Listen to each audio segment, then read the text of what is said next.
All right, hello everyone, and peace of Christ, all of you. I hope my voice coming good and clear, and I am not happy with you guys. You are very late as usual, but it's okay.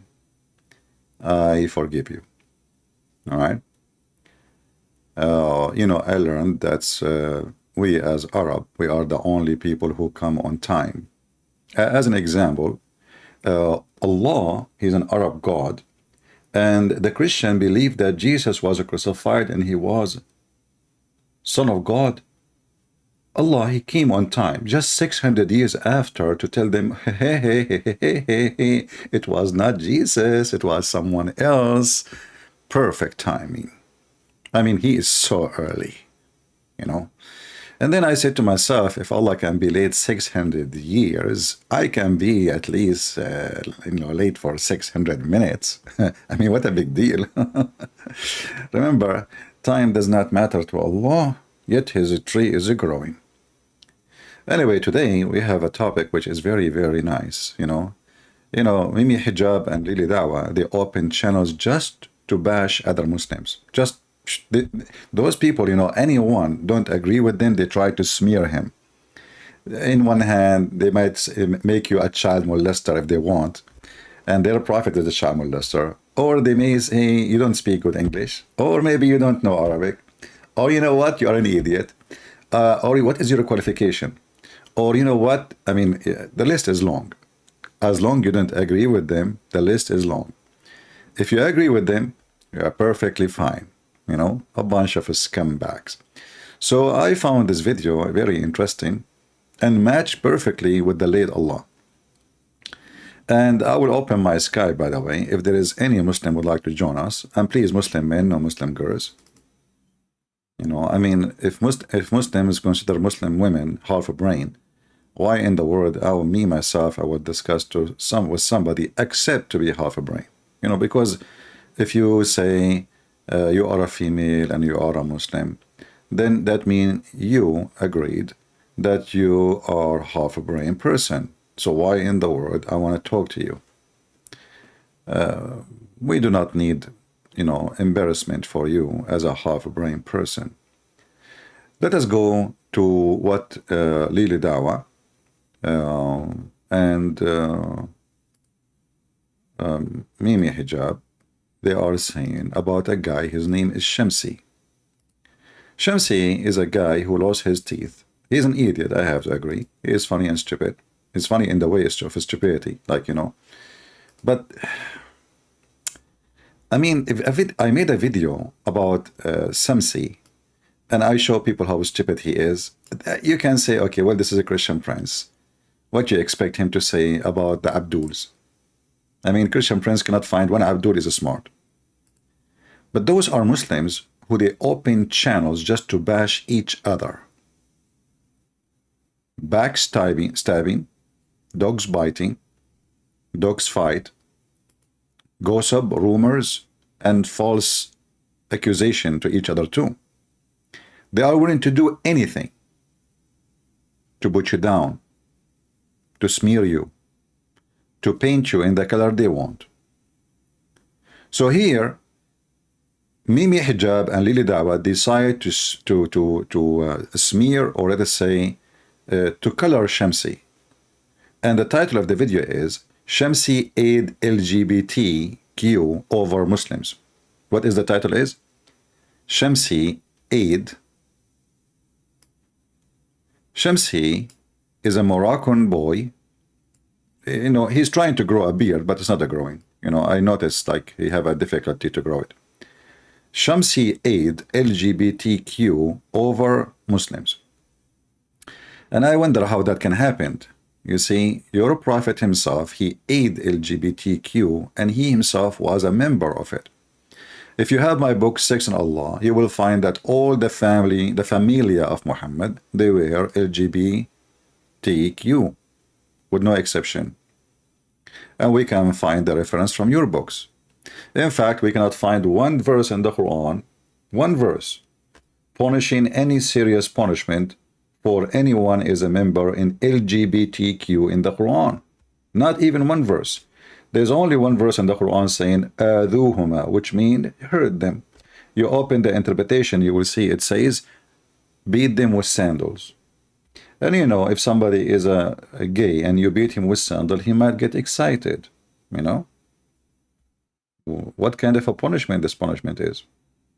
So this is the Quran, and this is Mimi Hijab, and this is Lili Dawha bashing their brother Shamsi. And Shamsi, by the way, he don't hesitate to bash them too.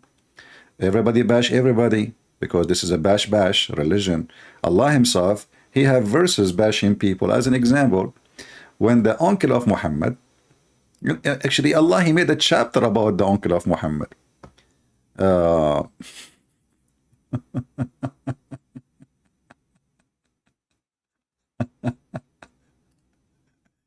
If you go to this chapter, it's called Al-Masad.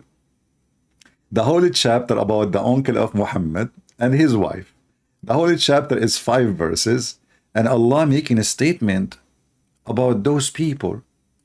Perish the hand of and the father of flame, you know, perish he, no profit to him from all his wealth and all his gains. Burned soon will be in the fire blazing flame. What if this Allah, the one who created the whole world, is making a chapter about the uncle of Muhammad? And this man who his sons were having boom with the daughters of Muhammad too. His wife, she shall carry crackling wood as a fuel. Yeah. This is like a grandma bashing other grandma in the neighbor. May Allah make your wife go and carry wood when she is old. What the heck is that? This is God is talking. And then a twisted robe of palm leaf fiber around their neck. This is Allah talking. So now you will see that the language of the Abdul and the language of Allah is the same. You know, what they call it? I don't know. My English is not good, as you know. According to Mimi Hijab, my English bad, my Arabic is bad. I mean, they are the only one who speak all languages.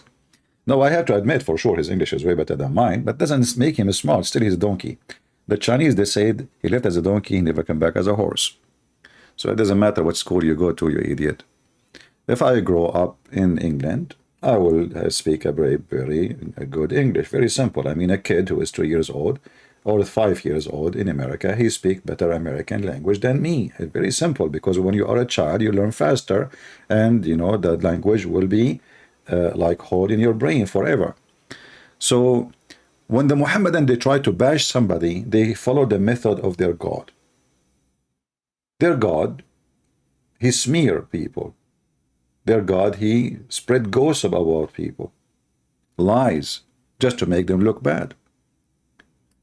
And here Mimi Hijab is following the steps of his prophet and his God. So now he is smearing his brother in Islam, which is a very decent brother, because he liked to have sex with the children, and he approved having sex with Aisha at the age of 6. And all of them, they agree on those basic stuff in Islam, by the way. Mimi Hijab, he agreed that in the Quran, there is no single place that says you cannot marry even a child. She is 1 day old. That's it. And Lili Dawha, just a few days ago, he made a video saying that all scientific miracle of the Quran debunked. You know, I find the word debunked is kind of funny. D and bunk, not bunked. Because the bunks who come with it and spreading those lies for the last 20 years, where you been, all of you? How come now you are saying it? Because it's obvious. Now everybody is laughing. So for the last 20 years, maybe this guy in the age of 20, like 20 years ago, he was just in his mother diaper. But they are grown men.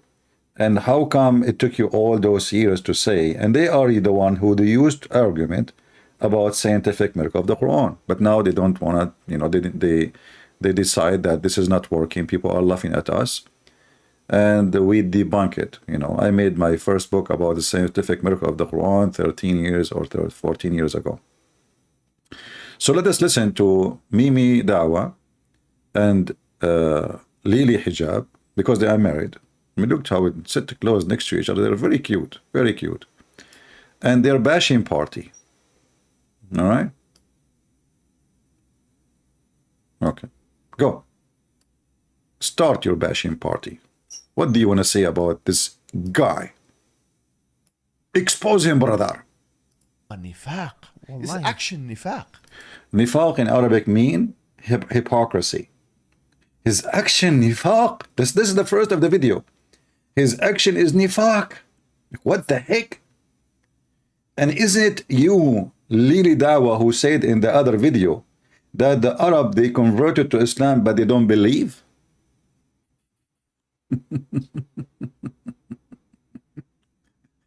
So, which means it's approved in Islam to be a munafiq, to be a hypocrite. You may be staying in Islam for the right reasons. How? One of the reasons I accepted Islam was the scientific miracles. I'll be honest with you. And now we know that this whole scientific miracles was absolute nonsense, not in total. Not total. But guess what? Allah led me to Islam. One of the reasons was because of the scientific miracle. The funny is he is born of a Muslim family and Allah led him to Islam. Okay. And guess what? Did I leave Islam when this whole scientific miracle thing got debunked? So it sounds like you know about it long time ago. That's obviously it's not something new. No, I stayed because Are you sure? What is the proof that you stayed as a Muslim? Do you clean your anus with the 3 rocks like the Prophet? Do you shake your penis 3 times after you pee? Do you enter with your left foot into the bathroom? Prove it. Do you have a proof that shaitan do not take hair from your anus? Because this is the only time shaitan will not do it to you if you leave Islam. If you stay as a Muslim, shaitan, he take hair from your anus. Prove it. You can use a slow motion camera in your phone. Everybody have it these days. And you have no excuse to say, I cannot prove it to you. Or what you need to do, point the camera with a slow motion. You can use any phone you want. I mean, not necessarily Android Tate's phone, because his phone is very specialist in anus and vagina. You can use his phone too. He's your friend. So what is the proof that you did not leave Islam? I mean, everything you say proving that you are out of Islam. To the point you are making videos against those who follow the steps of Muhammad. You know, they attacked the page there in YouTube is to attack the one they call them Salafi. Do you know what Salafi mean? Salafi mean the orthodoxy, the one who follow the previous generation, which would go back to the time of Muhammad. So those people, they attack those people who they are following Muhammad's steps, and yet they call themselves Muslims. And then here he admit that a Muslim, you can be a Muslim, but not necessarily a believer, you know, which means you are a hypocrite Muslim. I grew in faith. And that's what Allah subhanahu wa ta'ala says in the Quran to the Bedouins. Don't say you have believed, but rather say you have submitted. They were Bedouin Arabs, and Allah says, because Iman hasn't entered your heart. What does Allah subhanahu wa ta'ala say in the Quran? It says, the Bedouins say, we have believed. Say, you have not yet believed, but rather say, we have submitted. For faith has not entered your hearts. If you obey Allah and His Messenger, He will not deprive you from your deeds of anything. So, which is very clear, meaning faith hasn't come into your heart yet. So every mu'min is a Muslim, but not every Muslim is a mu'min. Did you hear it? So in Islam, Allah, He said to the Arab, you can be a fake Muslim, not a believer, but you can call yourself a Muslim. So why in the other channel, you potato, you are attacking the guy, calling him munafiq, which means a person who have no true faith in his heart, when Islam says you can be that, you will go to heaven. Still you go to heaven. Just obey Allah and obey the messenger and you go to heaven. And here you see that Islam is a very satanic, because you do not need to believe in order to go to heaven.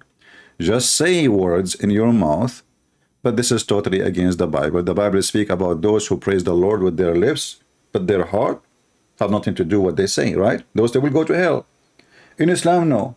You can praise Allah by your heart, say, I am a Muslim, you say Shahada, you clean your anus with 3 rocks as the Prophet, and you have lice in your head to make it perfect, like the Prophet, and you stink and you take a shower with dead dogs and women blood from period, and garbage thrown in it, and that will make you a perfect Muslim. You know, doesn't matter if you believe or not. And this is what Lili Dawha, he just said. But the whole video here is attacking this guy, claiming that he is a fake Muslim. Let us continue. I'm not saying he's a munafiq. I'm saying this is the action. This is nifaq amali. Wallahi. Do you see Mimi Hijab, he says something right away. the bashing party started. Lily Dawha, she said, Wallahi, Wallahi, he is Wallahi, Wallahi. Yeah, really? That's serious, brother. Wallahi. Increase the volume of Lily Dawha. Hold on. Well, I cannot make his voice a voice of a man. You need to...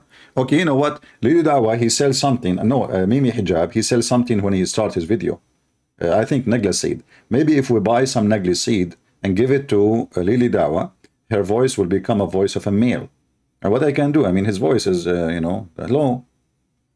It's Allah, he made his voice this way. It's not my fault. Okay, continue. 100%. Nifaq amali. 100%. This is what the disbelievers do. This is what the munafiqeen do. So listen, he said, this is what the disbelievers do. But the disbelievers, they don't do hypocrisy as the Muslims. Why? As an example, who is a disbeliever? Christian, a Jew, an atheist, a Hindu, Buddhist. But you will find that only in Islam you can practice something called taqiyya. What taqiyya is you lying to people, saying to them something oppose what you believe in. And that can be found in chapter 3, verse number 28. In fact, in this video, you will see that Mimi Hijab and Lily Dawha saying, we should practice taqiyya. Listen carefully. They will say that.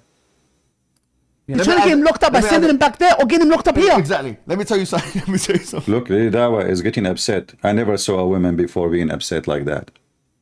Scary. No, but bro. They were mighty with the disbelievers and they were ruhama, compassionate towards each other. How are these guys opposite then? Opposite. The Muslim, they should be aggressive against non-believers and merciful to each other. But those people, they go to speaker corner, they say the Prophet was nice to the kuffar. You see how the hypocrisy work? How many videos you made speaking about the Prophet, he forgive, and the Prophet was nice to non-Muslims, and he forgive. But now you are saying, you are quoting the Quran, saying that Muslims, they should be aggressive with non-Muslims and merciful with each other. Which, by the way, contradicts the Quran too, because the Quran says Muslims can kill Muslims. Yeah, if there's two groups of Muslims, they disagree, try to fix it. If not, the one who do aggression, fight it. So now Muslims, each one accuse the other one. They are the one who started the aggression, and they kill each other until now. Continue. Big question mark on you. 100%. Big question mark on you. Big question mark on you. Like look, big question mark on you. That's it. He put a question mark on you, Shamsi. Shamsi. Shamsi, are you there? Do you hear him? He put a question mark on you. That's it. He put the mark of the beast on you. This is a Big question mark on big you. question mark on. Yes. Of course, it's a big question. Yeah. Yep. Yeah, brother, yeah. People is very important. Yeah. People that will be led astray by a group of individuals who have become sectarian to the point of actually throwing their own brothers under the bus. Look who is talking about sectarian. Look who is talking about being sectarian. They live in England. They receive money from the government of England. Imagine, they receive money from the government of England. I saw the post of Shamsi asking them what they did with the money they receive from England government. Imagine the stupid English government of England. They give those people money. They pay them money. And what? Because they are helping the Muslim youth. Really? Okay. So they are talking about being sectarian, and they carry a passport, have a cross in it. And we have a citizenship, have a cross in it. And they be allegiance to the king, the Queen of England at that time, and now the pervert king of England. What is his name? Charles, the idiot. Who is the one is a sectarian? Do you dress like the Muslim? No. Do you act like the Muslim? No. When Mimi Hijab, he decided to stand for the Muslims, he went in the front of the Chinese embassy and he took off his shirt. Is that an act of a Muslim, or this is an act of LGBTQ community? I mean, what was the point of you taking off your t-shirt in front of a lot of people? Be honest with me. Are you a fan of Sadhguru?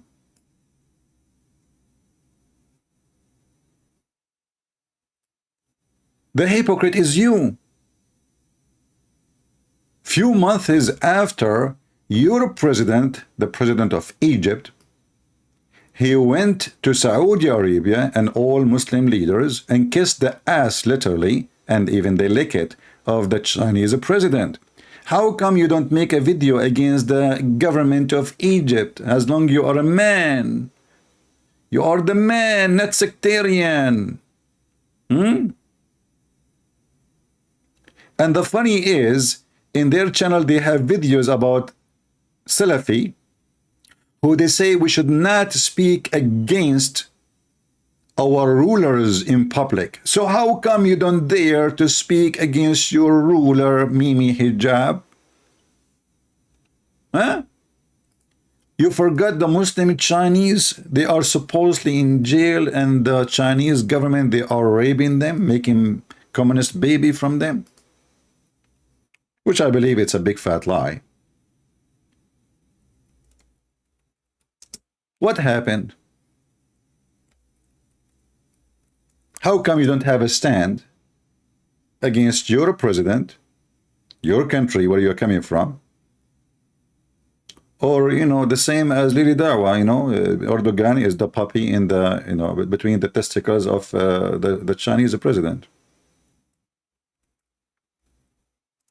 I did not see you making a video condemning the Muslim leaders from around the world.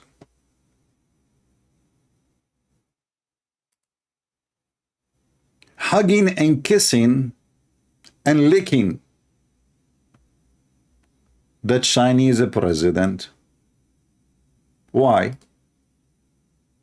Who is the sectarian? How come you went mute?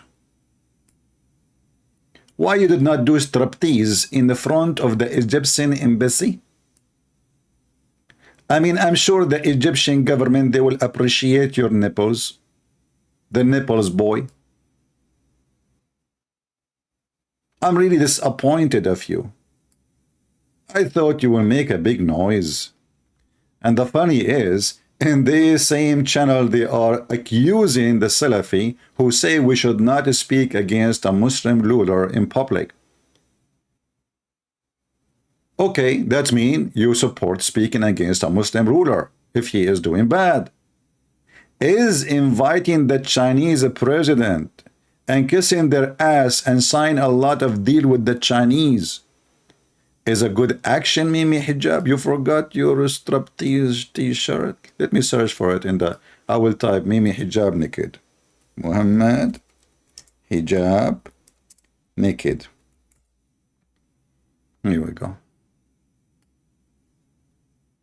Take a beer. This guy, he think he have muscles. This is nothing but beef. What you did after you saw the Muslim leaders meeting each other. So who is the hypocrite? Who is the coward? And actually, I want every Muslim to ask him, Christian Prince, he challenged you to make videos against the King of Saudi Arabia, who invited the Chinese and all Muslim leaders to come to Saudi Arabia and they kiss his ass. They did exactly what they did with Trump. How come Mimi Hijab did not make a video about it? Because he don't dare. He don't. You know, those potatoes, they dare to speak about somebody, will not send them in jail. If you will send them in jail, or maybe you and your family will disappear, like what they do in the Middle East, they are rabbits. They don't dare to talk about it. It's okay. Our Egyptian president is very good now. Yes, he met with the brother with the Chinese president because, you know, it's better for Muslims, better. They will find excuse, but a second ago, he got naked and he showed himself, you know.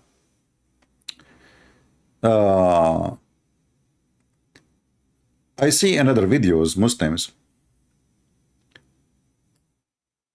You see, the Muslims, the chain of attacking each other is endless. Why Muhammad Hijab and Ali Dawha lied on Shamsi? They lied, are you sure? No way. Those are true believers. They don't lie about each other. You must be kidding. Let us continue with the video of bashing, the bashing party of two little kids. And let us expose Islam with their action. Which they are known for. Actually, they're known for this. It's their sunnah, actually. It's unbelievable that this individual that we're going to be speaking about today was actually... This individual we are going to speak about today, they did not start it yet. actually known in a good way in the Arab world. He was known in a good way because all the Arab people saw about him was that he was doing dawah to Christians and Shi'is and so on, and they didn't understand the reason why we have this tanaza, this disagreement, and now more and more people are seeing actually this guy is not what we thought he was. Well, of course, I think being honest here as well, you know, of course. is dawah to the You're being honest now? Are you sure? And the Jews. Like, they say good things about him to make the Muslim give them a credit. You know that technique. I will say, okay, Christian friends, by the way, like I like that he is educated, etc. But let us tell you what I don't like. And then they put something like little like a bite, to make you believe that they are being truthful. And then they start the bashing party. So in the beginning, they're saying, like we have to say like he's good in certain things, like, and then they start the slaughter party. What a bunch of scumbag. And aren't you ashamed, both of you, to make just the whole channel just to bash this guy?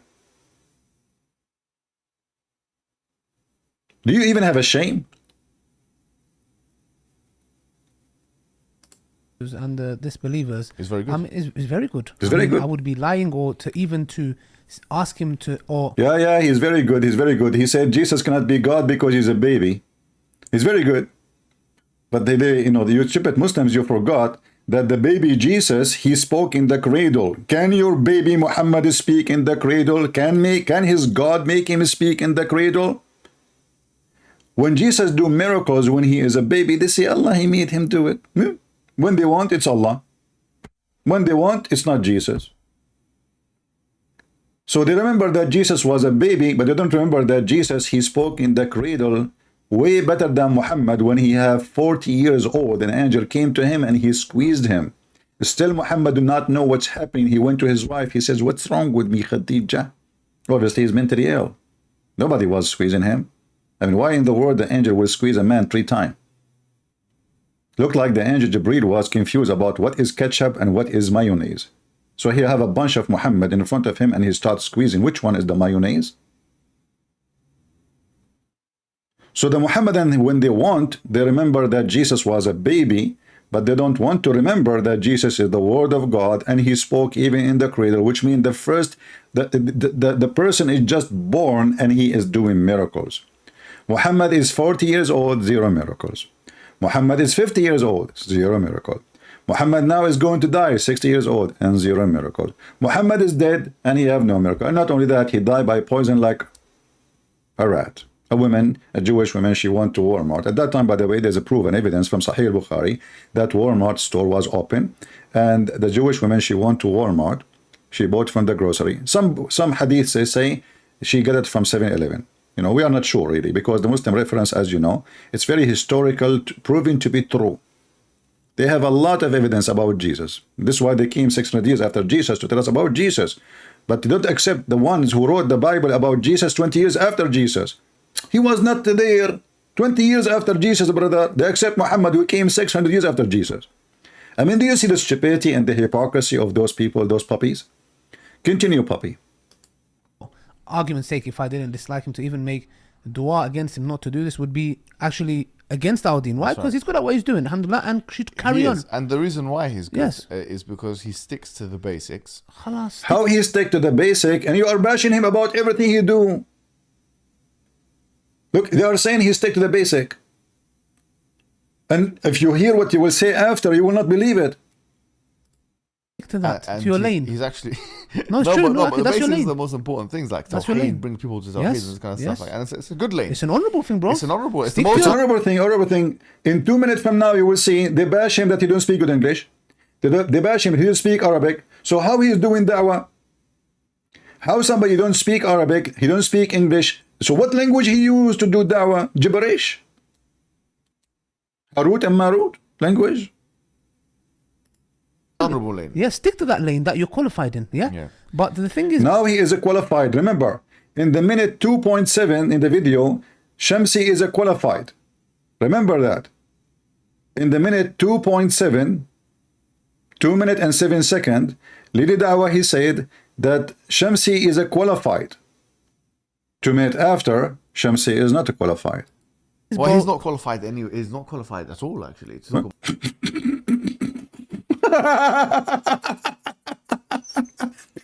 Lili Dawah, he just said Shamsi is a qualified. Mimi Hijab, right away, he want to fix it. No, he's not a qualified, actually. He's not qualified. Look at the look at the faces. The guy, he just said that he is a qualified.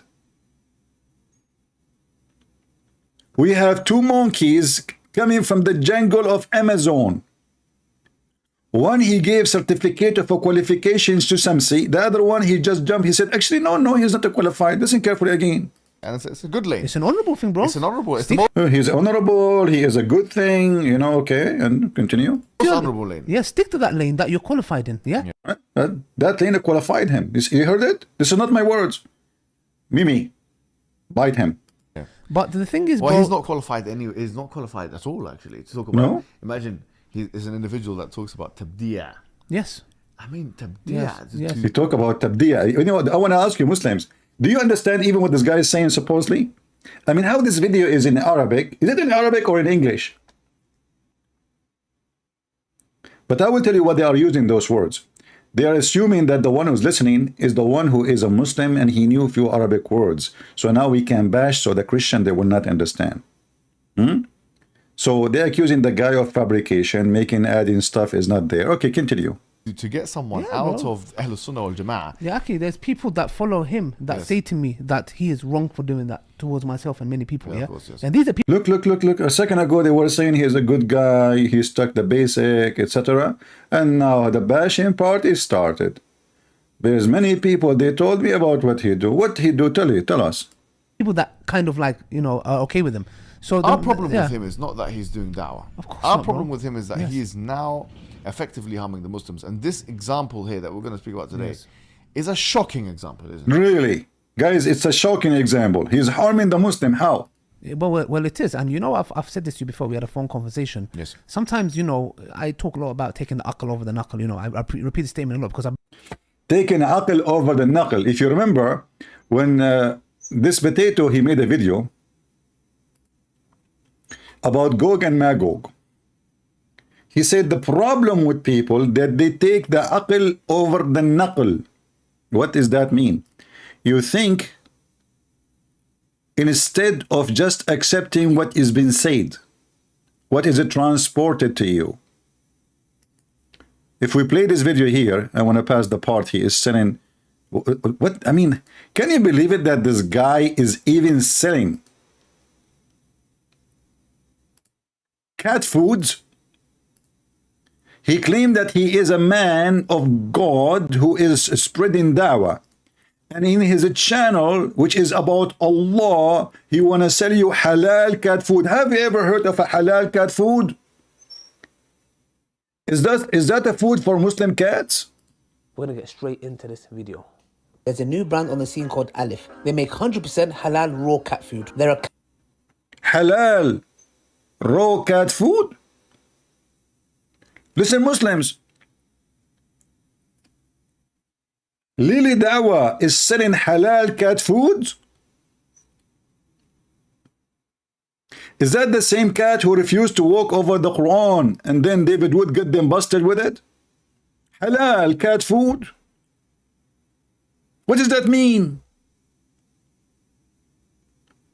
I mean, cats, they eat mice. Is that halal for a mice to eat, for the Muslim cat to eat a mice? Shame on you. This is forbidden. Haram. They eat cockroaches, they eat insect, they eat a fly, they eat anything. And this is stupid guy, he claimed that he is serving Allah, and he is, imagine guys, a Christian prince, he starts saying halal cat food in his channel. Like before we start, in the beginning, you know, Mimi Hijab is saying negla seed, which is proving Muhammad to be a false prophet, because Muhammad, he said that negla seed can cure any disease. Well, hey, Mimi Hijab, can you show us your medical record?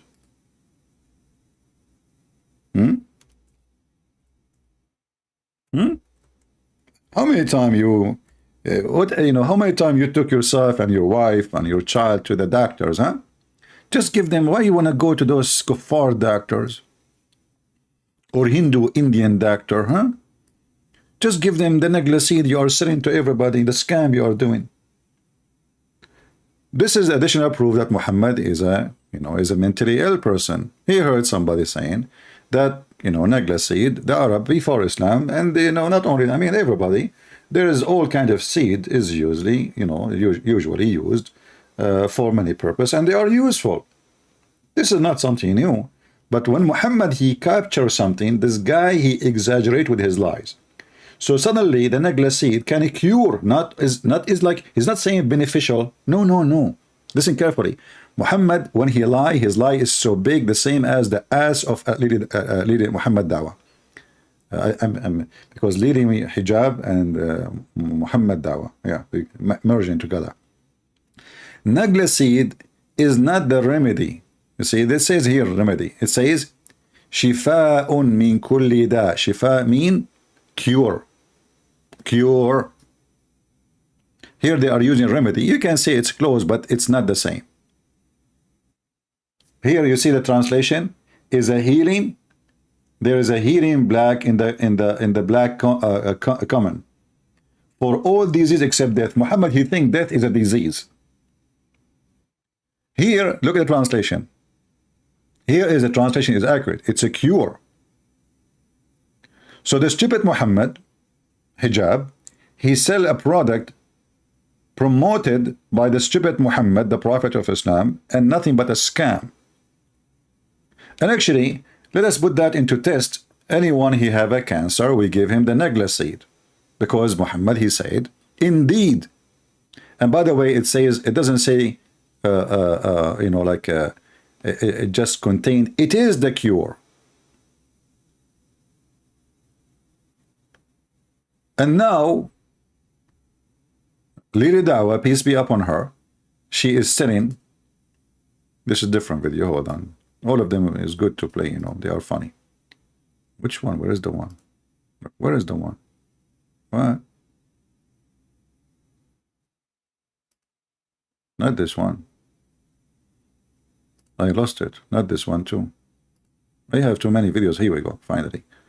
Yeah. Halal cat food.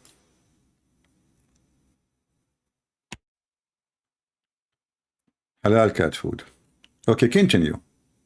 Countless health benefits to this new raw diet. Check them out on Instagram. Diet for the cats. Diet. I mean, see this. Muslims, they are so. I mean, Muslims are dying in Somalia, and he himself was asking Muslims to donate for children's and I don't know where in Yemen, and he himself is selling cat foods, halal cat foods. Can you believe it?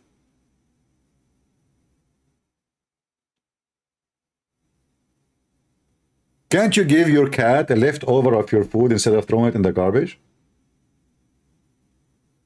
Let us make money from the food. It's a halal. This is different from the one you find in the store. This is one is halal.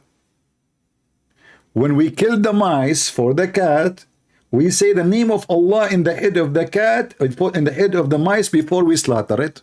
This is what make it halal. Do you know what halal mean? Halal is not about eating vegetable. Halal is about when you slaughter something, you say the name of Allah on it. And for sure it have to be not like included any material have to do with is forbidden. As an example, Muslim, they cannot drink wine, but they can drink camel urine. Muslim, they cannot eat pork, but they can eat camel. But in the same time, they say to us, why you don't follow the Torah of Moses? I say, what Torah of Moses they say? It says, they say the Torah, it says, don't eat pork, How come you did not quote that the Torah says don't eat camel too? You Muslims, not only you eat camel, you drink the piss of the camel, which is the liquid form of shit. Excuse my language. That is what piss. Piss is the liquid form of shit. So your prophet, he brought a shitty teaching for you, and now you eat shit and you think it's holy. Enjoy it. Now let us go to the topic. Once again to my channel. Yajuj and Majuj. Allah subhanahu wa ta'ala talks about them in the Quran, and they are mentioned specifically in a hadith, brothers and sisters.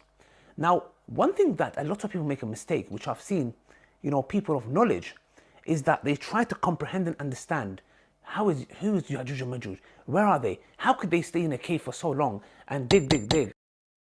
I'm going to open my Skype because the bashing party is going to start even more. Actually, my Skype is open. I don't see any Muslim trying to. Yeah, if you're a Muslim and you are dig, like what the heck with this dig? Dig, what does that mean?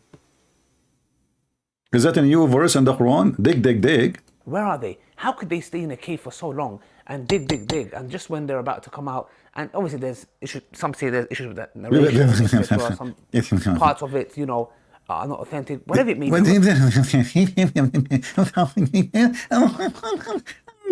And I think now it's so clear.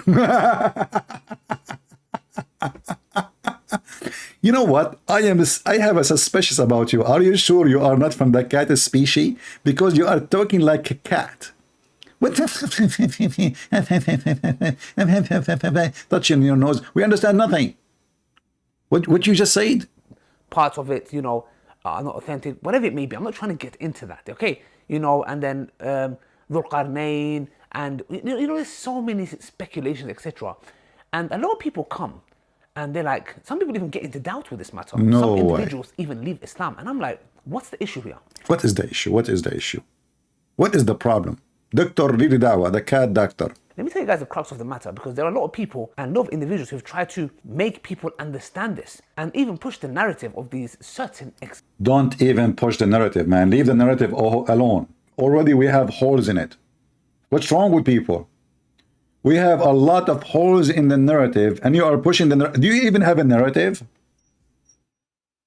If there is any left of the narrative since we discovered that there's holes in it, tell us more.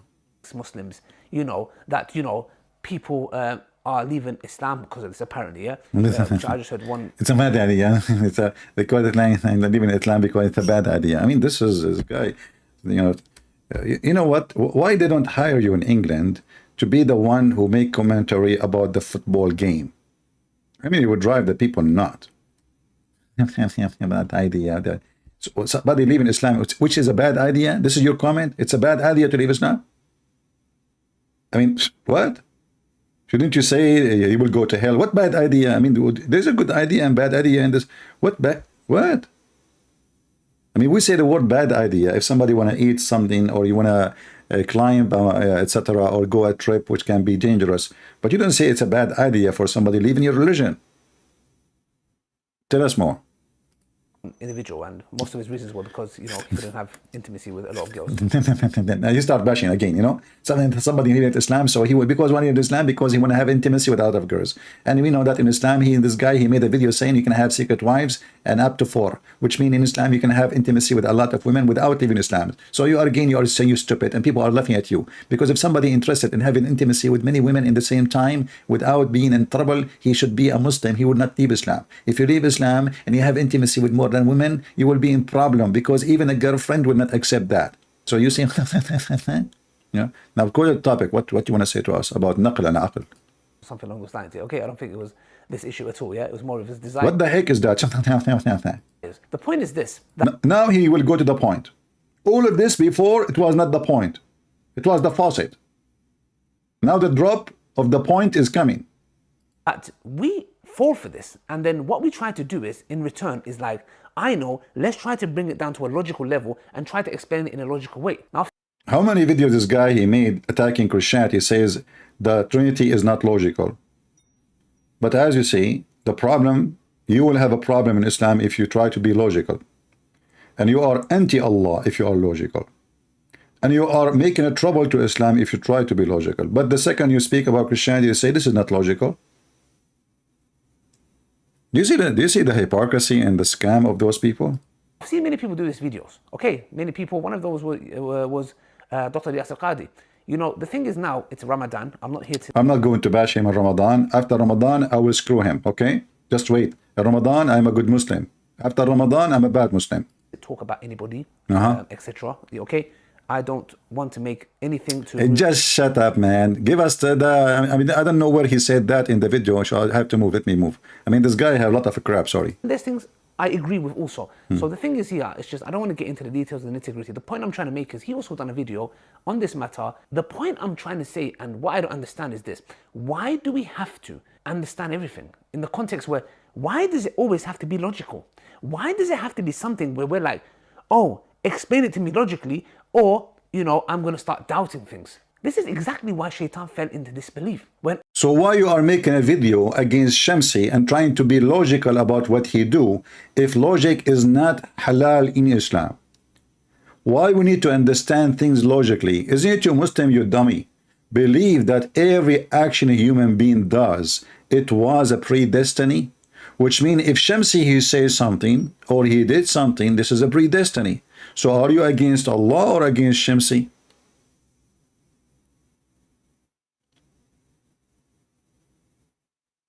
Everything a Muhammadan he do is a predestiny. Muslims, they don't believe that when you do an action or you say something, it was your choice. Even when Adam he committed sin, it was not his choice. Even when you do fornication, it's not your choice. In fact, the Muslims, they have a hadith, and I don't know if Dawha he approve it or not. Let me know, Dawha, because you're expert with the vagina since you became a friend to Andrew Tits. The hadith says, "Maktubun ala kulli farjin ismu nakihihi." It's written on the every vagina the name of the one who if it. And in the authentic hadith, it says that Allah he wrote the very fixed portion of adultery which a man have to indulge in, which mean any fornication. And not only about fornication, but there's a story here about fornication. Any fornication you do, according to Muslims, it was a predestiny. It's not your choice. It's not you go flirt with a woman, she's married like Muhammad, or you go to your daughter-in-law like Muhammad. No, no, this is destiny. Destiny. It's not your fault. You see a married woman, you like her, she have nice, you know, nice stuff, you know, like, you know, FM station, you know, 5G, you know, I mean 5G is better than 3G. All of us, we knew that, you know. Like maybe she have 7 boobs, not 2, you know, 7 boobs better than 2. So you see a woman, you like her and you flirt with her and you fornicate with her. It's not your fault. It's Allah who wrote the destiny. That's why the hadith says it's written in every vagina the name of the one who will if it. A Muslim woman, she called the sheikh, she asked him, she said, I'm getting older and I'm afraid I'm not going to get married. He said to her, daughter, my sister in Allah, don't worry. It's written in every woman's vagina the name of the persons who will if it, or the names of the ones who will if it. Doesn't matter how many. I am sure this woman, after she heard this, she went and she grabbed her phone and she started zooming in her vagina to try to find out the names. Because as you're seeing, even destiny is written on the vagina. And this is remind me, by the way, do you remember the video in Pakistan where Muslims writing the names of Muhammad over their penises? I don't know if you saw this video. It made me cry, actually. You know, I felt really, I mean, as you know, I'm very sensitive. I'm very sensitive for many things. Many things can make me cry. One of them is onion. So when I saw this video that Muslim men are writing the name of their prophet and their penises, the first question I ask myself is, that hurt. I mean, what, are you making tattoo or what? Same time, I mean, why you write it there? You know? I don't know. Let me see. What the name of the video? Anyone remember? Pakistani. You know, in Arabic we don't say Pakistan. Like in English you say Pakistan. In Arabic we say Pakistan. We don't have P in Arabic. Pakistani cleric crying for writing. I mean, the search engine is long. This is like a name of a story. Name of the prophet on private part. Let's see. If AI,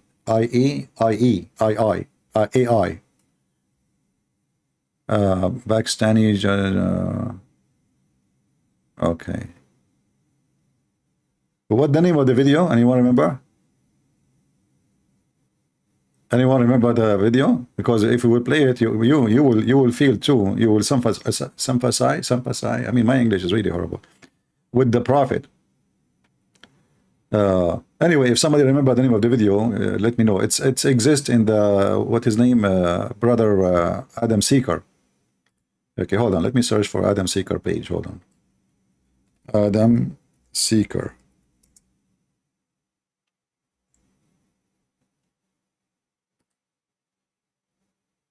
All right. This is Adam Seeker page. Let us see the videos. Where is the Muslim writing the name of the prophet over their penises?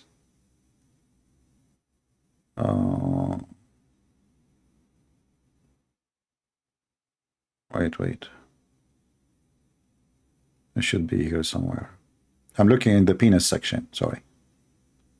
I was mistakenly, you know, because Islam, you know, everything is organized. I was looking in the wrong section. Okay, Venus section. Where the heck is that? You know, I mean, there's tons of stories about Venus. How you can find it? Oh man, this is not 2 years ago. What is this? Maybe it's in the life. Hold on. Let us search in the life Venus section. Here we go. We found it.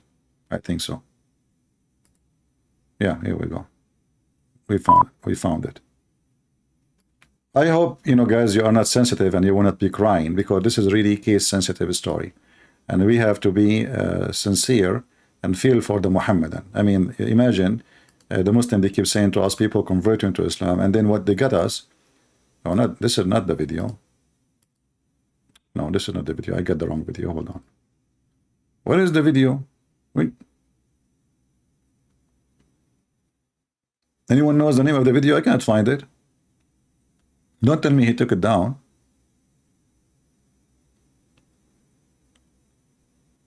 I cannot find it.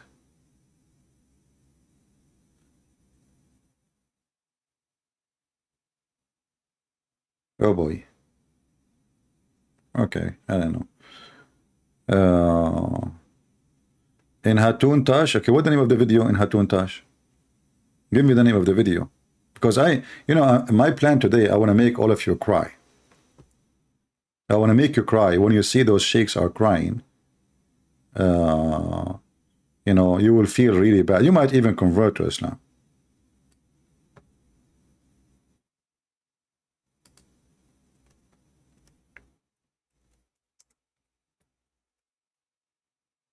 Muslim sheikh tears on TV. Okay, hold on. If I search for that, I will find videos about Christian Prince, not about anyone else. Okay, Muslim sheikh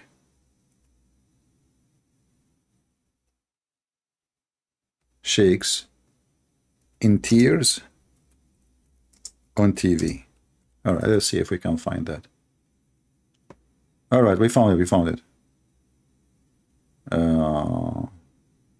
But we want the one of Adam Seeker. Well, Adam Seeker. I want the original video. Here we go. Right, hold on. Yeah, here we go. Yeah, you know, this is the actually, but it's not in the channel of Adam Seeker. I don't know why. Maybe he took it off. So here it says, people will burn this country down. They are not just 2 or 3. कोई 1-2 हजार नहीं है। FIA cyber crime की report के मुताबिक जो मुझे आज दिखाई गई है, उसके मुताबिक इनकी तादाद पाकिस्तान में 4 लाख है। 120 लोग गिरफ्तार हो चुके, 11 लोगों को सजाए मौत हो चुकी है। हम करें तो करें क्या, किस दरवाजे पर दस्तक दें? हम ये सवाल करना चाहते, क्या हम मुल्क में जलाओ घेराव करें? आपके मुल्क में तो हाल ये हो गया है। Imagine this is in the Pakistani TV. They are saying we should burn cities because of this. We should burn cities.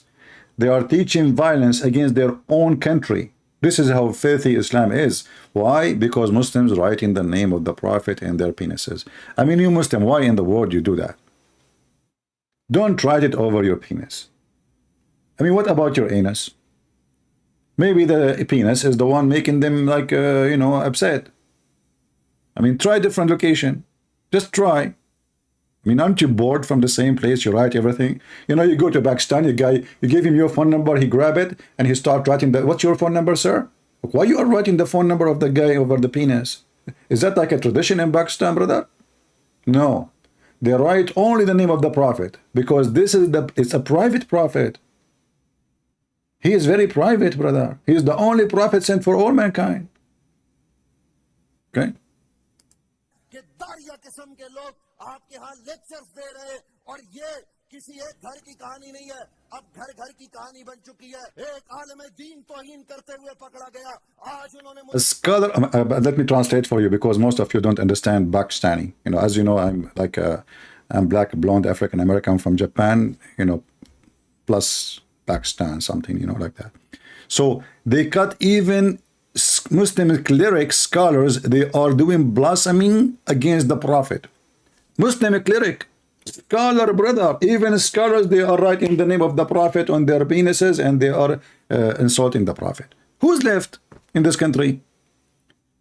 This is not the atheist, this is the scholar of Islam. It's in front of you. Okay, what else? जो report दिखाई है, उस report को देखकर मेरे रोंगटे खड़े हो गए। ये सब इस मुल्क में हो रहा है। ऐ वालिदैन, अपना हक अदा करो, बच्चों की निगरानी करो, और बच्चों की निगरानी हमने इस तरह से करनी है उस दिन। If you notice how many times he said Nagarani, Nagarani, Nagarani. I will translate to you what Nagarani means later, because most of you are not educated like us in Pakistan. In Pakistan we are very educated. I can't tell you. We have a lot of education there. As an example, how to go in the train without paying for a ticket. You will find videos about it. How to steal new shoes from the mosque. You have 1,000 videos about it. I mean, nobody in Pakistan buying shoes. You go to the mosque, you get new shoes. If you type right now, stealing shoes in the mosque, it's #1 business in Islamic countries. Nobody buying new shoes. You go to the mosque. That's why you see a Muslim, he take his shoes under his arm to pray. You take it with him, but you should not take your shoes with you. But because they cannot leave, if they leave them outside, they will be gone. Anyway, so what they did about the penis?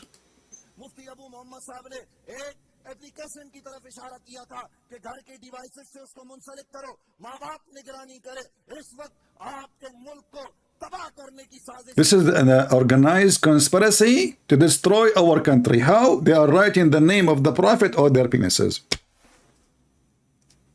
The Indian in India, I mean the Hindus, if you are preparing for war with Pakistan, why you are making weapon? And come on, man. I mean, just write the name of the Prophet over your penis. You are 1.4 billion. So if we have 1 point, let us say, half of them are males, and then all of you write the name of the Prophet, this is the biggest conspiracy, and Pakistan will collapse, as you see. That's it. This is conspiracy to destroy the country. There's no need for a weapon and nukes, and just take it easy. Use your private part. Grab a pen. I have a pen here. Here we go. Listen. You use it for free. I will donate one for all the Indian, right? Just write it.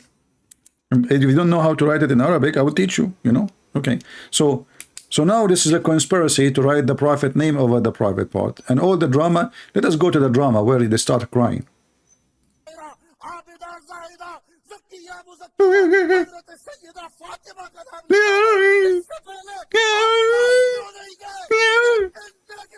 No way.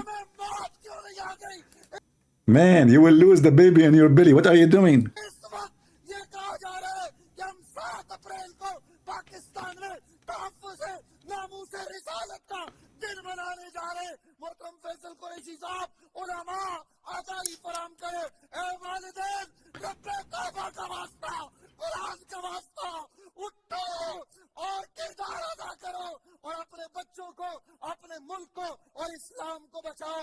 ये मेरा पैगाम है, ये जज्बाती होना नहीं है। यहाँ से बोल चैनल से ये पैगाम जाना चाहिए कि हम में से कोई भी ये चीज बर्दाश्त नहीं कर सकता और हर एक इस बात में अपना किरदार अदा करे। मैं चाहूंगा कि सब खड़े होकर ये जो है वो इस वक्त पैगाम दें ताकि कौम तक एक पैगाम पहुंचे।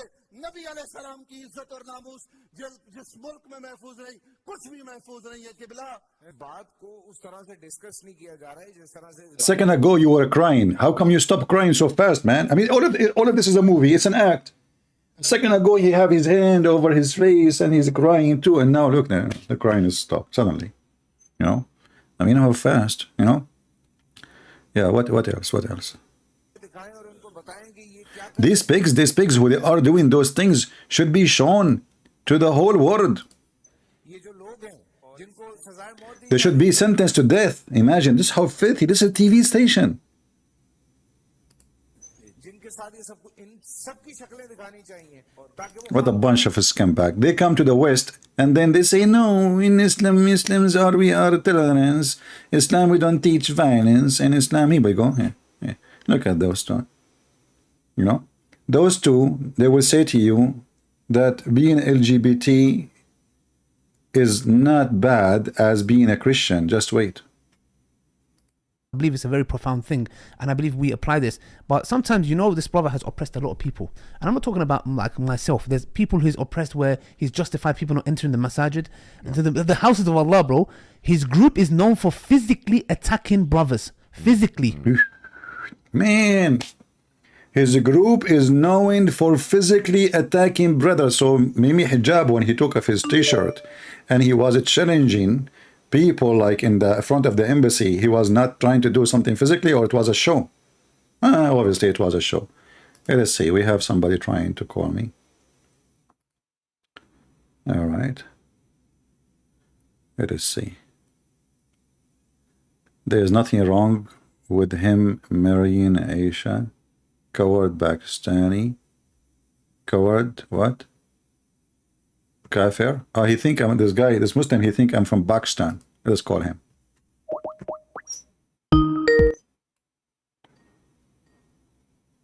I hate the ring of Skype. That's why I have to mute it. Hello? Hello? Something wrong with Muhammad Hijab. Why you aren't changing your voice? Yeah, not very. Why you are changing your voice? How do you? What? After you pass any If Akira what? after What? I didn't hear what? and when you What? after after I didn't hear you. you Yeah, what you are saying? Speak louder. hello Hello, yeah. Yeah, I hear you. Okay, who are you? Who's talking? in Russia. Your name is Rashid? Why your voice is so feminine? Rashid is the name of a male. I'm not. I didn't listen. You are male or female? I was in the danger. I don't understand the word. What?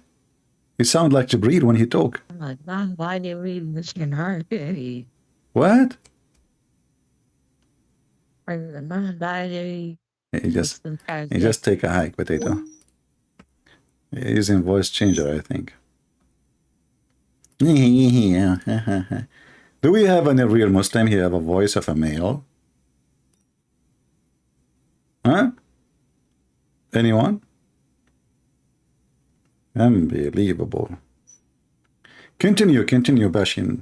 Punching them in the face, bro. Yes, they are known for that. We'll They talk have about been that in slandering more and detail, backbiting, yeah. which they have done a lot. But the point is what? Sometimes, bro, you leave the justice to Allah. Ooh. That's why we've been quiet. If you think about it, bro, sometimes we've done our bits, we've warned the people and we've said khalas. And guess what? When you leave the justice to Allah, Allah deals with it. It makes it come out your own mouth. It's true. And that's exactly what happened with this video. Yeah, it's true. Because So why you don't leave the justice to Allah? Why you are bashing the guy? Isn't it Allah seeing what's happening? I mean, if you are leaving justice to Allah, leave that guy to Allah. Why you don't make a video, Lili Dawha, about your friend Mimi Hijab, when a Muslim woman, she said to me that Jesus, he played with his mother boobs. I said to her, in fact, it's your prophet who said, suckle me. The Mimi Hijab, he cut my video and he said, did you say to this woman, suckle me? I said, I was quoting your faithful prophet. He hung up on me for saying the truth.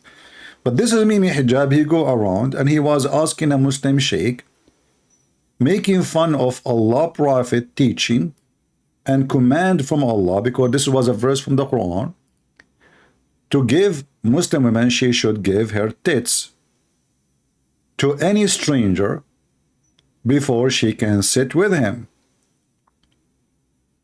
And Mimi Hijab was going around in Twitter making fun of the Muslim sheikhs who they are teaching that a Muslim woman, yes, she should do that, for this is what the Prophet said. And we have tons of evidence about it. So why you don't make a video about Mimi Hijab making fun of your Prophet teaching? Do you see the hypocrisy? Let us say this guy Shamsi is an idiot, like the rest of them. But how come you sit next to Mimi Hijab who make fun of Islam? Somebody, he said this is a weak hadith. That is one more funny thing about Islam, proving Islam to be false. Because if a Muslim, he says this is weak hadith, that means Islam is a weak religion. That means no Islamic source can be trusted. That means Muslims are a bunch of liars, because those books written by Muslims, printed by Muslims, published by Muslims, sold by Muslims, translated by Muslims. And all of this is for a fake story. That's even more funny. However, we have reference says this is not a weak hadith. This is very authentic.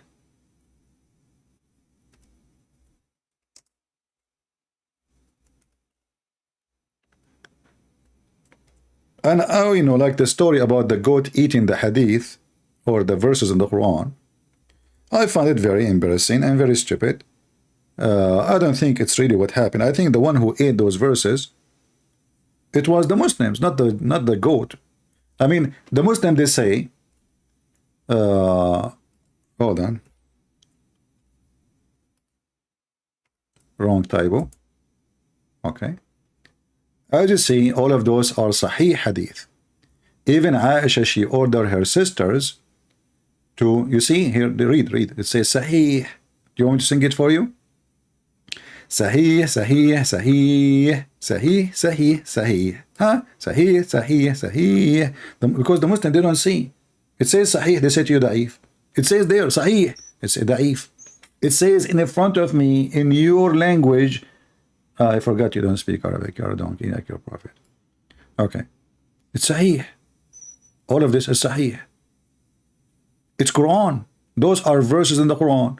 And the Muslim, they tell us that the Quran was preserved. So why Mimi Hijab is making fun of the Quran? Anyone can tell me?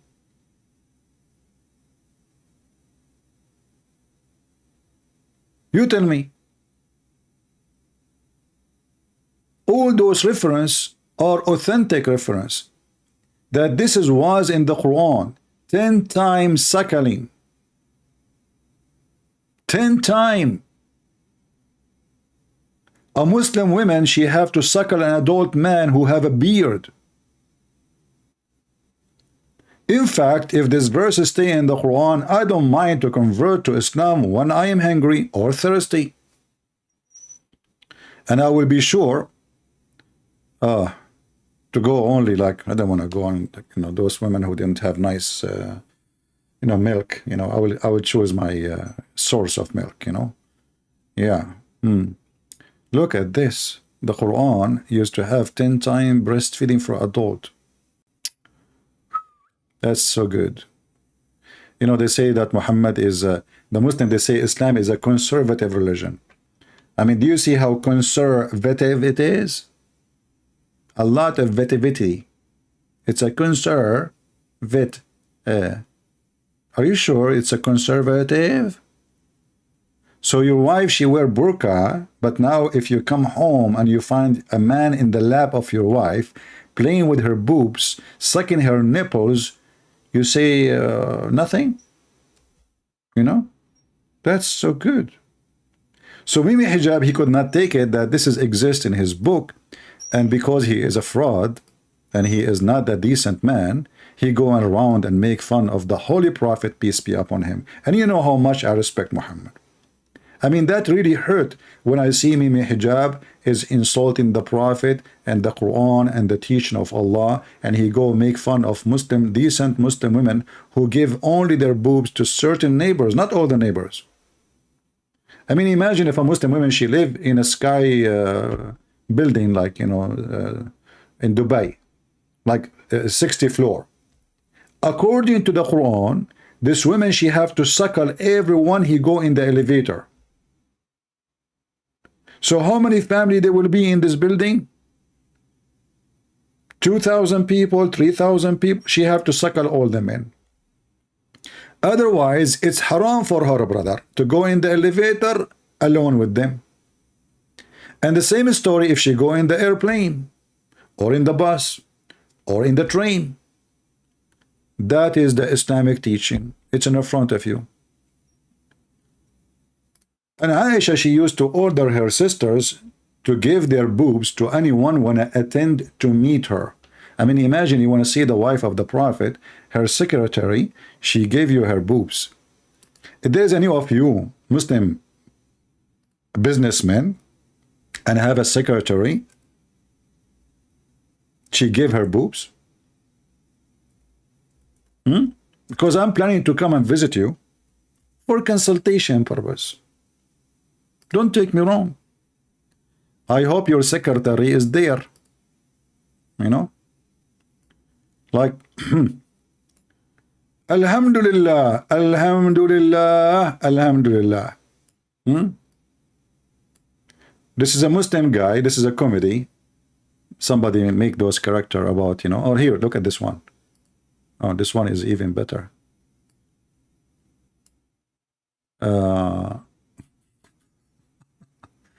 This woman, she caught the Muslim guy with this woman.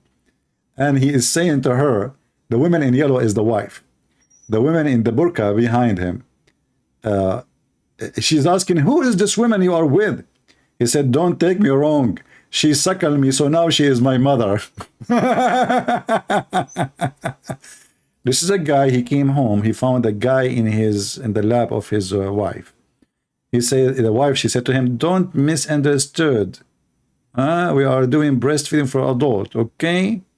I mean, halal, brother, halal, halal, halal, halal. Yeah, there's some pictures we cannot show. Anyway, just let it go, man. Let it go. Let it go. Prophet of Allah. Let us go back to Lily Dawha. Where is the video of Lily Dawha? Okay.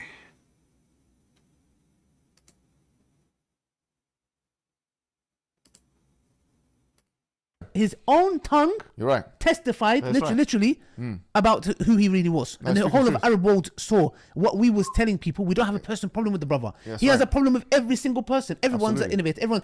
You know what's very interesting? Yes. Last week he was warning against Ustad Abu Taymiyyah. Really? Look how he No got way. humiliated. Allah Akbar. Look, Allah last week, Akbar. what did Ustad Abu Taymiyyah do? What did he Nothing. do, man? What, is he a backbiter No, and I'll tell you slanderer what like he you? done. He's starting to become more and more successful. online. Yes. That's what he done. Yeah, that's what it is. You know, and he's warning against them, man. If Yeah, there's of anyone course. that should be warned, I've never seen Abu Taymiyyah slander someone, talk ill of people like you do and your group does. But anyway, Look, they are saying that he is speaking ill of somebody else.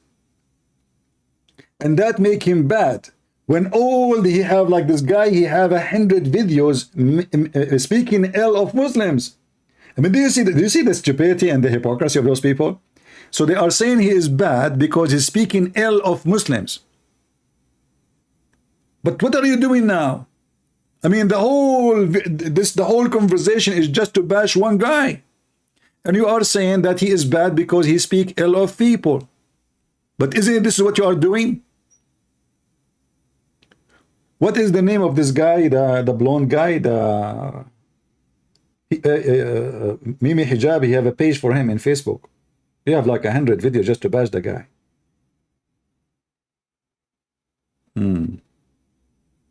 Man, what is CP is doing? Exposing Islam. There's nothing about them. I don't care who they are, but I'm showing the world how filthy this religion is. Because if if those are your best, what is about your worst? You know, remember, stabbing back is the flag of Islam. Who is the one who killed the caliphate? Muslims. Who is the one who accused the death of Muhammad to be done by Muslims? Who accused Aisha and Hafsa to kill Muhammad? Muslims. Who killed Umar? Muslims. Who killed Uthman? Muslims. Who killed the grandsons of Muhammad? Muslims. Who killed Ali? Muslims. I mean, name for me one person is not killed by Muslims. So Muslim, not only they backstabbing by words, they backstabbing literally. For this is the religion of the devil. In one hand, they say that Allah taught us good manner. On the other hand, they slander each other non-stop. And if they could, they will hurt you physically. Abu Anisa saying, they are most certainly not our best. Okay, Abu Anisa, why you don't call me and tell me who is your best? Guys, is that, what do you think?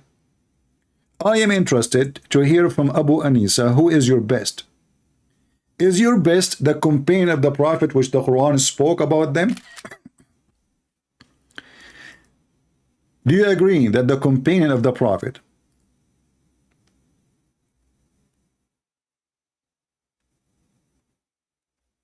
are the best? What do you think?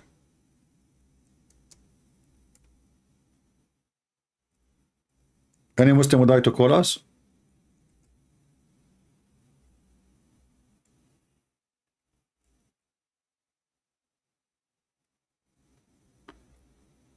They are certainly not our best. So who is your best? Don't tell me you don't have any.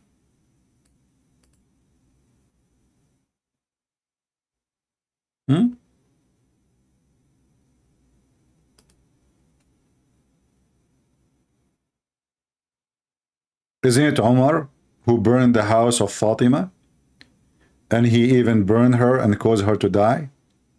Isn't it Umar who broke the door of Fatima? Isn't it you Muslim Sunni and the Sahaba, the Muslim Sunni, they attack Ali? Isn't it Aisha, she took an army of 10 men to kill Ali? Is Aisha one of your best or of your worst? Just let me know. Taking 10,000 people to kill the one who is married to the fake daughter of Muhammad. Muhammad, he claimed that Fatima, the Muslim, they claim that Fatima is the daughter of Muhammad. But all of us, we know that Muhammad, he cannot have babies. Who is the best of you?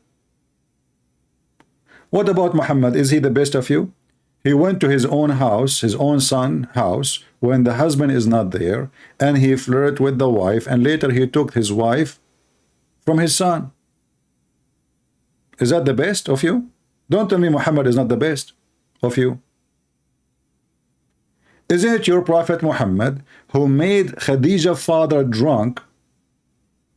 And then after he got drunk, Khadija and Muhammad, they took off his clothing and they changed it with nice clothing which he used to wear for occasions. When he woke up, he said, why I'm wearing those clothes? Khadija, she said to him, you forgot yesterday you married me to Muhammad when you were drunk. Is that the best of you? You make the man, you and your girlfriend Khadija, remember she is not married to him yet. You make a conspiracy against the father of Khadija. You make him drunk. And then you take off his clothing. And when he wake up, you lie to him and you say, yesterday you married me to him. This is Muhammad. This is Khadija. This is Aisha. This is Umar. Isn't it the Muslim they accuse Muhammad that he stolen underwear? Are they the best of you? You know, when the Muhammadan, they accuse Muhammad that he is a thief and he stole an underwear, and by the way, they were fighting over a theft. You know, the gang, like in the Middle East, they say they did not see them when they stole. They saw them when they are fighting over the theft. And this is what happened to Muhammad and his gang. And then Allah, he made a verse to prove to us that Muhammad is not the one who stole the underwear, but the fact, this verse obviously proved that Muhammad is the one who stole it.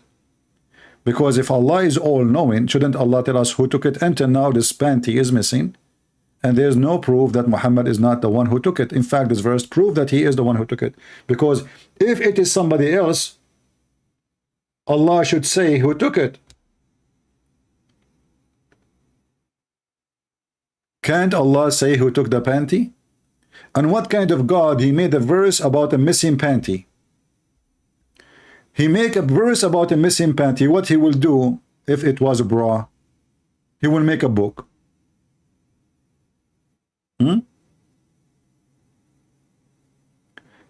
There's nothing in the description. Okay, we will add that. My Skype, let me post my Skype for now, and I will add that later to my description. Give me a second.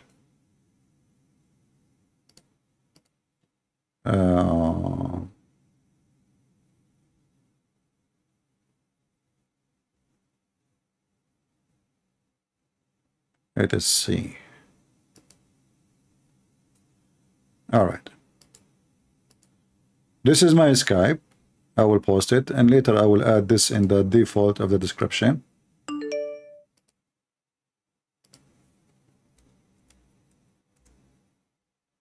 Search for it and you can find me.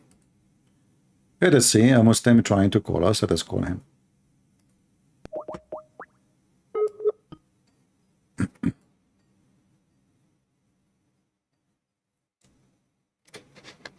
Hello? Hello? Are you there?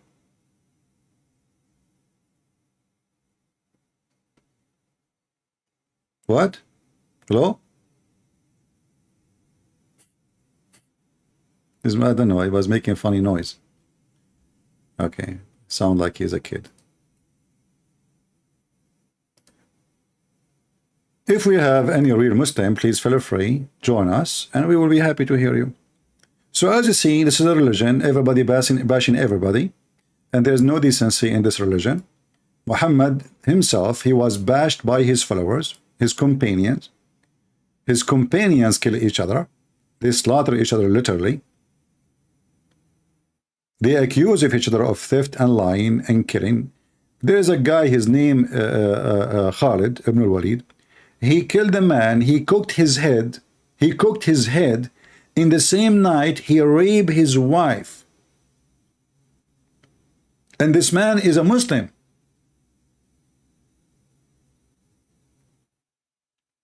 This is the best of you. Amr ibn al-As, the one who became later the ruler of Egypt, when he fought with Ali, he took off his panty and he showed his anus to Ali so Ali will not kill him. This is in your books. This is the quality of the companion of the Prophet.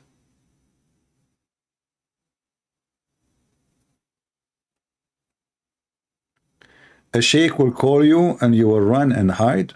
Okay, I'm waiting for that to happen. This guy is calling again. Let us call him one more time. If he's a kid, we will block him.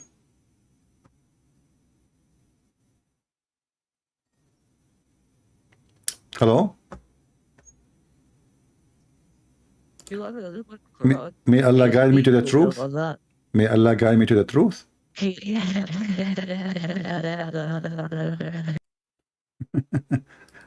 Not a kid.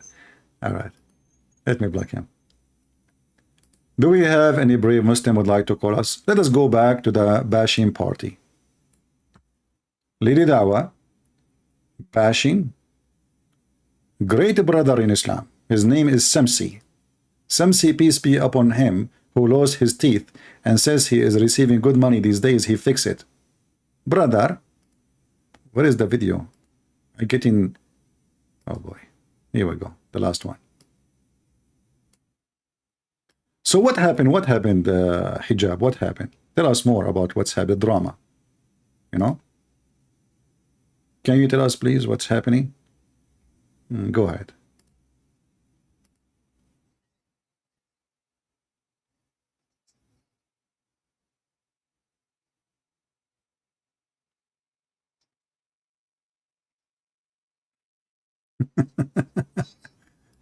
And what is your qualification, Lily Dawha? I mean, you are saying about the qualification of the guy.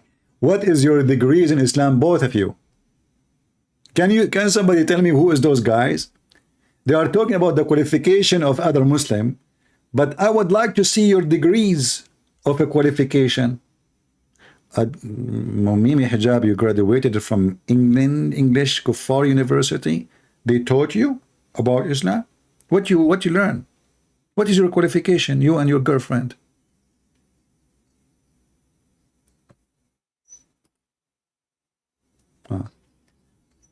No sound. Hold on. No sound. Sorry for that.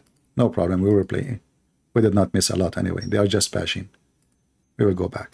What do you do? What do Nothing. you do, man? But is he a backbiter? No, I'll tell you what like he's done. He's starting to become more and more successful. Yes. Online. That's what he's done. Yeah, that's what it is. You know, and he's one. And this is why you are bashing him, because he become more successful between the Muslims. Yes, this is the whole secret. He become more successful. Now this is why you are biting him. Against them, man. If there's anyone that should be warned, I've never seen Abu Taymiyyah slander someone, talk ill of people like you do and your group does. But anyways, and frankly, he's way more qualified. Yes, 100%. Well, he went to Medina University. Yes, he's bro. memorized the Quran. 100%. Right, 100%. I mean, the guy's a student of knowledge. Yes, you should go study with him.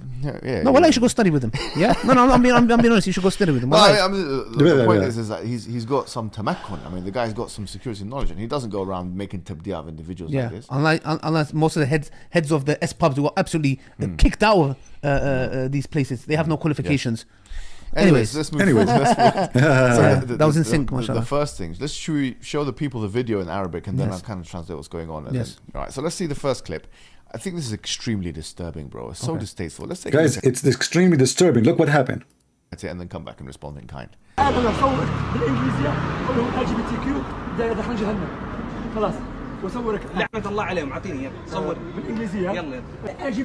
Shamsi is asking other Muslim who is a refugee, I want to record you saying that LGBTQ, they will go to Jahannam, which means they will go to hell. So the whole video now is about this, and let us see what Mimi Hijab will say about that. You will not believe it, what they are going to say. You will not believe it, what this drama is about. Shamsi is asking this Muslim to say that LGBTQ, they will go to hell, and he said, let me record you saying that.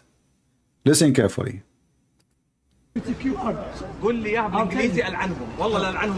Bro, so let me explain what's going on here. So he is basically trying to corner this man and incriminate him. He's trying to corner him and incriminate. Look at the phrases. So Mimi Hijab is saying this is a very bad behavior because a Muslim, he said his belief, and now we should not say that in public. So now the crime of Shamsi, that he asked a Muslim who have an argument with him, are you willing to say that those who they are LGBT, they will go to hell? The guy, he said, okay, record me.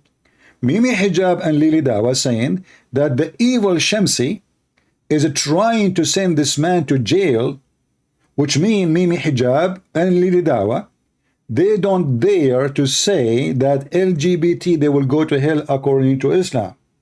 This is the whole drama about it. He just said he's trying to incriminate the guy. So Mimi Hijab and Lily Dawha, they will not dare to say if you are a homosexual, you will go to hell.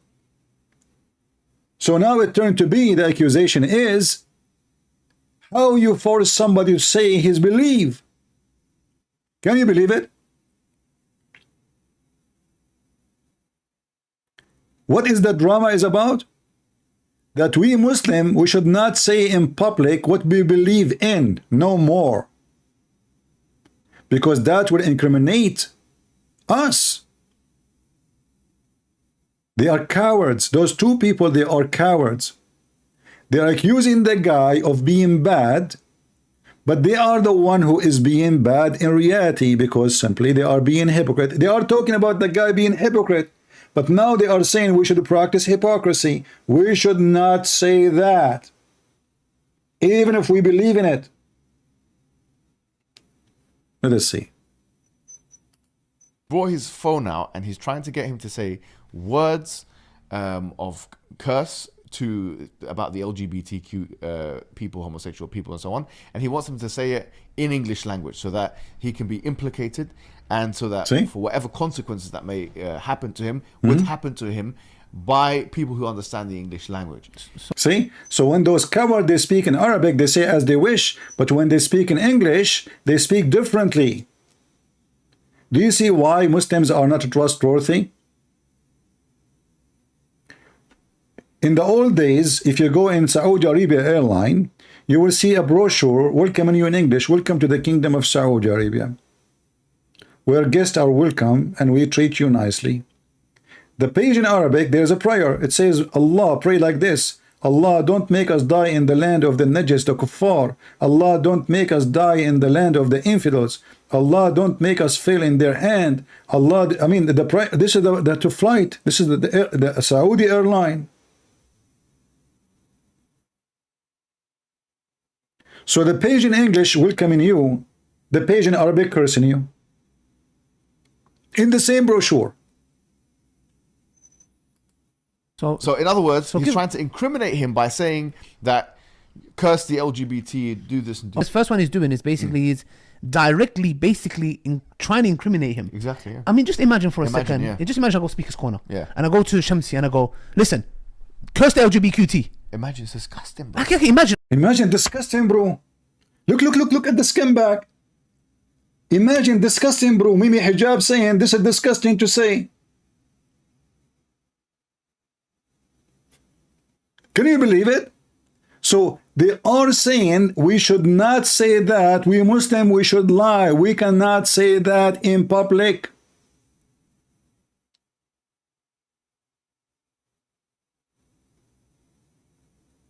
And they are bashing the guy for he said what he believed. And they are accusing him that he is trying to incriminate other Muslim for saying that. Which means neither Shamsi, neither Mimi, neither Lady Dawha dare to say those words. Because they are potatoes. Because they are cowards. Because Islam is fake. So you will not say what you believe just because you're afraid somebody will take you to court? What kind of a believer you are? Oh, I forgot to tell you, we Muslims are allowed to lie. It's called taqiyya.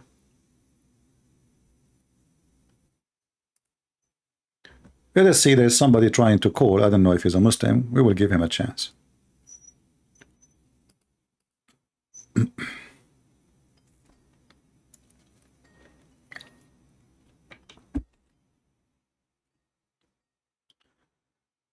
I hope he will answer.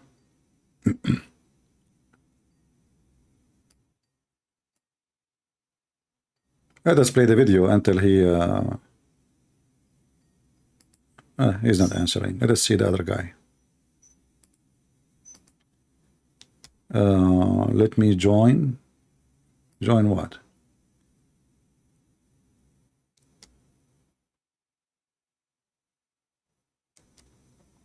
Yeah, there's somebody, he is saying he is 54 years old. I showed him the way to Jesus and he had some questions. My friend, this is not our topic now. If we are done, I will take your call. Not for this now.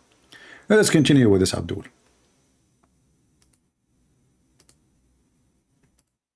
I leave everything and I go, and he's looking in my eyes and thinking, bro, we're on the same side here. We're on the same side. What are you doing? And he's trying to maybe give me some signs with his eyebrows that don't do that. Yeah.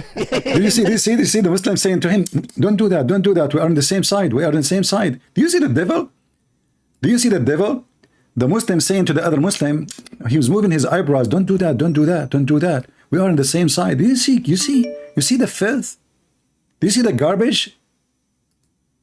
Say, move your eyebrows again. trying to incriminate him. Exactly. Yeah. I mean, just imagine for a Imagine, second. yeah. Just imagine I go speaker's corner. Yeah. And I go to Shamsi and I go, listen, curse the LGBTQT. Imagine, it's disgusting, bro. Okay, imagine. Disgusting. I leave It's everything disgusting, and bro. I go, and he's looking in my eyes and thinking, bro, We're on the same side here. or We're on what? the same side. What are you doing? And he's trying to maybe give me some signs with his eyebrows that don't do that, yeah? Imagine him telling me, bro, we're on the same side. Yeah. Maybe he's God. coming to my ear and saying, bro, what's going on? And I'm like, no. Say it, incriminate. God. Say that you curse them. Say that they're filth. They say that, bro, only a person with evil intent. 100%. Bro, you cannot have any good. Malicious. Bro, Remember, in the beginning, he is a good guy. He is doing dawah. He is sticking to the basic.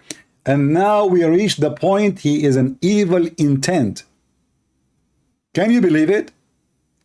In the beginning, we start saying the guy is a good guy. He do good dawah. And now he is an evil intent.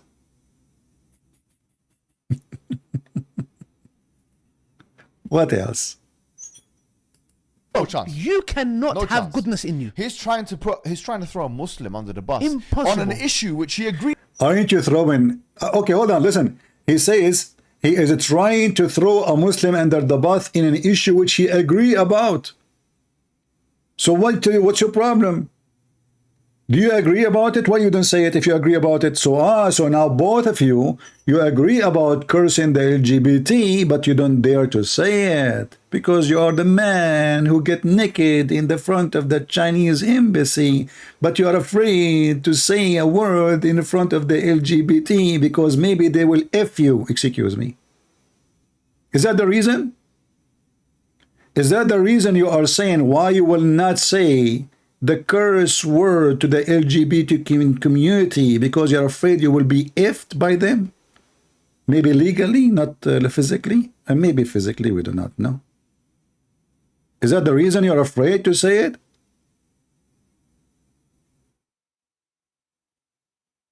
What kind of a Muslim those Muslims are? So you go in Egypt, you are a hero. In England, you are an LGBT supporter.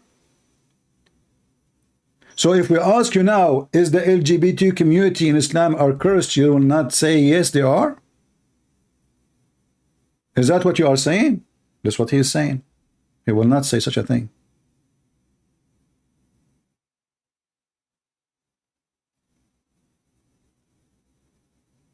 We just heard him saying that. Agrees with him on. Bro, furthermore, an issue which his own teacher, the one who can't speak Arabic or read the Quran, who's Abu Khadija, the one who... Listen. They are making fun of Abu Khadija. He don't speak Arabic.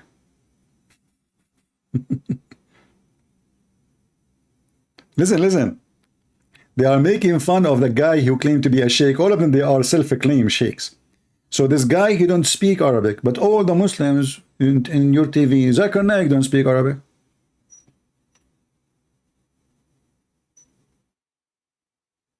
Hamza, he don't speak Arabic. All the potatoes who support you in speaker corner, they don't speak Arabic. Lili Dawah himself don't speak Arabic. I mean, the guy next to you who is teaching people supposedly what is Islam, he don't speak Arabic. I mean, do you see the stupidity? Now they start bashing another guy. Why? Because you don't speak Arabic. How you can teach Islam and you don't speak Arabic? But he forgot that the guy between him 5 centimeters next to him, the one who is wearing a blue shirt, he don't speak a single Arabic word.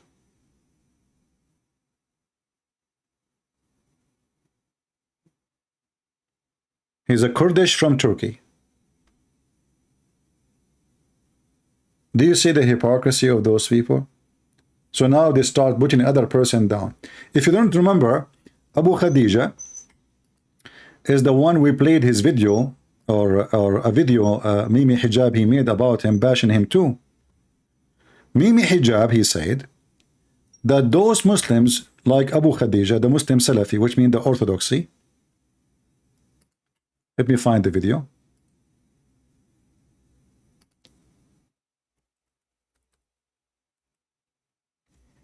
They marry women for 2 minutes.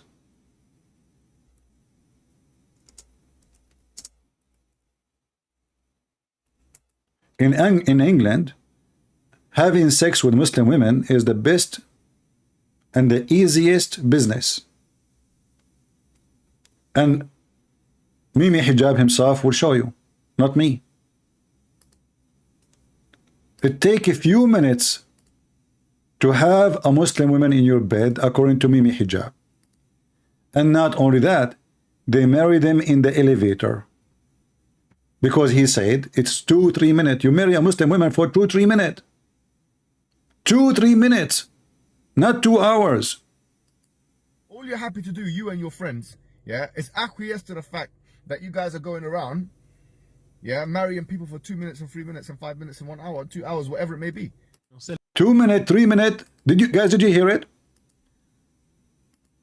The Muslims in London, they marry Muslim decent women who they are wearing their burqa and they have a brand new private part, never been touched before. This is what they claim, that they are wearing burqa, they are pure. It turned to be that Muslim women in England are used for 2 minutes and then after that they throw them.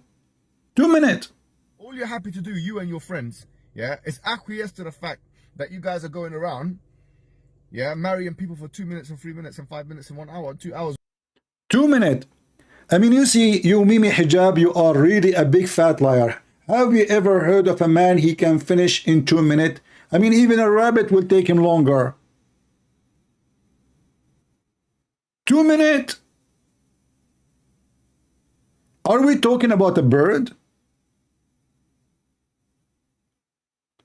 Muslim men, they marry women for 2 minutes? Do you see how when he tried to smear somebody, how they exaggerate with their gossip and their lies? Who in the world want to believe that there is, regardless if they are Muslim or not Muslims, who in the world want to believe that there is somebody marrying somebody for 2 minute muta, sexual enjoyment for 2 minutes? 2 minutes.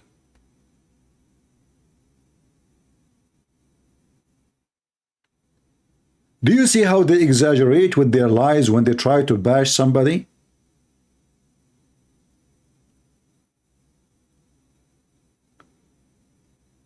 They never stop bashing each other. I will not be surprised if in the future those people, they kill each other physically, literally. Hatred, this religion is full of hatred and anger. And all are fighting over what? Who is going to be famous in the community? Who is going to be in charge of money? Who is going to be in the front so he can be making the profit? They are following the prophet. What's wrong with nikah al-muta? Okay. I don't think you're a Muslim. I think you're a troll. Do we have any real Muslim here?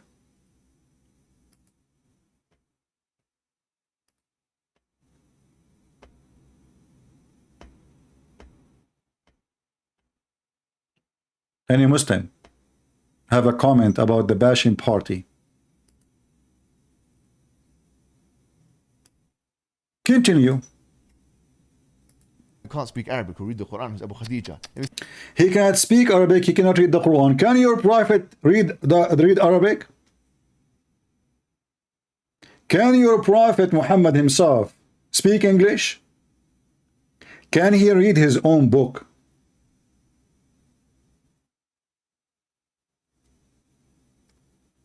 To try to put a person down in any way. I have to agree that if you don't know the language, I mean, how in the world, because Islam is based on Arabic. Islam is an Arab religion made for the Arab, for the benefit of the Arab, and the rest are potatoes, the best are puppies to control. The Arab are the gods of Islam. That's what it is. That's why, in order to be a Muslim, you have to speak to Allah in Arabic. You cannot speak to Allah in your Pakistani language. You cannot pray to Allah in the language of Urdu. You have to pray in Arabic, for this is an Arab man-made religion for the benefit of the Arab to take control of everything.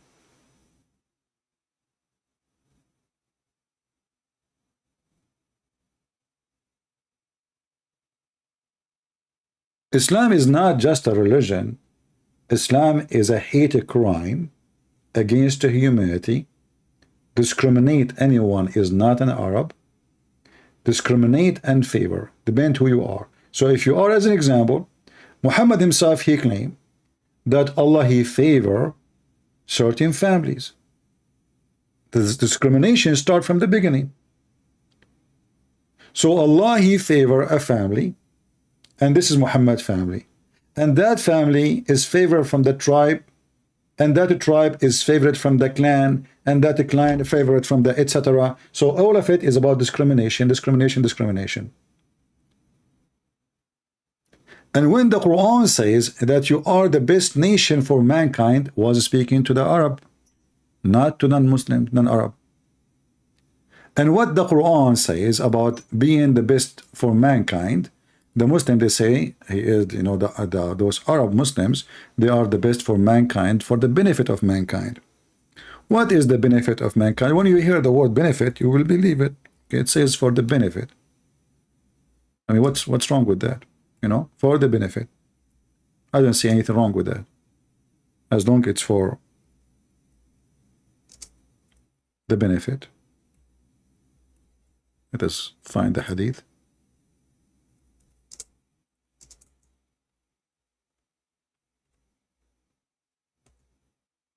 Read it. This is how Islam is for the benefit of mankind. The Muslims, they are superior. The Arab Muslims, they are in charge of all mankind because they are animals. The Muslims, they've been given command by the filthy Satan, Allah, aka Muhammad, that you go and enslave everybody and put a chain around their necks until they convert to Islam. And the purpose of that, to make Islam grow fast and the Muslim army grow with it. So they capture you, they torture you, they enslave you, they rape your wife. But if you want to avoid all those things, just say Shahada. Convert to Islam. By converting to Islam, you protected yourself from us. For this is a gang cult. This is a gang cult.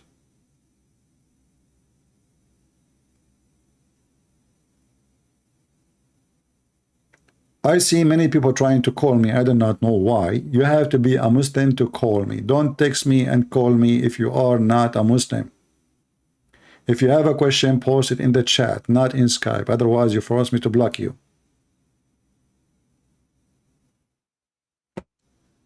So now, what we shall do, Mimi Hijab? The guy who committed a crime because he made a Muslim say what he believed. And this is against Islam. Muslims should practice taqiyya and lie, especially they don't live in a land controlled by Muslims. We say it for what? But when Yes. you can't read Arabic because we read Yeah. the Quran, Abu Yes. Khadija. Yes. We say it 3 times just so that the people in Birmingham know. Yeah, it's Sunnah 3 times as well. Yeah. Huh? Sunnah 3 times. He said 3 times. This is Sunnah. The Prophet, he repeat everything 3 times. A Muslims, as long as they mention this, can anyone tell me why in the world you Muslim you have to repeat everything 3 times? Can you believe it that the donkey Muhammad, when he go to a place, he have to say Assalamu alaikum 3 times? Isn't it boring and stupid to say Assalamu alaikum 3 times? Imagine you say to somebody Assalamu alaikum, shalom to you. Assalamu alaikum, by the way, this is a Christian greeting. This is not an Islamic. Muhammad, he starts from the Jews. Since he moved to the Medina, which is the majority are Jews, Muhammad starts saying Assalamu alaikum. So he enter a place, he says shalom. People, they say shalom. Muhammad, he say again shalom. They say to him shalom. He have to say it 3rd time, shalom, assalamu alaikum. I mean, how boring, how stupid has an idiot. Any Muslim can tell us what is the purpose of saying it 3 times. And Mimi Hijab, he repeated, and Lili Dawha, he agreed. This is Sunnah, which means this is the practice of the Prophet. He repeat everything 3 times. So we are the Christian who believe in the Trinity. Muslim, they practice Trinity. If you ask the Muslims, what is the purpose of a 3 times? They say to you, this is the perfection of God. Perfection. Well, if perfection of God is connected to number 3, so why you are upset with the Trinity? For God is perfect then. As long as God is perfect, And number 3 is the perfection. So why you are against the Trinity?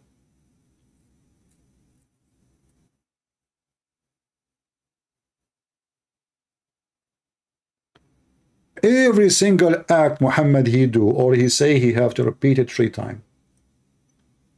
Not only that, if a Muslim, if Muhammad Hijab, he divorced his wife 3 times, he cannot have her back unless she go and sleep with Lady Dawha, and then Lady Dawha divorce her, and then she come back to him. Why 3 times?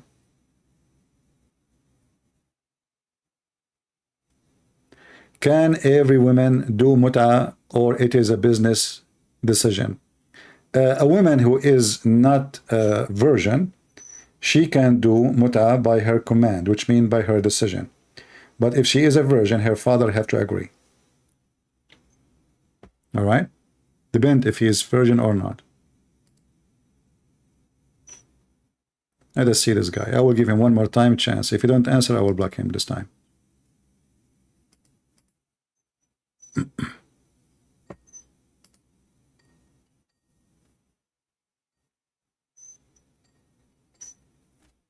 Let us see if he will answer.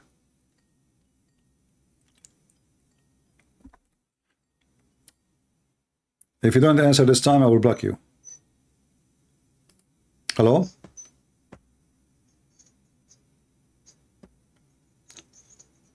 Hello?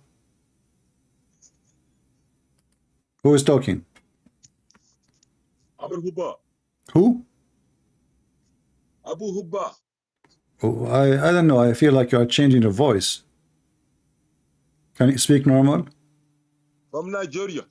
Ah, Fakira from Nigeria. What do you think, Fakira? What do you think about those 2 Muslims bashing each other? What do you think? You know, don't know what you're talking about right now. Yeah, they are talking about Muslims. They are bad. You know, they are liars.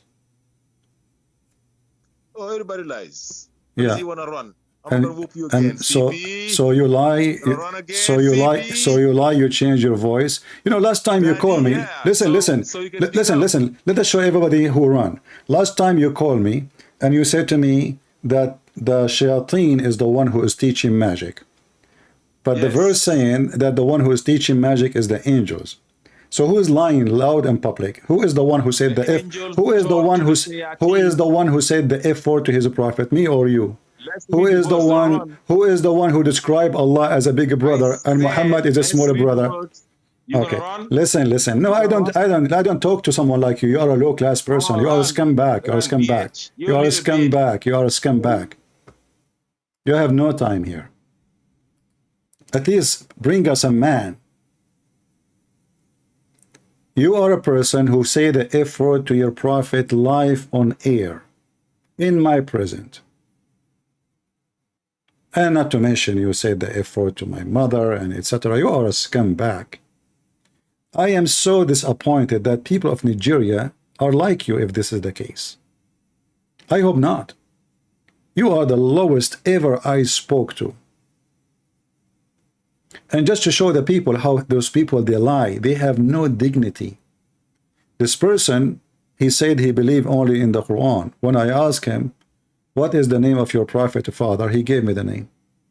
What is the name of the prophet wife? He gave me the name. But this is not in the Quran. He said he don't accept hadith. He said, I said, from where you get this? He said, from the books of history. But this is hadith. Scumbags.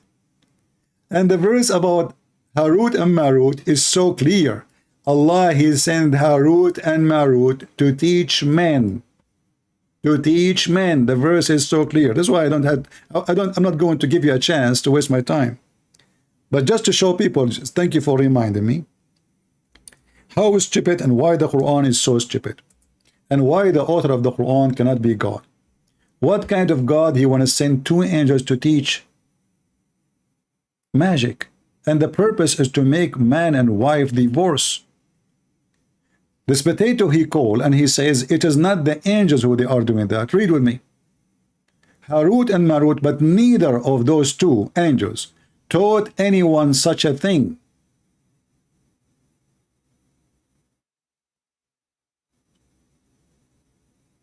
unless they tell them this is a trial.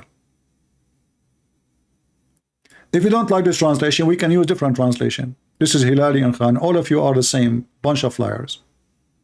We can even use the translation of Rashad Khalifa, the one who he himself used. We can even read the interpretation of Rashad Khalifa, and then he will, he will see he's in the size of a cockroach. Because even in the book of Rashad Khalifa, it says that he is Allah. He sent 2 angels to teach black magic.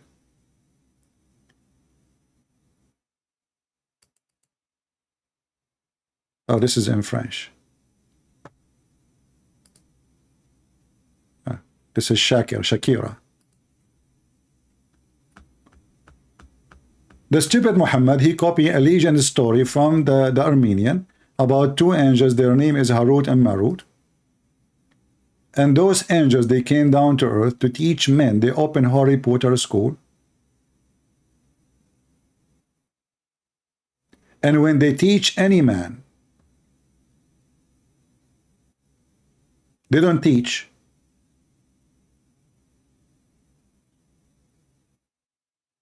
without disclaimer. And then he will say, well, it says there that the shayateen is the one who teach Muslims. No, it was the angels. The angels are the one who taught. Shayateen and people, they learn from the angels, as you see in front of you. Who is the one who taught the men and the shaitans? Harut and Marut. Yet these two, who? The angels, Harut and Marut. They taught no man until they had said, surely we are only a trial. So who is the one who taught the men and the shaitan? The angels of Allah. And here the first question you ask yourself, what a stupid religion. Not only they believe in stupid silly magic, which does not exist, they believe that God of Islam himself, he opened a school by sending 2 angels to teach them magic, and the purpose of that is divorce. And you can imagine here the evil of the God of Islam. Why you want to do that? How that is a trial? Trial to whom? What about the one who will get divorced if magic is true?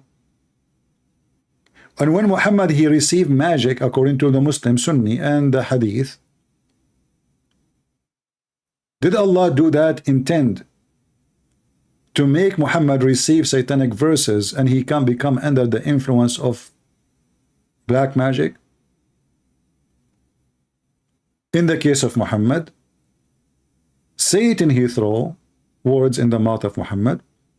In the case of Muhammad, a man, his name is Lubayd ibn al-Asam, he took some hair from the anus of the Prophet and he controlled him by black magic. So the Prophet, his penis cannot stand up no more.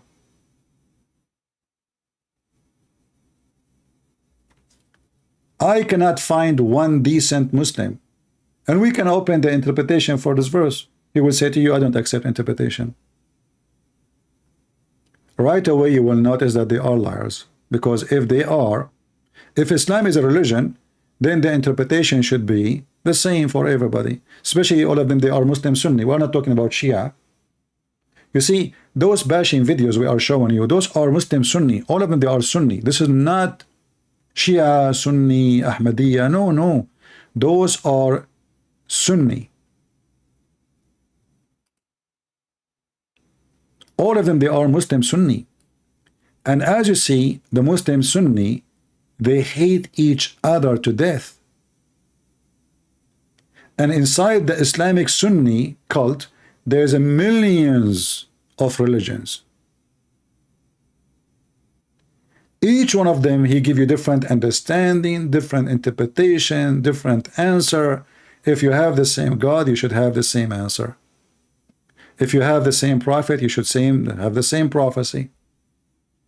But they don't have the same books. In the case of those people, they have the same books, but each one of them, he give you different explanation for what is written in the clear Arabic words. Listen carefully to what is left in this video. Yes. That individual who's an imposter of a sheikh, an imposter of a student of knowledge, So you are an imposter of what? the fraud, Yes. Abu Khadija, he was done recently. I'm not sure if it came on the news even, right? Or some sites and stuff were showing that he was done because he's got some school that he's associated with. I think there's a primary school in Birmingham. Yes. And the authorities there said that his stuff was not in line with that kind of thing. More traditional values. Traditional values and so on. Etc. And they were attacking him because of his views towards LGBTQ and so on. Bro, imagine your own teacher got attacked by that, and now you're taking the same line of criticism and applying it on another Muslim because he's not from your sect. Bro, it cannot. The action This is cannot the be festive, action bro. of a nifaq. This is Wallahi. action nifaq. I'm not saying he's a munafiq. I'm saying this is the action. This is Wallahi. nifaq amali. Nifaq amali. This is what the disbelievers do. This is what the munafiqeen do. Yes. This is disgusting Yes. behavior, bro. This means to say that what? If it's a Muslim sister who's not from your sect, would you Yes. let her get beaten up, Yeah, imprisoned? Yes, they would. They would. They would. Yes, they would. Wallahi, they would, bro. I mean, they Wallahi. could do it to this Let me guy. tell you something. If they had the power, they'll do that to us. 100%. 100% they'll do Bro, power. this is- 100%. If they have the power to put us in jail, they will put us in jail. 100%. And I am sure 100%. If you get the power to put me in jail and to put him in jail, you would do that. You see the hypocrisy? Do you see the scumbags? They are saying he wish, but don't you wish that to happen? Don't you? evil and malicious. Bro, I think. Ajib, man. Like the ayah in the He's trying to Quran. put the guy in prison or something, isn't Bro, the ayah in the Quran clearly says, does the ayah say those who are harsh towards the believers and soft towards the he? disbelievers? أذلة على المؤمنين وعزة على Opposite, bro. الكافرين. Bro, the ayah is يجاهدون opposite, في bro. سبيل الله ولا So are you practicing this ayah now by bashing a Muslim brother? يلومون Bro, لوم these السلام. guys are opposite, bro. He's I've there, seen the there. treatment they give disbelievers. Wallahi, Yes, as a yes, believer, I yes, get jealous. yes, Look, yes. Aki, look. Jealousy, look, I should tell you something, yeah? There's blame with the jealousy. Yes, subhanallah. And there is, Subhanallah. look, let me tell you something. Aki, wallahi, I look at them and I go, bro, I wish this I wish brother, it was us. I wish I was talking I to wish me we like had that that. brotherhood like that. Yeah, I wish, look, once he called me a brother, I was so happy. I was, was like, happy bro, with this that, guy man. called me a brother. Allah He Akbar. acknowledged me as a Allah brother. Akbar. Yeah, he said, our brother Ali. I was like, la ilaha illallah. I said, Alhamdulillah. I saw light. I said, you know what? Alhamdulillah. There's a hope in this brother, yeah? SubhanAllah, as But your after to see believers, something like this, I yeah, think- Aki, we as your Guys are brothers key, man. The are guys are jealous, key. bro. I'm telling you straight, yeah. I am jealous that these brothers don't treat me like a brother. Unbelievable. I'm jealous, bro. Oh, Bro, and this is good type of jealousy. You know why? Because you want it for yourself. You don't want to take it away. They should treat you as a sister. I understand anyone. what you're saying, Akhi, and this is upsetting. It's upsetting to everybody. Unbelievable. Because the thing is, in the Arab world, Akhi, that you should see the kind of backlash this guy's getting. Well, of course. People You know are why? shocked. Because, bro, people are shocked. bro, people in the Arab world come to me and say, brother, well, you know, what's the problem with you Now and they know Shamsi? the problem. You know what I say? I said, bro, Guys, people in the Arab world, they come to him. In the Arab world, he become the source for the Arab world. Nobody heard of you in the Arab world. Are you serious? brother, if the problem is with just me and Shamsi, Shamsi has a problem with 500 people. Either all 500 people are wrong or he's He wrong. has a problem with them. He never, the guy's Bro, never, this everyone. is a Madkhali Jilt. This guy is basically the purest of the Madkhali sect. Bro, Literally. you cannot, what can you expect from some... That's it. They gave him a new title. He's a Madkhali sect. Hey, Mimi Hijab, do you like to call me and tell me what is the Madkhali sect so we can enter with you in it? That's it. He is a Madkhali sect. What is Madkhali sect? Can you tell us? You know, we are not informed. Somebody like that. Bro, wallahi, like you said, if you were in Libya, he'd take a shot at you. Yes. 100%, 100%, bro. this Your guy blood is is Ikhwan halal. Muslimun or whatever, Yes. and we're not associated with that party. Yeah. But let's just say for a second, they'll shoot your head. Like the Khawarij did to Akhi, the... these yeah. individuals, bro, the way they think, Akhi, is so distorted. Perverted, bro. Perverted. That's not Perverted. So isn't it your prophet, if somebody don't agree with him, he shoot him in the head?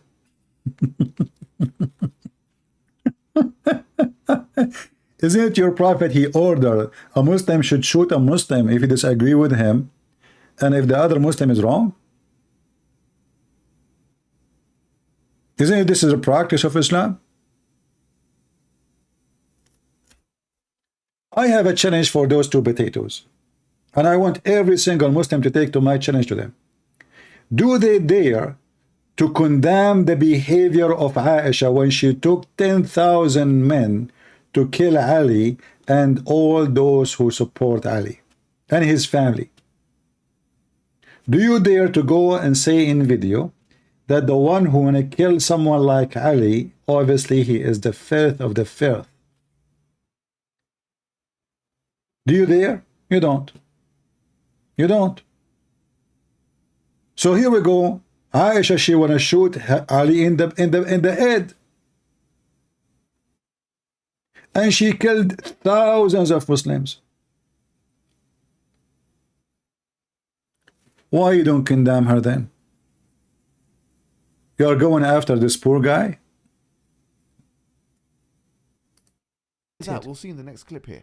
Bro, they're willing to even change the religion for this stuff. Why? What happened? Let's take a look at the next video. So you say Ali, he don't know what the video, what happened? Why? What happened? Let us see. They don't know. You see, I mean, they see the movie.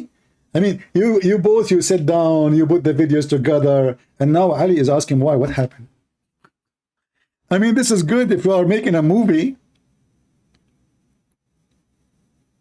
Why? What happened?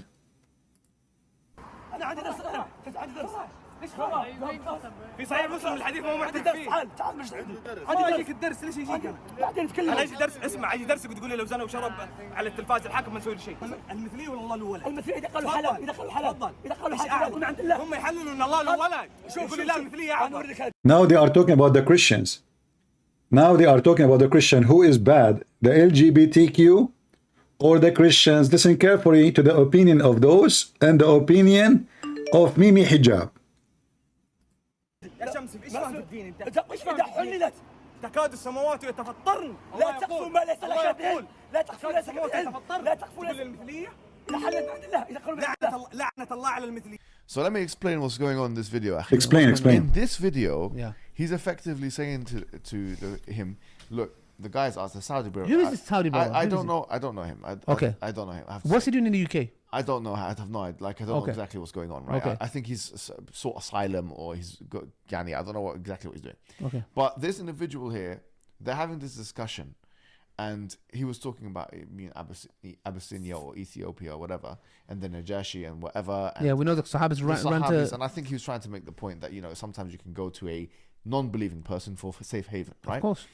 And so they came to this point of discussion where he's saying which one's worse, homosexuality or saying that Allah has a son. And this brother here, the Saudi, says, you know, the Quran says takadu samawati yatafattarn. Yeah, you know, the heavens and the earth were going to be the heavens were going to be cleft asunder and so on because of that. So how can you say which is worse? He says which is worse. So Shamsi says, he says that actually. Why is he asking this? Because people don't understand the context. That this brother he's has. saying that because look, and Najashi, for example, right? Yes. He's, from what I understand, and Najashi, he was a Christian who believed that Allah had a son. Yes. And yet, you know, the Muslims sought safe haven with him. So Shamsi is saying to him basically, why are you in this country that promotes LGBT? Yeah. Which one is worse? But okay. That's So and then from the discussion goes to. Which is worse? Yeah, which is worse. So he's saying, well, of course I have to come here. Shamsi is saying it's worse. It's إذا حللت, meaning istihlal happens. Yeah. And by the way, this Shamsi is meant to be Arabic is meant to be his first language. He's fumbling all over the place. You would not assume at all this is his first language. Wow. People are saying in the comments, any Arab that's watched it is saying this guy does not speak wala Arabi wala English. He cannot speak. So now he start bashing him in the language he speaks. This guy is born. I mean, he is in some South Africa, so their Arabic is different from our Arabic. And now Mimi Hijab, he start bashing his Arabic. And his English is bad. And this is what will disqualify him. But now the question is, who is worse? You see, they said that if you curse the LGBT, that will incriminate you and will take you to jail. We should not ask a Muslim to say that because we are in the same side. So we are evildoers who hide what we believe because we don't dare to say it. And now they are saying, well, now they are arguing about who is worse, the LGBT or the Christian who say that Allah have a son. By the way, we don't believe in Allah. Your God doesn't mean anything to us. However, we will go with you. Which one is worse for you, Mimi Hijab and Lili Dawha? The LGBT or the Christians? Speak English or cannot speak Arabic. And this is not just to put him down, but just to let him know his level. Yeah. The man, if you're going to make tabdi' of individuals and take the huquq, the haqq of the individual away. Ignorance, bro. You have no mu'ahalat. You have no ahliyah. Yeah. You have no qualification, number one. You cannot speak English properly, number two. Number three, you cannot even speak Arabic properly, akhi. Yeah. You cannot even speak Arabic. You're making problem when you read the Mus'haf. You're at that level. People. Hey, Mimi Hijab, do you like to make a video about Sheikh Uthman who do not know how to say two Arabic words, yet he claimed to be Sheikh? Isn't it all your Sheikh don't know Arabic? Continue, continue. Will take you seriously and you have clout because you give dawah on the streets. Akhi, you give dawah on the streets, give dawah on the streets. Stick to that. Stick to your lane. You're making aqidah blunders, and I believe you're doing it intentionally so that you can mislead the people. He's saying actually it is worse to do istihlal of homosexuality than to say Allah has a son. Where is the evidence for this? Yeah.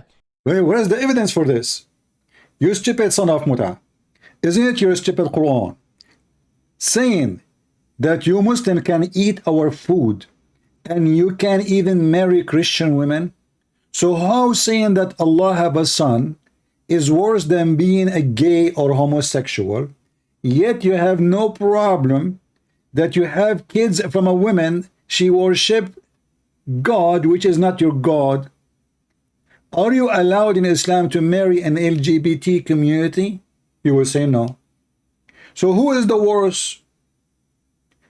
You see how hypocrite they are? According to them, Shamsi is saying something not true. What is the evidence that those who they are LGBT, they are worse than the Christians? So now we are assuming that both of us, the LGBT and the Christians, we are bad for them. We agree. Okay, we are bad for them. Thank God we are bad for them. But we cannot even forget that Islam is the most evil intent cult teaching hate against everybody, but yet they don't dare to mention it. He just mentioned that we should not say anything against LGBT. And now they are saying who's worse.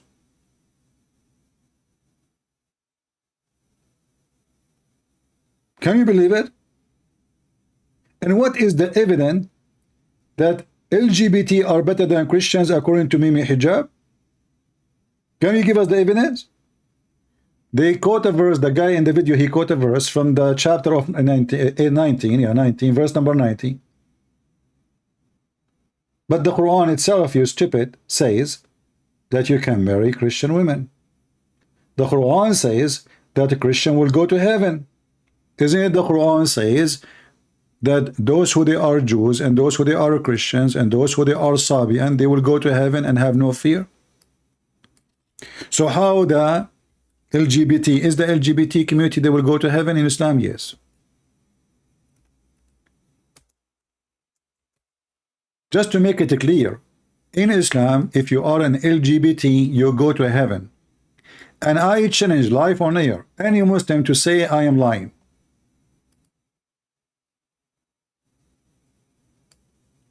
I challenge any Abdul, including Mimi Hijab and his girlfriend Dawha, to call me live on air and prove me wrong.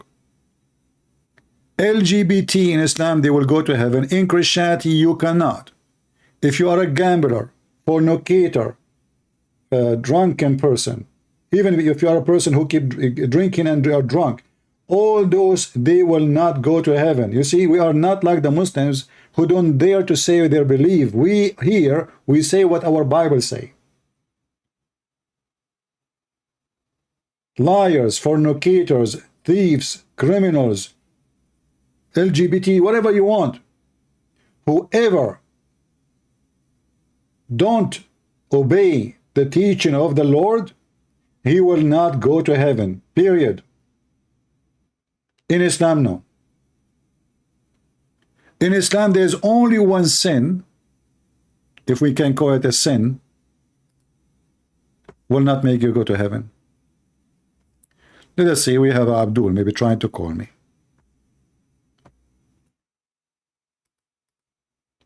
Somebody saying, come to Iraq, I will beat you.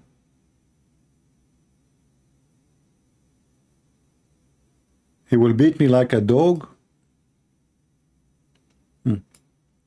My friend, I joined the USA Army when our army was in Iraq. Trust me, if I was there, you would be hiding like a cockroach. The same as Saddam Hussein, we found him inside the hole. Do you remember your president, the Muslim Sunni president? We found him inside the hole. So don't tell me if I come to Iraq. We have 80,000 Americans in Iraq. They are laughing at your prophet. And your Muslim mullahs don't dare to do anything to them. 80,000 in the American embassy. I mean, have you ever heard of an embassy have 80,000 people? And what kind of embassy that embassy is? Anyway, let us call this guy from Iraq who wanna beat me.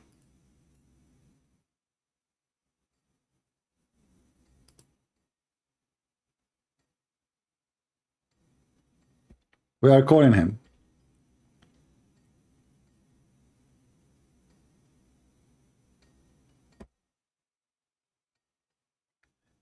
Look like he is not receiving my call. He is in the same hall with Saddam Hussein.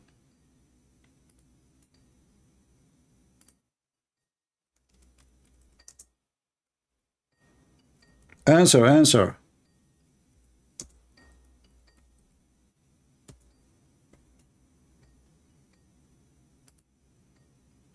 He is not answering.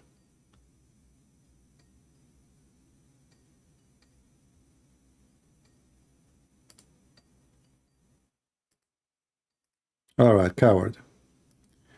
This is your Saddam Hussein hole, just to remind you. He was hiding himself like a rat. Your Muslim hero.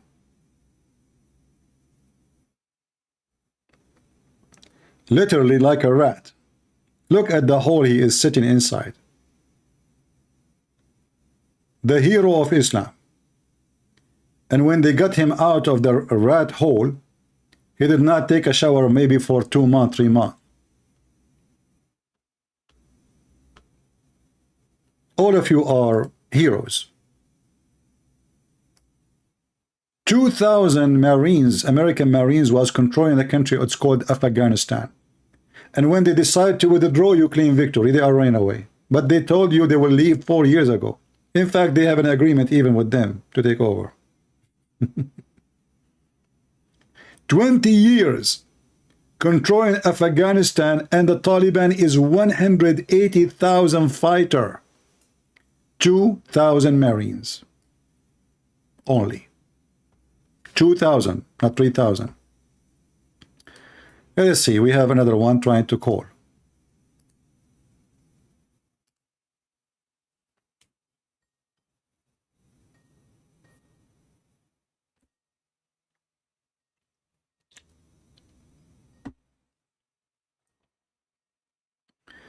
Let us hope he will answer.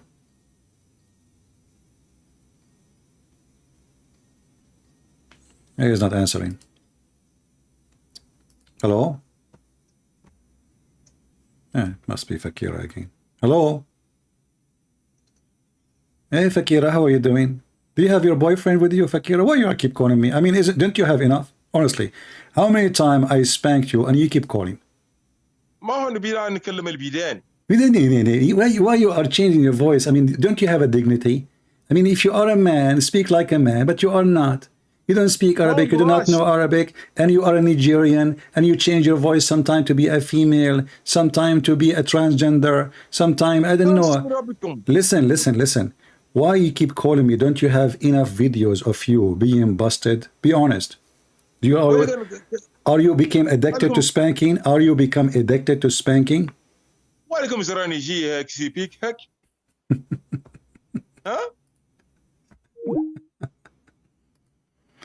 Oh boy.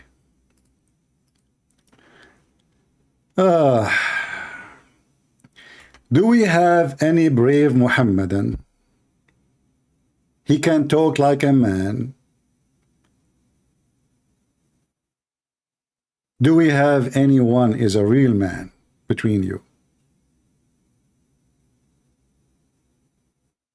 Anyone? So Muslims, who is the worst? The Christians or the LGBT for you? So if the Christians are the worst, why the Quran promised them to go to heaven? Yet they don't believe in Allah. They don't believe in Muhammad.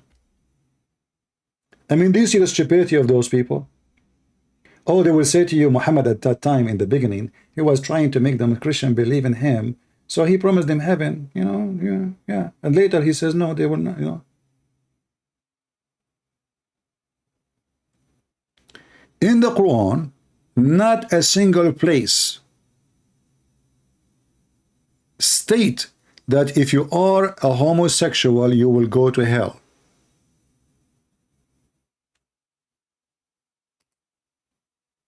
Who is a Muslim when I challenge me?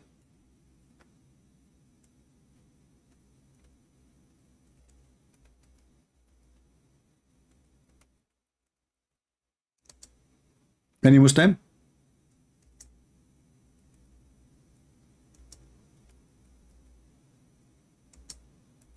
Any Muhammadan?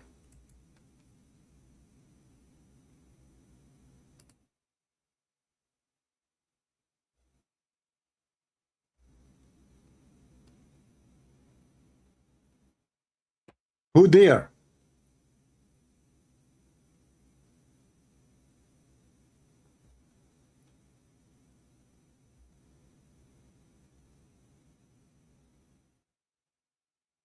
Any Muslim? Muslim don't have a religion, don't have God. This is a scumbag religion. Do as you wish, you go to heaven, just believe in Allah. Prove me wrong. In Christianity, no. Because you cannot be a believer in Jesus and you do an opposite act of the teaching of Jesus. In Islam, no. In Islam, you can be anything. As long as you believe in Muhammad and Allah, you are very fine. This is 1 Corinthians saying to us who do not belong to heaven, and the list is long. Clear and simple. Clear and simple. And that telling us that all of you Muslims will go to hell. Because you are not righteous. You teach having sex with kids. You teach hatred. You teach lying. The man can lie to his wife, even the wife, she lied to her husband. This is a religion of liars. You allow things against the 10 Commandments from the beginning. As an example, you can wish a woman she is not yours. And this is what Muhammad he did. You do worship images of someone he is not even in your God. You kiss black stones. You bow down in front of them and you claim that touching them erase your sin. You are greedy. You go to war only for the sake of the booty, not for the sake of your religion. You are drunkards. The Quran says that the Muslims in the time of Muhammad, they used to be drunk all day long to the point when they pray, they fade apart. And when the Arab and the Christian, they start making fun of them, Muhammad, he says, avoid alcohol. He did never say it's forbidden. Never. Ijtanibu. Ijtanibu, avoid it. There's a huge difference between it's forbidden and avoid. In fact, the Quran make it so clear that alcohol is a miracle of Allah. If you remember once, there's an idiot, his name is Monkey, he used to call himself Monkey Box something, Nader Ahmed. Nader Ahmed, he go around, and he have, you know, like this guy, he's the same as Muhammad, you know, Muhammad, he say something, he keep repeating it. He keep repeating it. Nader Ahmed, he called David Wood. He called all whatever names you want. And he said to them the same thing he said to me. That those who drink alcohol, actually I will make you hear some of it. I want from you more. I will make you hear some of it just to show you how stupid this religion is. And as usual, in order to make a Muslim answer you about something he mentioned, he is the one who chosen the topic, you have to repeat the question 1,000 or 1,000,000 times. And the funny is, you will see some Christians saying to me, Christian Prince, you have to be more patient with Muslims. Let us see what they say about alcohol. After you agreed that your prophet have sex with the goat. Oh, actually, he's here. Hold on. Yeah, let us call him. Let us skip the beginning. And right away, you know, Christian Prince, you are running away from me. Hey, Nader Ahmed, how are you? Hello. Well, hello, CP. How have you been doing? After all these years, we finally... This is very good. I get a chance to meet you. How have you been doing? Thank you. I'm very fine. So what do you want to say to us? Go ahead. Yeah, so, we've been having these wonderful debates on the Bible, Quran, and modern science, mostly Quran and modern science. So he was having debate. He's talking about who? Speaking to David Wood and Apostate Prophet and all the list of those names. With them, you can play games. With me, you're a potato, and see what happened to him. There, he was doing good. If you watch his, his video with David Wood, I mean, he was able to go around any corner. Here, in 2 minutes, he been cooked and smoked. Quran and Science. Absolutely, we've been having these discussions and debates, and I have said Christian has been running away from this debate series because he knows that the Quran is in complete harmony with modern science, and there's Okay, give us one. Let us not waste time, me and you. So for some reason your voice is cutting. Well, give me one. Give me one miracle. Okay, listen. You have to. Why were you running away from me, from this debate? People said, no. See, don't make excuses. We are here. Let's see who is running. Give me a miracle. Let us laugh. Well, here's what I would like to do. This guy is the same as Fakira. He been spanked, and my fingerprint is all over his bum for the last century. And he go around and he say Christian Prince is running away from me. The fact is, he is so stupid to talk to him. I don't want to talk to him. He's so stupid. I find him so silly. I mean, there's no point. And I have my reason to see that he is stupid. I mean, look how many times I will ask the same question. I will keep repeating the same thing. Like they don't even have an IQ to speak to them. So I will say I run away from a goat. A goat I already butchered. I mean, the guy, he agreed with me that his prophet have sex with the goat. What I want more? I finished this guy a long time ago, and he keep going around saying Christian Prince, you don't want that. And I am live on Skype each time. You can call me anytime. How am I running away from you, you stupid liar?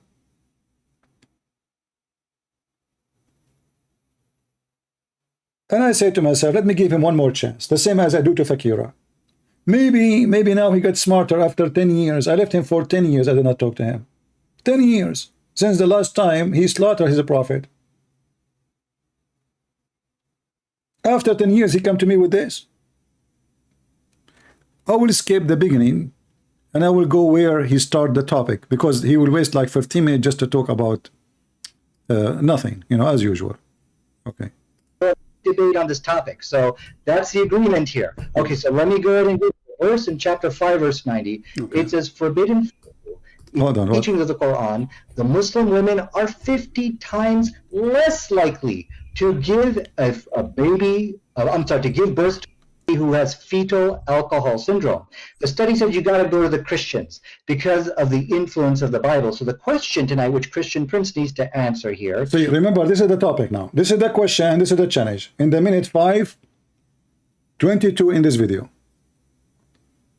Christian Prince run away from debating Nader Ahmed. I like the title.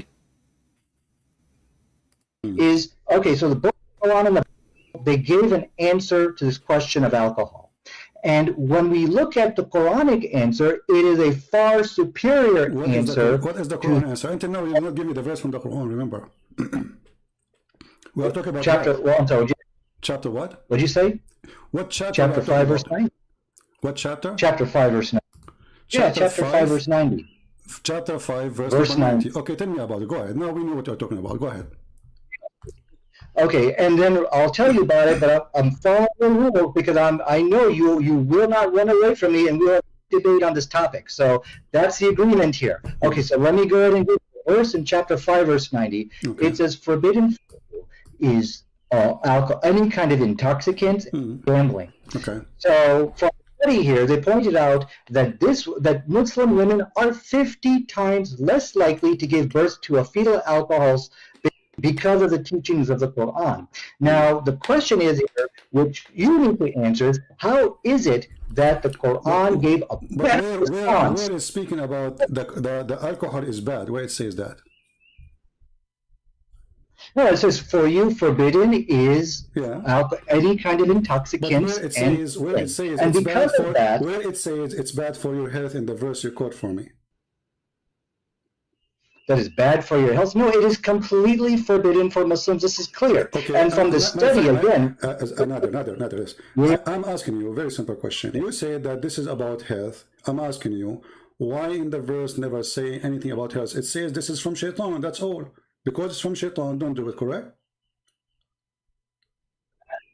Yes, this is from shaitan. And so because as the study concluded, it is the teachings of the Quran which caused Muslim women to abstain from alcohol. And so the question from again is that how could Allah of the Quran provide a better response than Jesus of the Bible on the question of alcohol? Somebody, just to stop here, somebody is telling me about what the Muslims are doing in France. My friend, I'm so happy to see what's happening to France happening. Those French people, they deserve more. You are stupid. You open your doors for them. And now let them burn not only your churches, your country. You deserve it. You brought fire to your country. You are a stupid mule. Don't cry and don't come to me and say, look what they are doing to us. That's what you do to yourself. Nobody else did it to you. Are you going to wake up? No. Because the French people, they have a stupid mentality.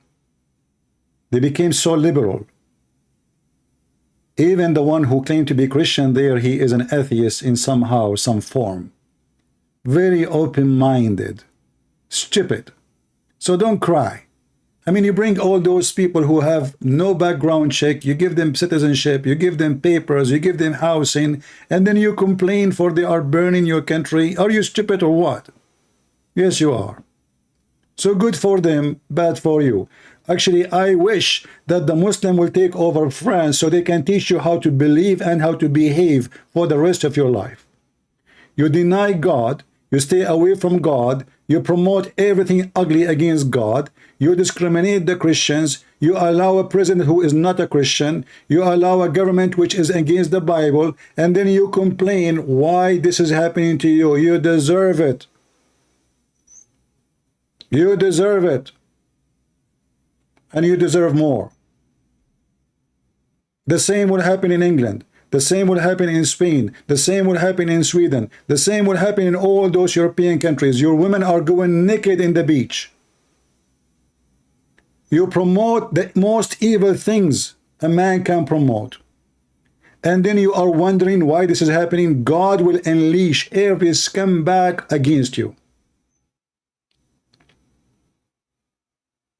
Take it from me. I will never be sorry for Europe. And I say you deserve more. You are not civil. You are stupid. Civility has nothing to do with your stupidity. So don't come to me and say, look what they are doing in Europe. They are not doing anything. It's you who did it to yourself. You don't even have an army to stop them. You don't dare to say what's happening. Even when they burned the church of Notre Dame, you did not dare to say that the one who burned it was a terrorist. Until now, the police did not release the report who burned the church. Because you have a coward president, you have a coward police, you have a coward army, and you have a coward citizen. And all of you become politically correct. Nobody dare to say, what's going on? Nobody dare to say, all of you are a bunch of an idiot. For me, I will tell you my honest opinion. I'm happy to see what's happening in France. Because if you don't see how stupid you are, before it's too late, you will never see. But are you going to see how stupid you are now? No. Even if they burn half of the country. You will not. Because until now you are politically correct. Until now you are foolishly correct. Until now you don't dare to say the truth.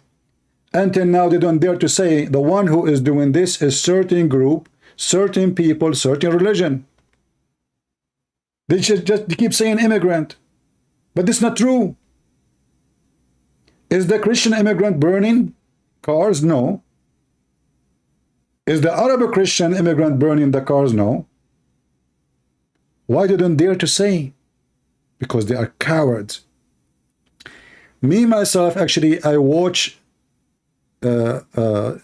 France official government TV station in Arabic. They are encouraging people to go in the street and burn cars. You believe it? This is the government TV station in Arabic. All those who work there, they are Moroccan, Algeria, etc. And they are igniting the fire more and more. And they are condemning the government. And they are asking people to go in the street. This is the truth. So don't cry. I believe that every nation will eat from each kitchen.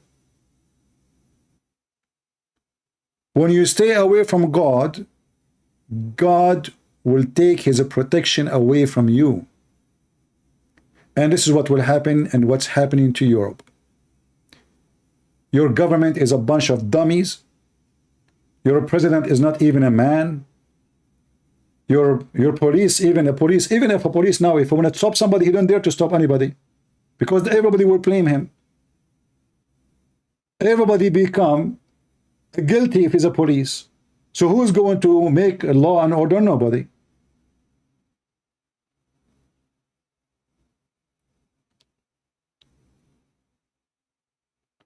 Even in America, when a person, he commit a crime, and then the police, they use excessive, let us say, force. He died. They made it about race when the police chief is a black. The mayor of the town is a black. The majority of the police station is black. Even those who they are in the scene, the one who supposedly caused the death of the man, many of them, they are not even white. They make it about white and black. Because nobody dare to say, this is not really about race. The man, he broke the law. If he did not break the law, how come, why we don't show the police shooting a white man? Oh, if it's a white man, it's okay to shoot him. Hypocrisy. Nobody want to say the truth. I am a Middle Eastern, I am an Arab, nobody is shooting me. I have a very clear accent when I talk. Why they are not doing that to me? Because I did not break the law, I did not steal, I am not doing any crime. So if you don't break the law, nobody can close to you. This is the fact. So if a guy, the police stop him and he start to run away, and then they shot at him, the question is, why he run away? Unless he is criminal.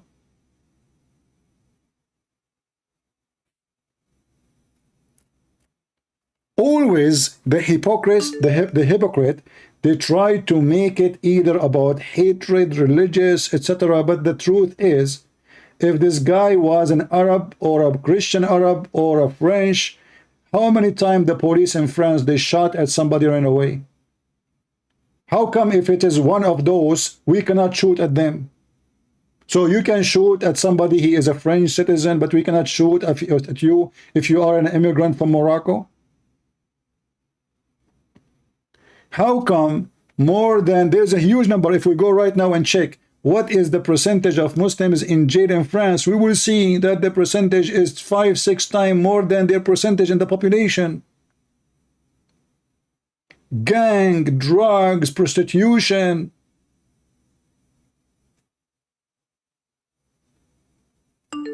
This is the truth.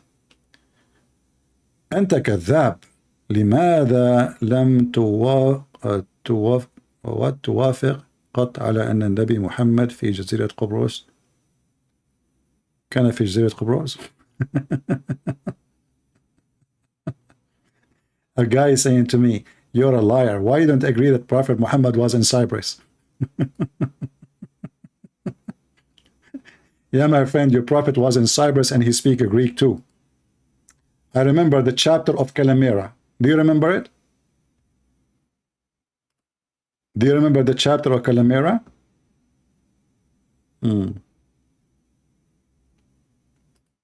Yeah.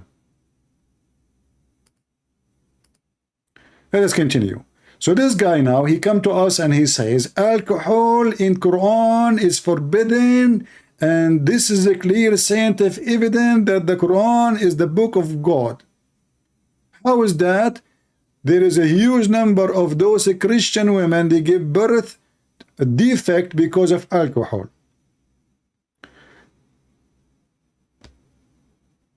I say the only birth defect I see is somebody believe in Islam, because you have to be a person who have mental issue. In fact, Muslim countries have the major birth defect for very simple reason. They marry their cousins. This is literally real. Muslims, they marry their cousins. And all of us, we knew, marrying your cousins will cause a birth defect, for it's the same blood. So the cousin married the cousin, and then they have a child, and then the child, he married the cousin. Again, is like marrying your sister. Non-stop. That's a question you need to answer now. Well, and so this clearly let's make it clear. I'm just trying to get a full sentence from you. So are you saying the Quran confirmed that alcohol is bad, no matter what? The Quranic position is that it is forbidden. Yes, it's forbidden. I know it's forbidden. This is not a question. Are you saying that alcohol is bad no matter what? It's bad. It's ugly. Yes or no? No, no matter what. But I think these are irrelevant questions you're asking. You're running away from the study. This is the topic. This is the topic. It is irrelevant question, brother. So he's just talking about alcohol, how bad it is, and now he don't want to tell me if the Quran is bad or good. Suddenly the question is not valid. The whole argument is about the alcohol is bad. And I'm asking him, can you say to me, is alcohol is bad or good? He didn't want to answer. You know why? Because those Muslims, they knew that when you talk to Christian Prince, you have to be careful. Never say yes, never say no. If you say no, you're in trouble. If you say yes, you're in trouble. So what is the solution? Don't say yes, don't say no. Even they have an article about how to debate a Christian Prince. Even if he said to you, your prophet was a wonderful man, don't say yes, because there is a trap behind it. And don't say no, because there's a trap behind it. So a Muslim, he called me, he starts saying to me, so what are you trying to say? Abdul, just answer me. Is it good or bad?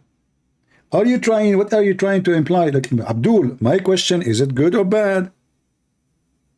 He will not answer. And I have to repeat the question 1,000 times. I don't know if alcohol is bad or it is not bad. Is it bad or not? I mean, what's wrong with you? So you are saying to me, Quran is forbidden alcohol. Okay, forbidden because of what? Because it's good or because it's bad? Yeah. What? You don't understand the question here, so I need you to take some time. This is my question. You don't understand your question. You need to take some time. This is my question. This is my question, not yours.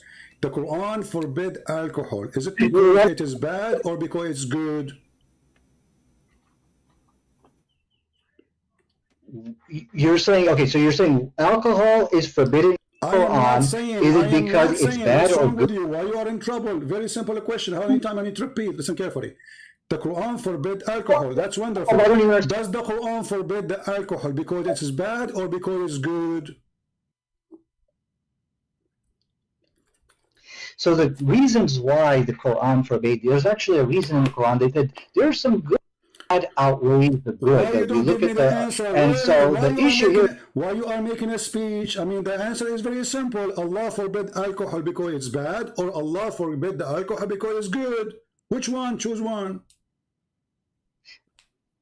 I've already given you the answer. Now the issue, I'm going to read it to you, and you got to answer. I want a clear answer. Is it bad or good? Is alcohol is bad or good?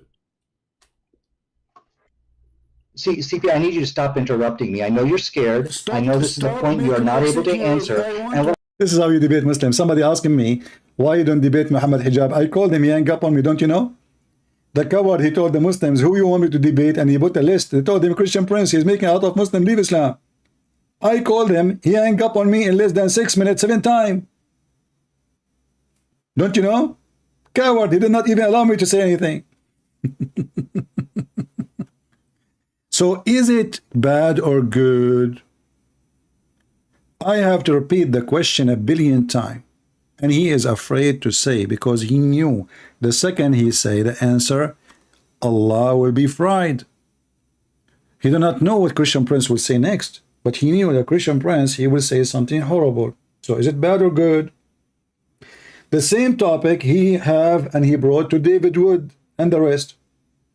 None of them ask him, okay, so is it bad or good? No, because they don't know how to debate. They do not know the mentality of the Muhammadan, and they don't have the knowledge in the same time. They are limited in their knowledge about Islam, and they don't have the skill of how to play with the rat. You know, the problem of Christians, when they speak to a Muslim, they assume that they are speaking to someone who is religious, and he will say what he believes. This is wrong. Muslims don't say what they believe. Muslims, they say what make Islam look good, even if it's not Islamic and have nothing to do with Islam. So when you debate a Muslim, you cannot debate a Muslim, because you cannot debate a liar. So what we do, we bust them. We don't debate them. A debate can happen only between two decent people. I tell you what I believe, you tell me what you believe. Muslims don't do that. We just heard Mimi Hijab and Lily Dawha complaining and accusing another Muslim being evil because he made other Muslims saying his belief that he cursed the LGBT.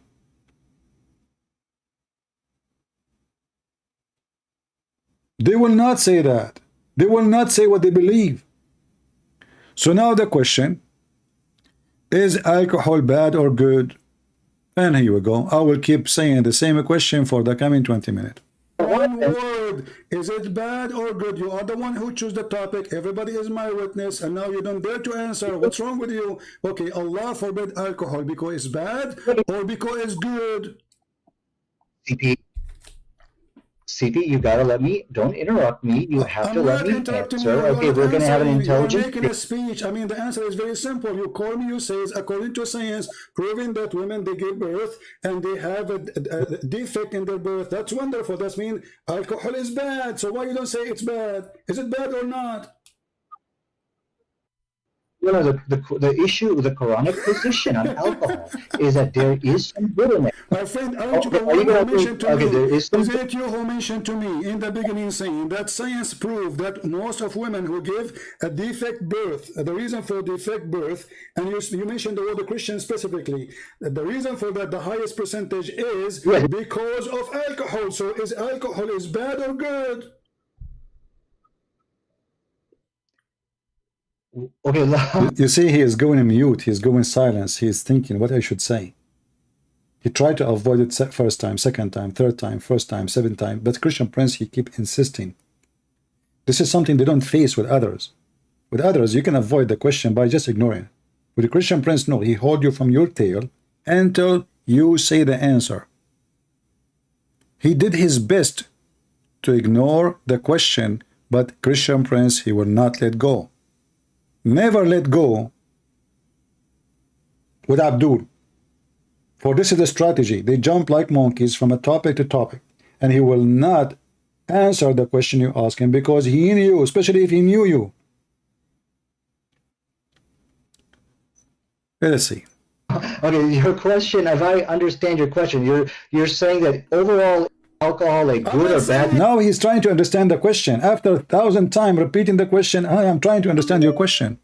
Is that your question? I mean, this is even your topic, and you don't even dare to answer. You call me saying that because of drinking alcohol, women give birth to children who have defect in their birth. Okay, that's your claim, and you claim this is from science. That's wonderful. Now, I'm asking you, based on what you told me, is that mean? And based on the Quran forbidding the alcohol, does that mean according to Allah, alcohol is bad or good? Oh, I think I understand your question. Your question is, okay, did Allah forbid alcohol for a specific reason of preventing fetal alcohol babies? Is that your question? No, what's wrong with you? You are in trouble. You are like a cartoon, Mickey Mouse. You're in the corner. You not know what to say. I'm asking you, is it bad or good? Very simple. Don't tell me any reason. I want to know. Is alcohol according to the Quran bad or good? Bad. Okay, to answer your question, it's bad. But there's a little bit of good in it. Okay, finally you said it is bad. So how come the Quran says it is good? Here we go. This is the chapter 16, verse number 67. You made me lose my voice, repeating the same question. The Quran says that the alcohol is amazing drink, is the best. It's a miracle of Allah. Read for me the verses.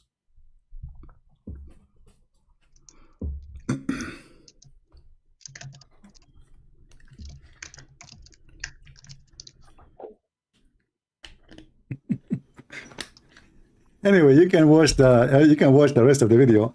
It turned to be all this drama. At the end, the Quran says that alcohol is good. And not only that, it's a miracle from Allah. And this guy, he go and he take the same topic to David Wood, to everybody, every Christian he speak to. He says to him that scientific study says that alcohol cause defect in birth for women. How come the Quran forbid it and the Bible did not? Hello, you know.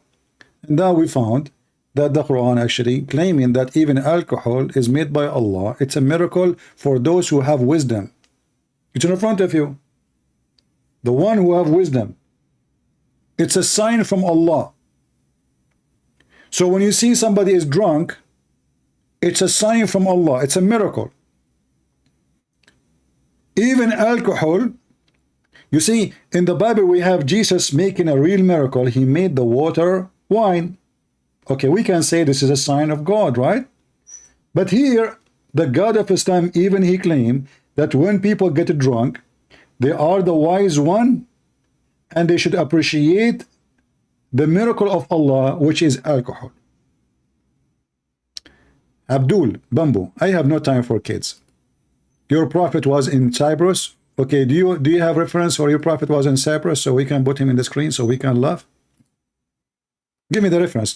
Stop repeating the same thing. Your prophet was in Cyprus. No problem. Your prophet, he won in Cyprus. Where is the reference? Go ahead, show us so we can laugh at you. Potato. Mental illness, you know, they have mental illness. Let us see, we have somebody trying to call us. Let us hope it's a real Muslim, not another fakira.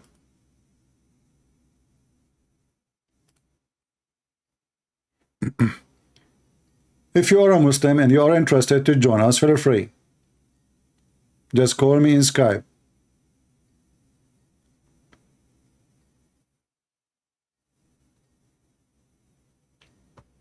He is not answering.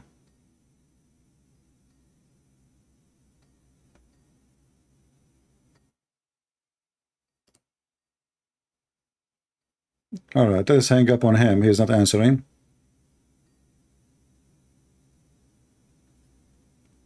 Yeah. See, the Muslim, they are coward. They say to me, I cannot write now. I cannot write now. What's your problem? So why you are, you know, guys, look at the stupidity of the Muhammadan. This person, he just called me and the missed call, you see it? I called him back right away. He is saying, not right now. So why you called me a second ago? I want to debate you. We called him. He just called me. So when you called me, you were not able to debate me, and now you cannot debate me? You remind me of your prophet who received verses opposing each other. In the morning he received a command, afternoon he received the opposite command. Do we have any brave Muhammadan? Don't forget to subscribe if you are new to our channel, and just to remind you, from now on, we will be in this channel for some time.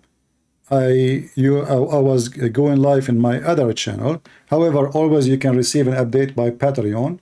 And don't worry, you do not need to make any donation. You go to Patreon, it's for free. You subscribe for free.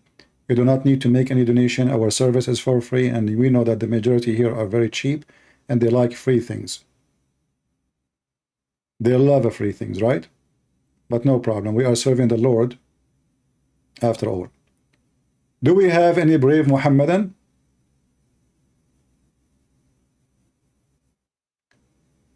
So it turned to be that all the drama of the Muslims about forbidding alcohol, Allah himself was praising alcohol and saying there's a good provision from it. And it is being a miracle. In fact, you see, in Arabic, it says rizqan hasanan, and it used the word sakaran, which means being drunk. He did not say just alcohol. He said the good thing about it, it make you drunk and you make good money from it. Good provision.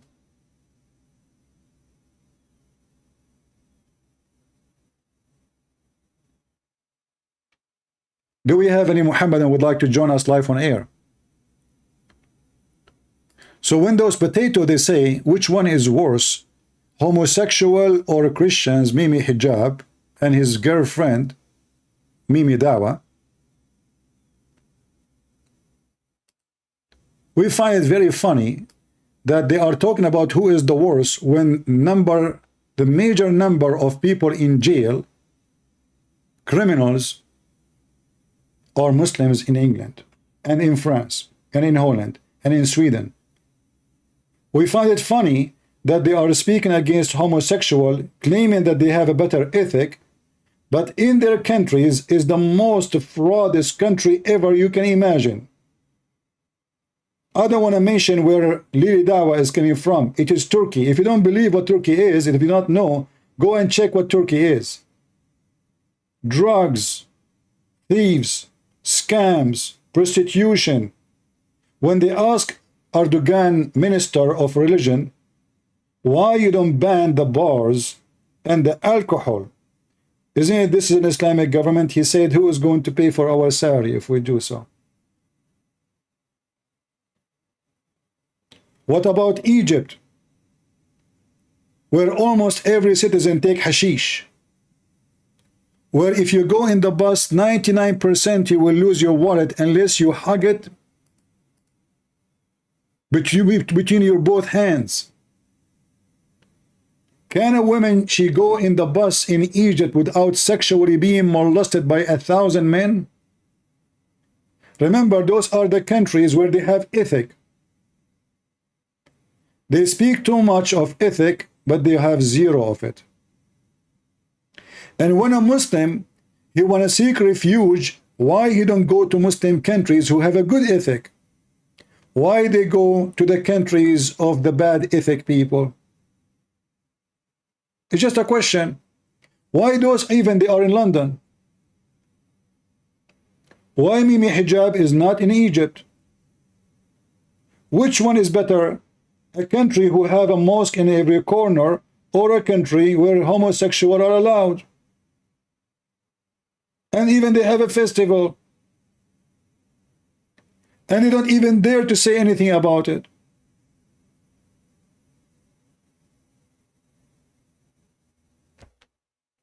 What's happening in Lebanon? They deserve it too. Christian in Lebanon, they sold their land. You have fake leaders, you have potatoes. You don't have leaders.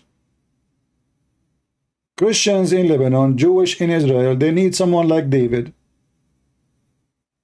This is your problem. You don't have a real leader. All of them, they are hypocrite cowards. All are politically correct. Even your patriarch there, he is a scumbag like the rest.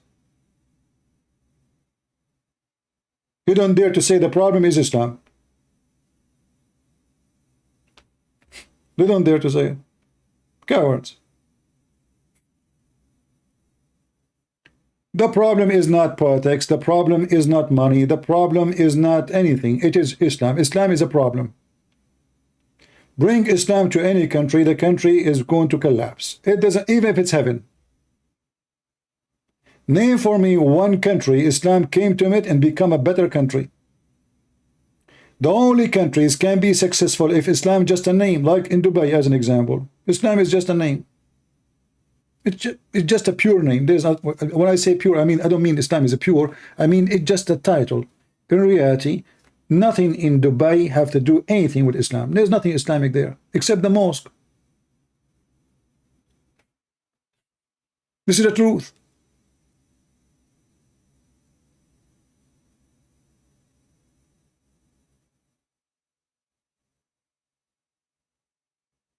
Name for me one Muslim country is successful. Even the successful country, when they build something, they have to hire somebody who is not a Muslim. In fact, in case you do not know, me as an Arab Christian, I can get visa to work in Dubai or in or in Bahrain or in Saudi Arabia way more easier than a Muslim. Anyone knows why? Did you ask yourself why? Why Arab Christians are welcome to work in those countries, but they don't want Muslims? They don't welcome Muslims. You will find in those countries that the number of those who they are not Muslims working in Saudi Arabia or Emirates or Bahrain is 5, 6, 7 times more than the Muslims. Why? Because you bring a Muslim, right away he start taking over. Even in a Muslim country, he think he owned the country. You bring a Pakistani guy to Dubai, second day he will say, he will question the ruler what he's doing. Second day. A Christian, he don't get involved. It's not my business, not my country. So they welcome Christian, they don't welcome Muslims. Even Muslims don't welcome Muslims.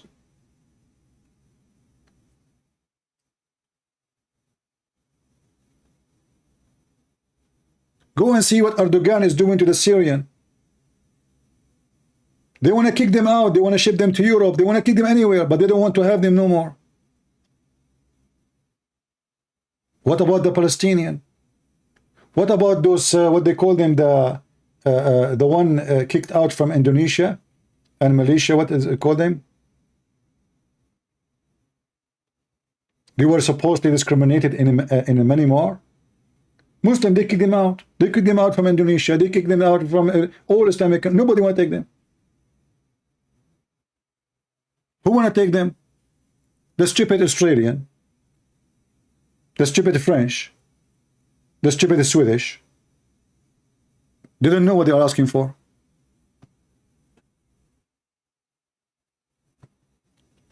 I remember, I'm an immigrant. So I'm not speaking against immigrant, but I'm speaking about reality, that you don't bring everybody. You need to check. If a Muslim guy, he is a Kuwaiti, let him come. If he have a degree, educated, a nice person, you know, if you bring him if you want. You don't open your door for everybody. Criminals, wanted, child molester, criminal, drug dealers. Just let everybody jump in the ship, and then if you kick them out, they make you look so demonic. Yeah, the Rohingya, yeah. Go and see the Indonesian, they kick them out. They throw them in the ocean. Malaysia is a country ruled by Muslims. They kick them out too. But if the French kick them out, you will see the drama. 500 immigrants, they died close to the border of in the Sea of Greece. They blame who? Greece. Not their countries. They are coming from Pakistan. Why somebody from Pakistan coming to Greece? I mean, do you have a war in Pakistan? No. Why you are coming to Greece?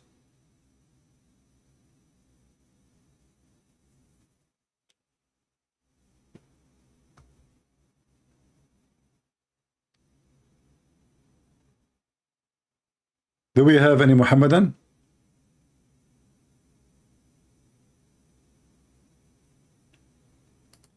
Who is a brave Muslim would like to call us?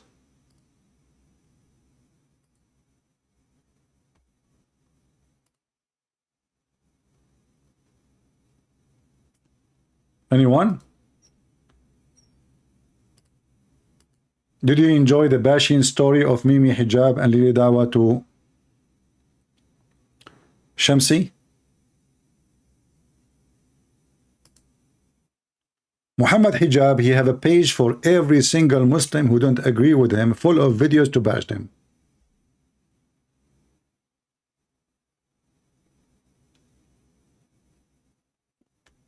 I forgot the name of this guy, the one who is the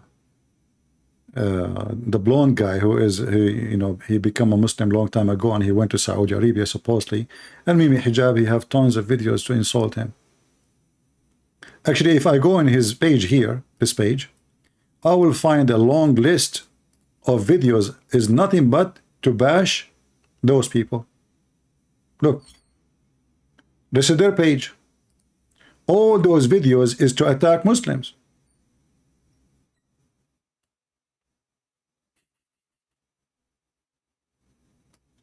No.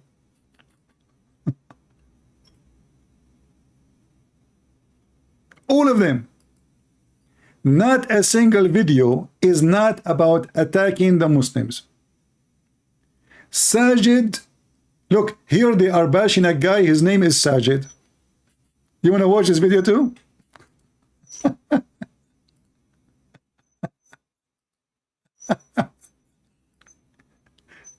Anyone who don't agree with them, they smear him. They frame him. Mimi Hijab is making an interview, brother. With who? With the guy who said, and by the way, Mimi Hijab, I agree with him, that we can have sex with babies.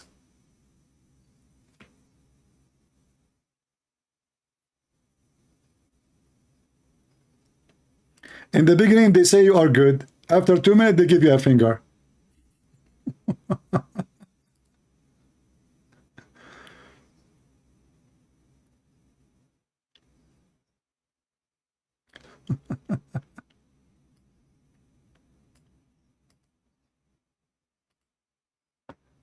Yeah, like let us see some, like, hold on. Let us see some videos. I'm just having fun today.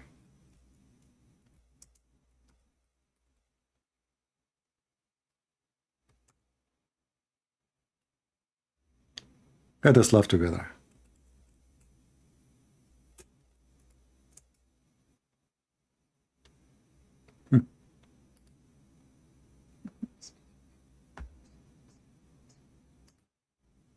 Walaikum salam, brother. Walaikum salam.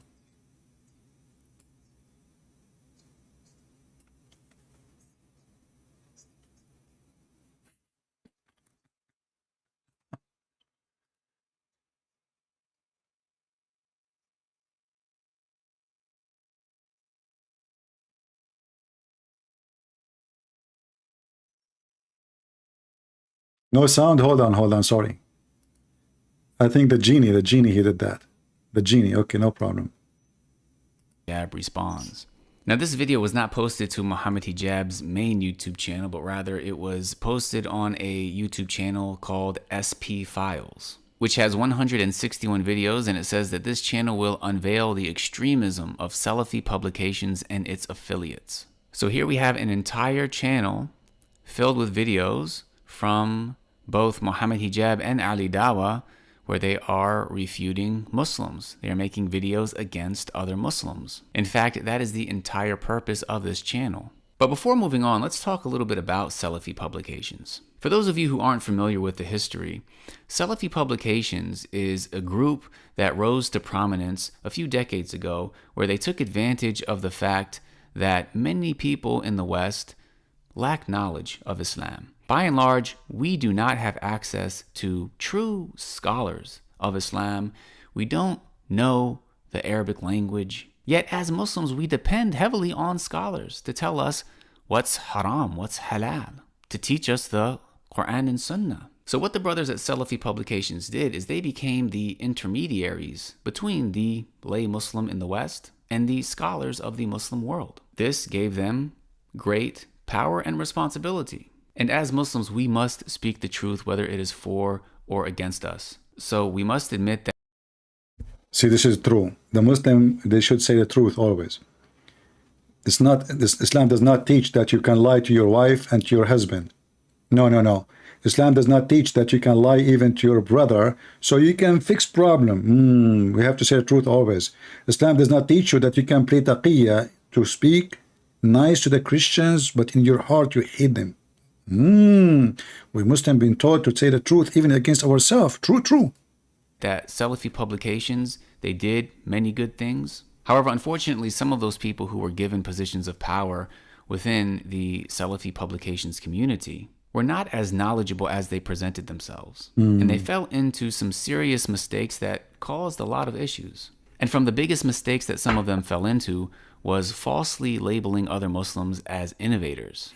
falsely accusing other Muslims of being deviants. And this leads me to the second reason why these people were able to gain so much control and influence. Why? And that is the bullying and peer pressure tactics that they used to get their way and to maintain control. See? So for example, if somebody disagreed with them, if somebody didn't fall in line with their orders, then they would be boycotted. And this is something that I experienced myself when I was in Medina. As soon as I arrived in Medina, there were people who came from communities where such people still had a strong influence, and they would put pressure on us students. Don't sit with those people, sit with these people. Don't do that, you need to do this. And if you don't, we're going to boycott you. Now, unfortunately, there are some students... See, this is stupid idiot. He converted to Islam, and now he went to the city of Medina. They gave him a scholarship. They give you money, you know? It's a bribe. So he went there, and now he noticed that in Medina, which is the city where Muhammad, he died like a rat by poison, it's a very poisoned city. Don't talk to those, don't talk to this. Like in the TV, they show you people wearing white, and they are praying to Allah, and sound like a nice religion. I mean, you know, sound like everybody in harmony. But look what's going on. Everybody hate everybody. All of them, they belong to the same religion. And in the mosque, they pray next to each other. But don't talk to this guy. Don't sit with those guys. Don't even associate with those guys. They are the enemy of Allah. This is in the city of Muhammad. This is Islam, my friend. Don't do that, you need to do this. And if you don't, we're going to boycott you. Now, unfortunately, there are some students who buckled to the peer pressure. They stayed with that group. They would do anything that that group told them to do. And they would boycott anybody who didn't fall in line. However, thankfully, for those of us who did not succumb to the peer pressure, even though it was difficult not to, it's not fun being boycotted by these people. It's not fun not having them give you salams. However, many of us, after actually seeking knowledge and sitting with scholars and learning our religion, we were able to see for ourselves the issues within the Salafi publications community. Again, that's not to say that they didn't have any good with them. However, after seeking knowledge, we were no longer dependent upon them. In fact, many students studied more, became more knowledgeable than those who are still to this day in charge of the SPubs group. And therefore, they're not nearly as powerful or influential as they once were. But that brings me to Muhammad Hijab and Ali Dawha. Now that we know a bit of the history of SPubs, if we analyze these two individuals, then we'll find that the tactics that they use are ironically similar to the tactics that they criticize SPubs for. We mentioned that SPubs became popular initially due to our lack of scholarship in the West. So they were presented as knowledgeable figures who should be giving da'wah. And once they rose to prominence, they maintained that power, in many cases, through peer pressure and bullying. Now, if we look at Muhammad Hijab, how did he rise to prominence? He did so by presenting himself as an intellectual who should be giving da'wah in the West. And just as we said Salafi publications had some good with them, there's no doubt that Muhammad Hijab and Ali Dawha both have some good with them. Muhammad Hijab is a skilled debater. Listen. Both of them, in the beginning, they start saying good things about each other. And then they start giving each other a screwdriver. Did you notice the technique? Do you see the technique? And this technique working, why? Because they want to make themselves look like they are decent in front of Muslims. Like, you know, I'm not saying he is a pure bad. I'm going to screw him. I'm going to bash him for the coming 20, 30 minutes. But he's a good person, by the way. This is good on him. Yeah, I mean, he is, yeah, you know, and then he starts shooting. And this is exactly what Mimi Hijab said about him in the beginning. He starts saying he is a nice guy, he is, by the way, like you, and blah, blah, blah, and then screwdriver. After screwdriver. After screwdriver. So both, when supposedly he's talking about their tactique, but he is just doing exactly the same. He start bullying the guy. He will start bullying him. Actually, all what he said is just a bully.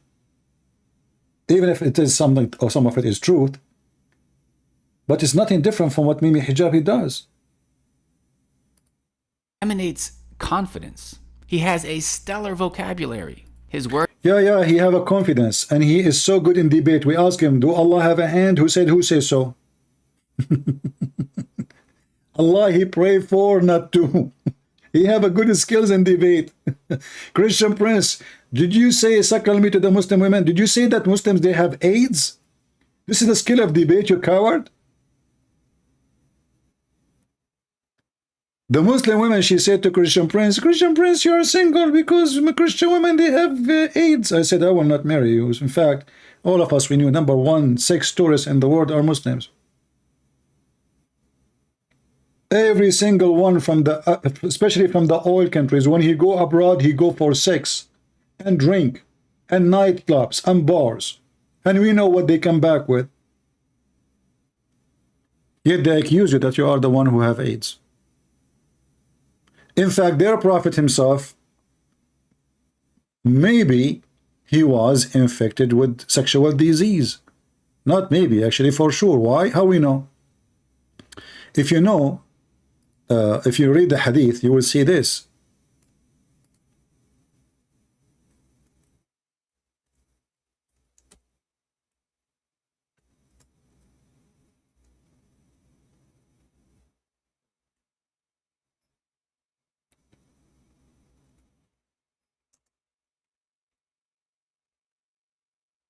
Muhammad, he never saw a woman. She don't have a yellow liquid in her vagina. Let us see.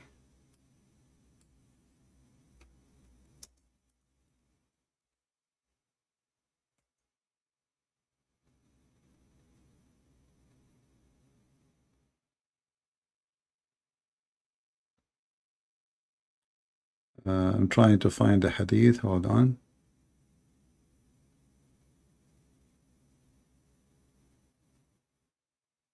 Let's see, where is the hadith? Here we go.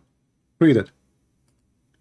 The Messenger of Allah, he said, the water of the man is thick and white, and the woman water is thin and yellow. You can go right now and search why a woman she have a yellow water in her vagina. And you tell me. Just go check it out.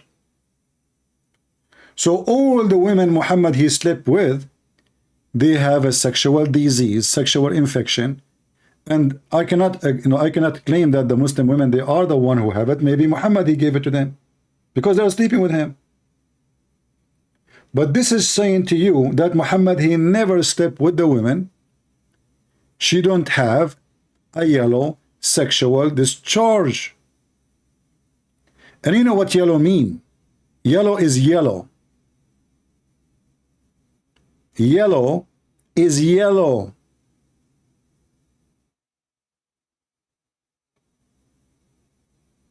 Each in front of you.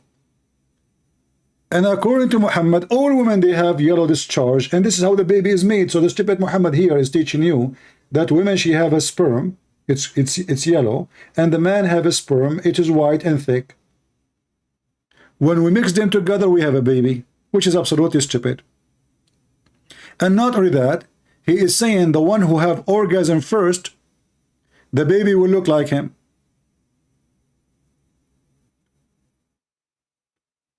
So now all of you, you know who is the one have orgasm first, your parents, your mother or your father. Look at yourself in the mirror. See if you look like your dad. If you are a male, for sure it's your father who have orgasm first. If it's your mother, well, you must be a female, number one. And then, obviously, your mother, she have orgasm first. And her water was yellow. Look like the wives of Muhammad at that time, they used to eat a lot of popcorn. This is how stupid this religion is. So did they have really a skill of debate? They lie. When David would ask Mimi Hijab, your God, Allah have hands, he have a foot, he have a shin, he said, who said so? Who said so? This is a skill of debate. But I have to say, David Wood, he don't have a skill of debate. He should say to him, your prophet says so, your Quran says so. I will play for you tons, 1,000 of videos. Zakir Naik says so. Even your friend Farid says so. But because David Wood, he don't have the skills, he let it go. And people start laughing.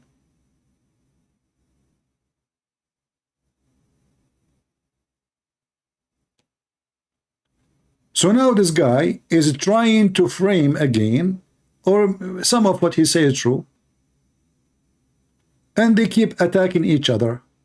I mean, if you look, this guy respond to this guy, then that guy respond to that guy, and then this guy respond to the other guy, and this, and really Dawha respond to Ali, finally respond to Ali Dawha, and Ali Dawha respond to etc. Sajid, and Sajid respond, and Uthman respond to Ali, and Ali he respond to Mimi, and Mimi respond to Uthman, and everybody attacking everybody. And then every one of them, he claimed that he is the one who is serving Allah, not the rest. All of this because they are just seeking influence, seeking position and money. Actually, I believe this guy is way better than the rest of them. I can tell he's just a stupid being. He still believes really from his heart that Islam is a good religion. He is not evil like them. He's a victim more than like a deceiving person. He himself is deceived, and he believes in his deception that still Islam is good and there's good in it. And he's trying to understand why the Muslim, they do those things. Word choice and the way that he uses words, it will leave an audience impressed. Therefore, he had. So, isn't it the Quran says, by the way, he's talking about how you can be good in talking. See the skills of language. But let me show you. When a Muslim, he say to you that the Quran have a very good skills in talking, which is not true. If you speak Arabic, you would die laughing.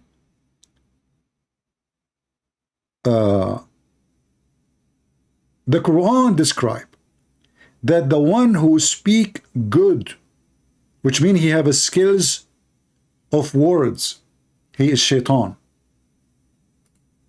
Can you believe it? Just to show you how stupid the Quran is. Muhammad, because he don't want to have competition, the Quran is so stupid. And there's people who speak way million times better than his stupid Arabic.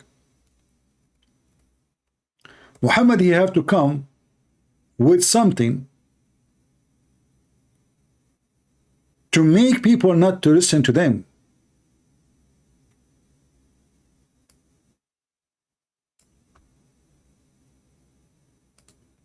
As an example, chapter 6, verse 112.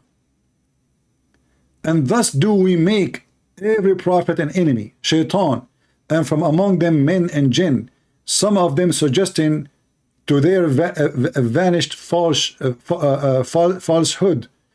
to deceive them. And had your Lord pleased, he would not done it. Okay, but what is the words here in Arabic? It is zukhruf. You see here, the translation is not right. The translation is false. They make a very strong language skills in talking. Let us change the translator.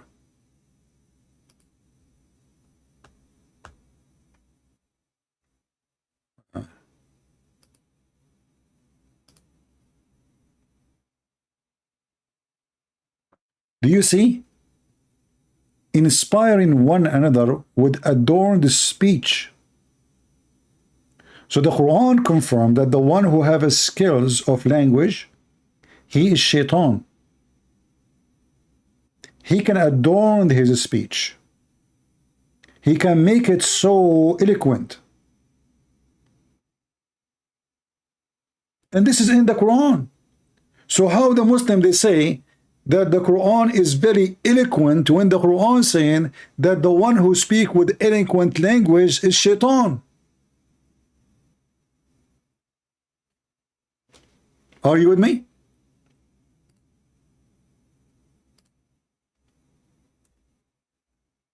Good language skills,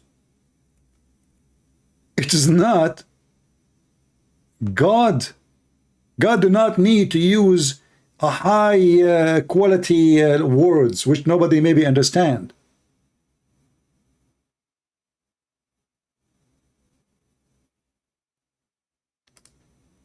In fact, God, he should use words which is very simple, because the simple man is the major target for the majority are not educated. How many people even in our society today, they have a PhD degree? How many people they study languages and they are skilled in language? Because you can maybe have a PhD in you're a doctor, you're a professor in medicine maybe. But how many of us we have a degrees in language?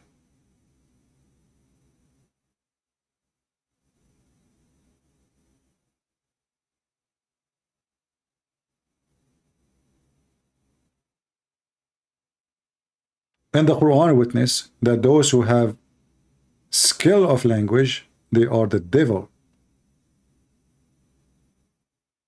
And they use their language skill to deceive people, to make them believe that they are really speaking with knowledge.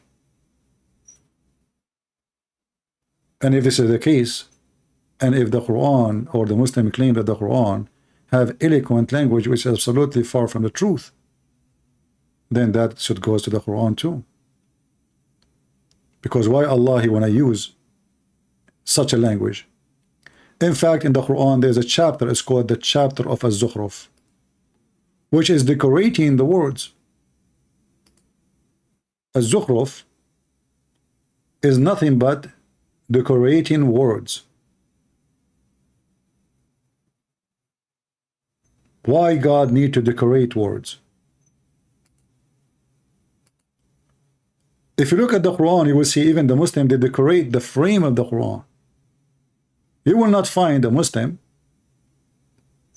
or a Quran without zukhruf, which means decoration. So not only the word have to be decorated, frame, drawing, arts, all around, and this is supposed to be the book of God. Why I need to do it, all those things?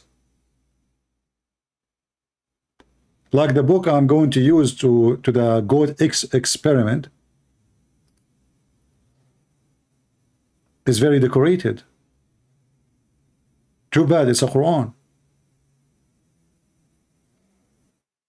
Colors, frames.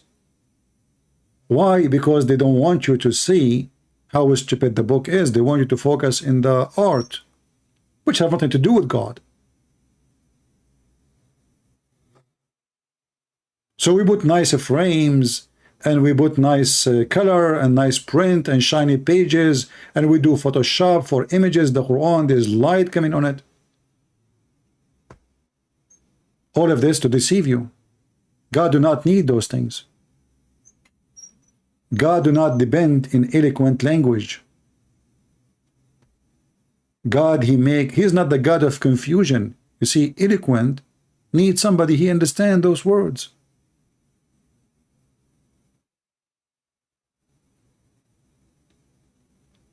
And as you see, Mimi Hijab himself making fun of a guy who is coming from Libya or Morocco, I don't know from where, just because he doesn't speak good Arabic.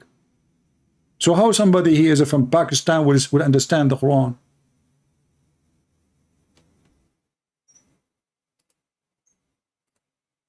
Had some huge debates against non-Muslims that rallied all of the Muslim community behind him. Then now we see Muhammad Hijab, he has a level of influence and notoriety that is perhaps even greater than S-Pubs ever had. And the most prominent of Muhammad Hijab's students is no doubt Ali Dawha. Between the two of them, we're talking over 1 million subscribers on YouTube alone. But that leads to the second point. And here you see the stupid thing. If you have 1 million subscribers, but most of them, they come to see the bashing videos. They are not coming to learn anything.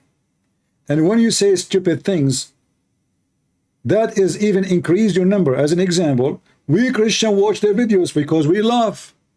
As an example, why I'm now watching your video? Because you are stupid. Why I'm playing the videos of Mimi Hijab or Lili Dawha? Because they are stupid. So high number does not mean intelligence. They became entertaining for us.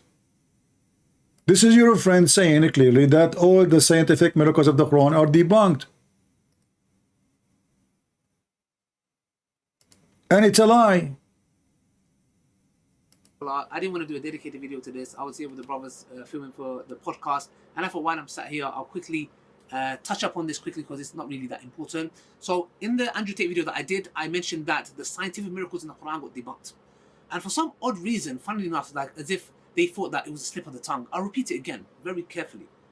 The scientific miracles argument in the Quran got debunked. See, it's not a slip of a tongue. It was a slip of a penis. So he just gave a penis to his religion. So all the videos the Muslim they made about the scientific miracle of the Quran, it turned to be a slip, a joke, a lie. And the Muslim, they try to convert people to religion by lying to them about something have nothing to do with the religion. In fact, every single verse in the Quran, if we can call it a verse, it's a scientifically error, historical error. Like as an example, this guy, he keeps saying, how many of you watch the videos of Muslims saying how Prophet Muhammad, he say how the Quran called the Pharaoh, and he don't call in the other verse he say the king, brother? How come? How the Quran, this scientifically, brother, they discover now that in the time of a Prophet Joseph, there was a Pharaoh and there is no king, brother. In the time of the Prophet Moses. But the reality is, if we go to the Quran, we will find that the stupid Muhammad, he thought that the Pharaoh is the name, is not a title. You see, this is why they didn't dare to come to me. Muhammad, because he is so stupid, he thought that the Pharaoh is a person, his name a Pharaoh. His name is Pharaoh. This is not a title. If we type the word Al, Al is not an Arabic word. Al is an Aramaic word. Al means family. The first verse we will see in the Quran is a chapter 2, verse number 49, appearing in the search engine. Ali Fir'aun. You see the word Al in yellow. Fir'aun is the name. So the stupid Muhammad, he think Pharaoh is a name of a person. His name is Pharaoh. A Muslim might say to you, no, it doesn't mean that, CP. Here we go. Chapter 2, verse number 50, saying the same. Ali Fir'aun. Chapter 2, verse number 248, it says Ali Musa's, family of Musa's. You see it? It's in front of you. Al. So Al is a word we add before a name, not a title. Chapter 3, verse number 11. Ali Fir'aun. Family of Pharaoh. So that is stupid Muhammad, you think Pharaoh is a name. Ali Ibrahim, chapter 4, verse number 54. Al Ibrahim. Ibrahim is the name. Al is the family of Ibrahim. So the stupid Muhammad, he thought that the Pharaoh is the name of a guy. It is not a title. Because we know there's many pharaohs. This is why Muhammad says, Ali Fir'aun. Which one?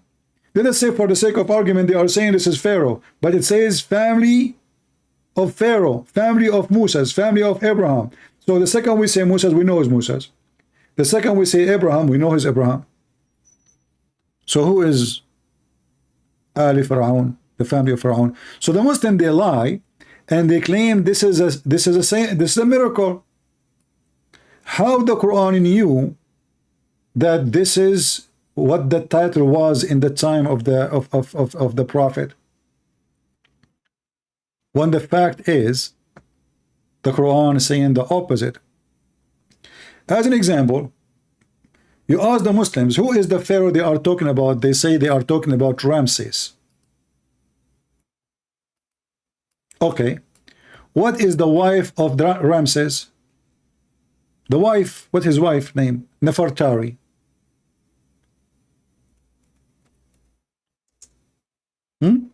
Nefertari. You can search it right now. What is the name of the wife of the Pharaoh, the one we are talking about, the guy whose name is Pharaoh? Asiya. And her father, her name is Muzahim. It turned to be that the Pharaoh of Egypt was an Arab boy. And his father's name is a Bedouin name, Muzahim.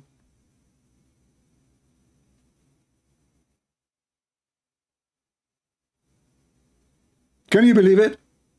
So if Muhammad, he knew that Pharaoh is a title, how come he do not know that the Pharaoh we are talking about, his wife, her name is not what he claimed, and she is not an Arab? Suddenly the Pharaoh is an Arab guy.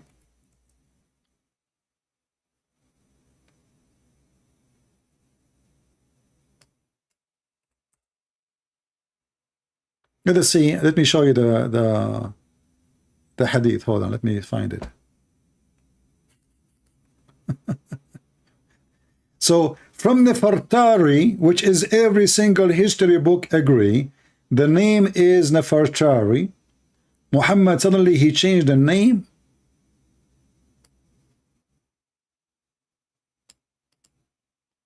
To Asiya.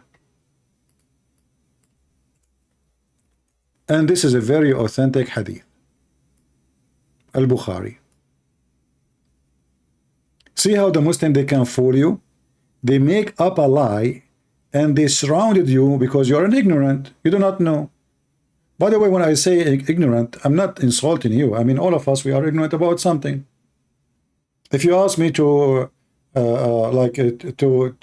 read a book in English, I will make maybe in the first page, maybe a 20 mistake before I finish one page. That make me ignorant in some, in language. But doesn't mean if you are ignorant, you are bad, you are stupid. No. But if you want to discuss religion of somebody, we are here to help you, so they cannot fool you because they are using your ignorance so they can lie to you. This is why what we do here is very important. We are covering the side, of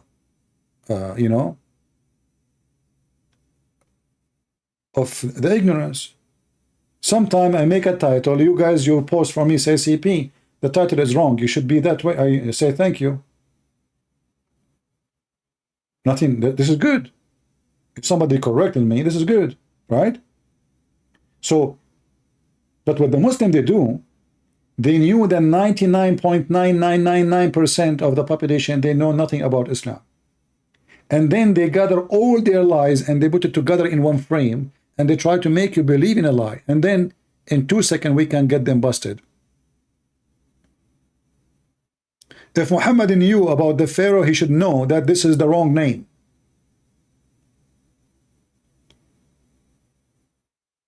You do not need to believe in what I'm saying. Go right now and search the name of the Pharaoh wife.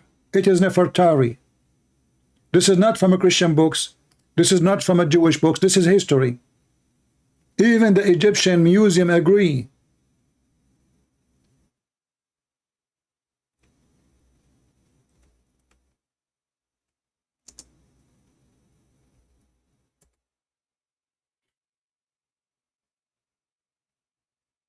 Even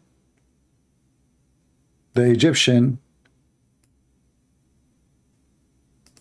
museum agree. What the guy name? What I forgot his name. He's from Pakistan. He made a video and he talked about it in the speaker corner. How prophet he knew that this is the Pharaoh. Not how come in one verse it says king, and historically, this is proven to be true, brother. How he knew that? How he knew? So look, Muslim, we want to ask you, how your prophet knew such a stupid information? This is your Egyptian website saying it clearly that the name of Ramses II wife is Nefertari. Do you see it? Nefertari. What is her name in your books according to your prophet from very authentic hadith? An Arabic name, and her father, his name is Muzahim. It turned to be that the Pharaoh wife, her father is a Bedouin guy from Arabian Peninsula. And she's an Arab too. And she eats falafel.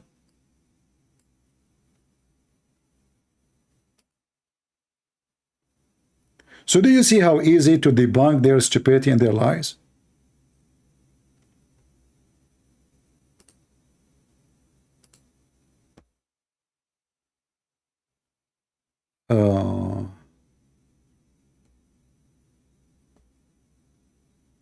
Okay.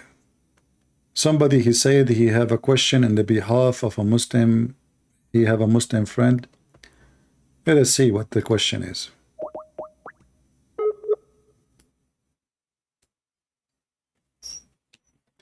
Don't forget to subscribe, and remember, we are not in the previous channel we used yesterday. We are in the other channel, Christian Prince 1. Let us see.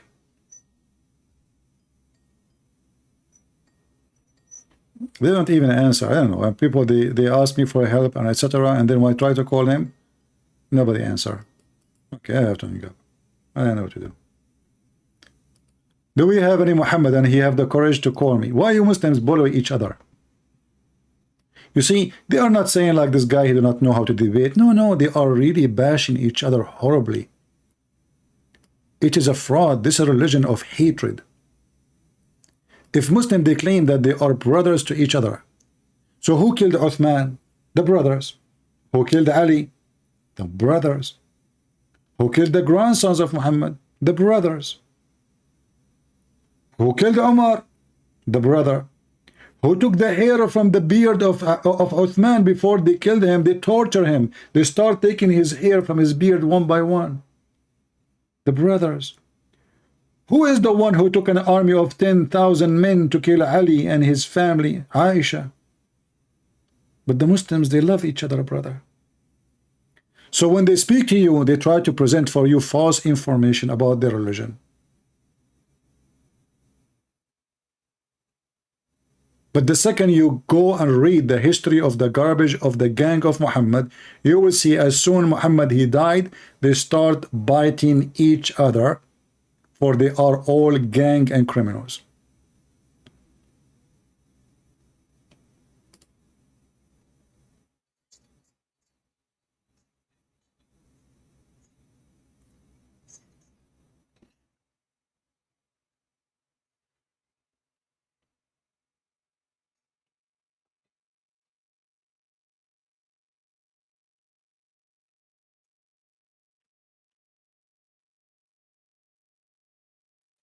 Hmm.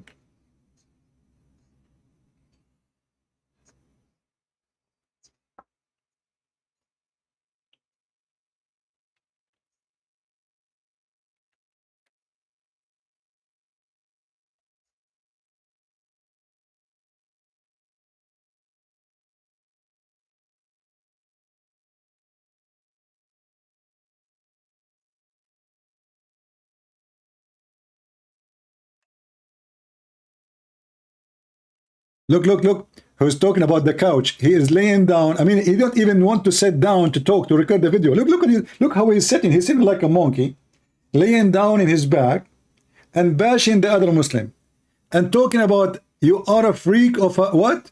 Couch freak.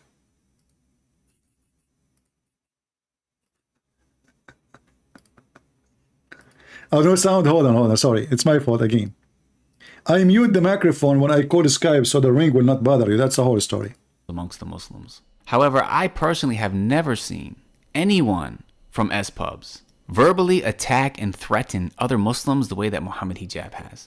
In fact, I've never seen anyone who publicly claims to represent Islam be as vile or publicly disrespectful as he has. And if you think I'm exaggerating, I'm just going to play a very short clip from just one video so that you understand my point.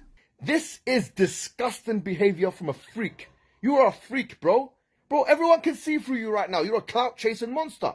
How dare you, as a hypocrite that you are, and I mean that in a lughawi way, not a istilahi way, just in case you and your friends come and say, oh, he's making takfir. Shut up. Yeah? Shut up. I'm going to put you in your place. Wallahi, I'm going to cancel you, bro. You are a coward. You are the definition of a walking definition of a coward. I'm telling you that straight. I don't care what people say. So now that you understand the tactics of presenting yourself as an authority and then severely bullying anybody who publicly disagrees with you, let's finally take a look at this video that Muhammad Hijab posted yesterday. And keep in mind, this is why more people don't call out Muhammad Hijab, because they don't want to have to deal with this sort of behavior. Just like people would fall in line. Except me, I call your prophet, I call, oh, I mean, who dare? Here we go. Do he dare to call me? I called him. Coward. He didn't even dare to speak to me for 6 minutes.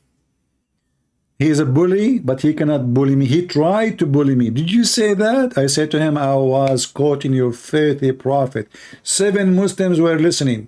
I was quoting your filthy prophet in his channel. I don't sugarcoat. I don't sugarcoat. I was quoting your filthy prophet. He said, hang up on him, this bastard. The bastard is your prophet and you, who was given birth by his mother to him 4 years of his father after his father's death. In your book it says that. Continue. With the orders of S-pubs because they didn't want to have to deal with being boycotted and all the drama that came as a result. So many people will not speak out against Muhammad Hijab, even though they see the severely problematic aspects of his da'wah. They won't say anything because they don't want to have to deal with what comes as a result. So Abdul Rahman of Knowledge North and I, we recorded a video entitled Debate Disaster, Ali Dawah vs. Apostate Prophet Reaction. Now, oh boy. Debate disaster with opposite. If you cannot even win a debate against a opposite prophet, you will win it against who? Even apostate prophet, he wiped the floor of Ali Dawah. And by the way, if you go to Ali Dawah channel, they will claim that they are the one who wiped the floor of them, of apostate prophet. This reminds me when Muhammad Hijab, he made a video annihilating respond to apostate prophet. And then I made videos about it, and this what make Mimi Hijab look like a stupid idiot. And they try their best to censor me and to attack me and to bully me, but they could not. The video they made is priceless. They agree that the sun goes every day from the east to the west. Yes, yes, the prophet, he got you busted.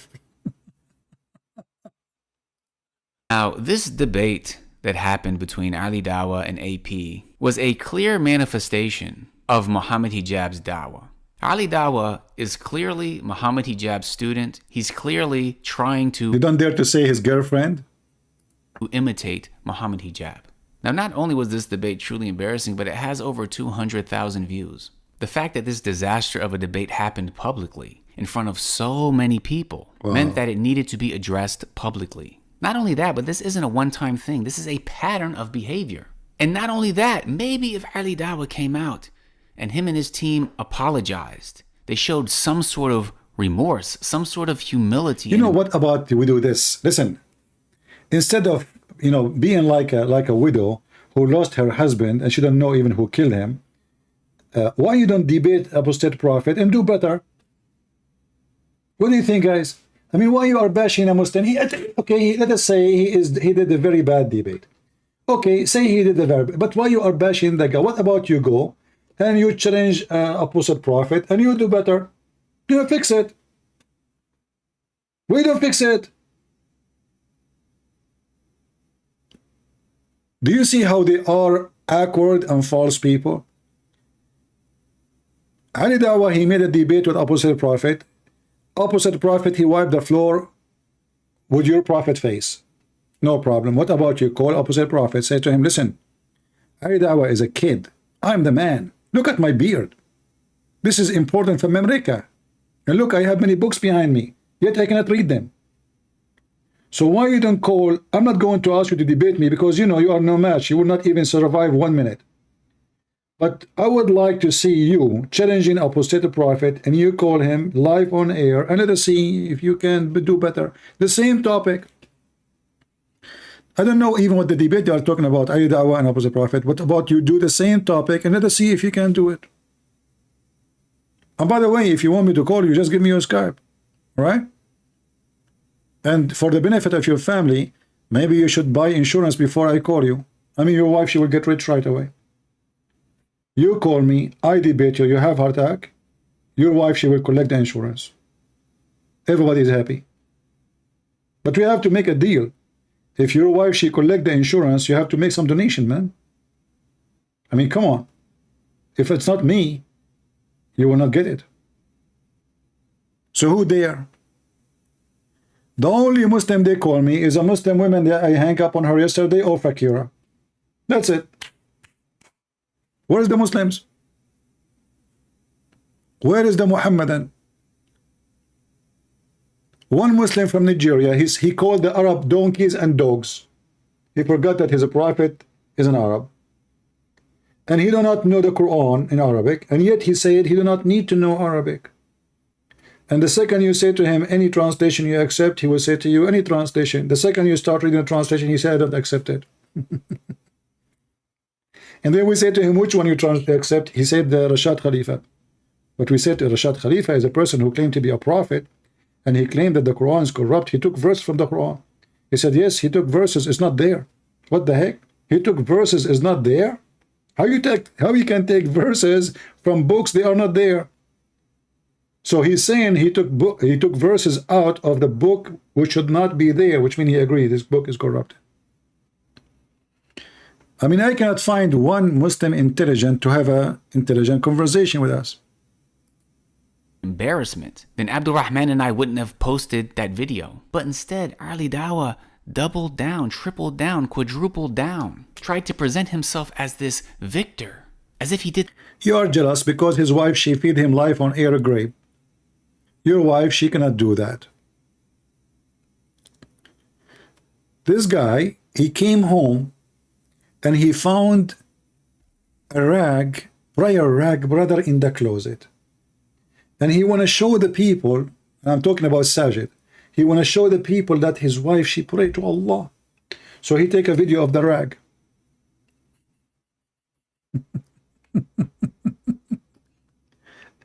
Hey, Abdul, maybe your wife, she was sitting on the rag to do the laundry in the closet. How you know she was praying? And let us say, for the sake of argument, she was praying. What a big deal. Why you need to publish this?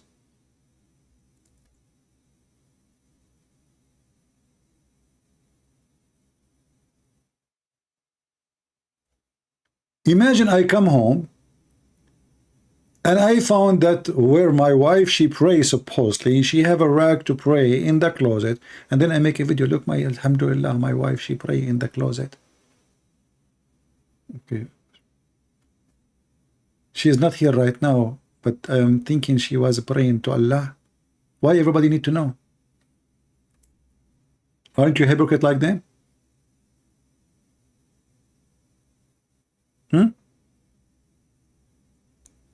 You know, when the Messiah, he said, when you pray, go to your closet, which means your private room, and don't pray like the hypocrite, who pray in every corner. Why? Because they want to show. And what do? You make a video about your wife rag. The wife rag is not even the wife praying, it is the rag of the wife. How you know what she was doing over the rag? I'm not going to say something, she's not doing something bad, I don't know. But she might be doing laundry, she might be cleaning, or maybe she's praying. What a big deal. That means you are the same like them. You like to show off, you are a hypocrite. It's something praiseworthy. And his team, the people around him, were applauding him, talking about how glad they were that he humiliated his opponent. So therefore, Abdurrahman and I, we posted the video. And if you listen to the video, then inshallah, you'll find that it is knowledge-based. But because we dared not fall in line with the orders of people like Muhammad Hijab and Ali Dawha, the bullying began. Ali Dawha immediately takes to Twitter and says, and as usual, the super Salafis, Sajid Lipum, backstabbing us again, LOL. That's why we free ourselves from them time and time again. Yeah, they free themselves from them time and time again, yet they employ the exact same tactics. Just like people within the S-Pubs camp would label others as innovators. Ali Dawha labels them super Salafis. Muhammad Hijab took to Twitter saying, Dawha Muslim YouTubers who spend more time attacking other Muslim YouTubers than even the enemies of Islam should be unfollowed. It doesn't take a psychoanalyst to realize what kind of emotions they are most probably motivated. But look, if Muhammad Hijab saying that we should not follow the one who attack Muslims, and he have channels just to attack Muslims. He have pages in Ramble, I think, I saw a page, and a page, long page of videos in Facebook, attacking everybody. Sheikh Uthman, this guy, I mean, everybody. He have a video for everybody putting him down. So listen, Muslims. The one who attack other Muslim, we should not listen to him. Shouldn't we start from Mimi Hijab? If we listen to his advice, shouldn't we start with him?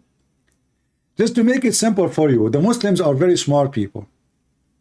Their prophet once, he said to them, anyone write the hadith, he should erase it. What?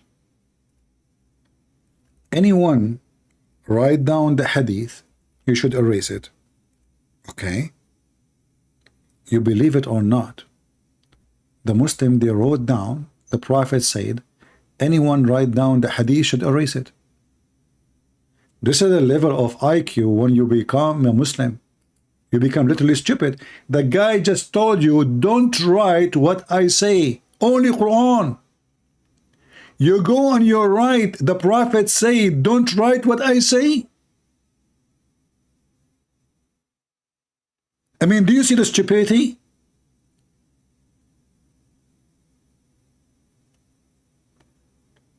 Don't write down anything I say except the Quran. And then the smart Muhammadan, they go, the Prophet, let us write it. The Prophet said, don't write anything I say. He just told you don't do it. I mean, the guy, he just told you, don't the exact thing, don't do it.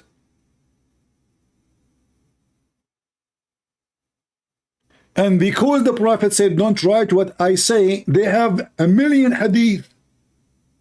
And this is after he told them, don't write it. I mean, look. We Muslim, we obey Allah and the Messenger. Oh, okay. The Messenger says, don't write the hadith. Yeah, we don't write the hadith. So what those were? Oh, this is, we wrote that we should not write the hadith. We should not write the hadith. So now we have Bukhari, Sahih Muslim, At-Tirmidhi, millions of books, endless. And now Mimi Hijab is advising people not to listen to people who they are bullying other Muslims. Don't listen to a Muslim who bully other Muslims. He is not good. Okay, but is it what you do? Dawha Muslim YouTuber who spend more time attacking other Muslims YouTubers than even the enemies of Islam should be unfollowed. It does not take a psycho to realize to realize what kind of emotion they are most properly motivated by. What kind of emotions? But this is what Muhammad Hijab he do, and this is what this guy doing. Motivated by. He also said it is a clear mark of religious hypocrisy to consistently show more animosity to believers than enemies of Islam. At Sajid Lipum. He was just, Mimi Hijab, he was just making the video, we play it for you, that we should not say in public that LGBT are cursed by Allah. We just played the video. Dawah YouTubers market themselves as mashaykh or students of knowledge and try to act as policemen for the rest of the dawah. These same sheikhs wouldn't be able to hold down a 10-minute conversation in the Arabic language and would struggle to read Qur'an.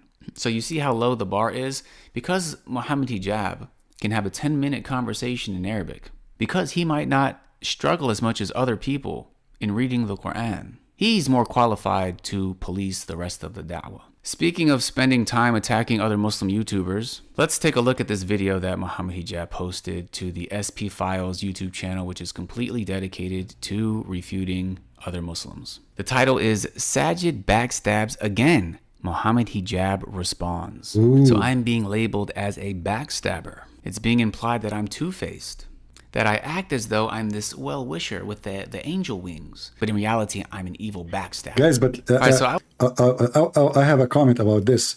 Look how childish is this Muhammad Hijab. I mean, look at the cartoon art he is using. Hold on. Speaking of spending time attacking other Muslim YouTubers, let's take a look at this video that Muhammad Hijab posted to the SP Files YouTube channel, which is completely dedicated to responds. Okay, Again, hold on. Muhammad Hijab. Look at this.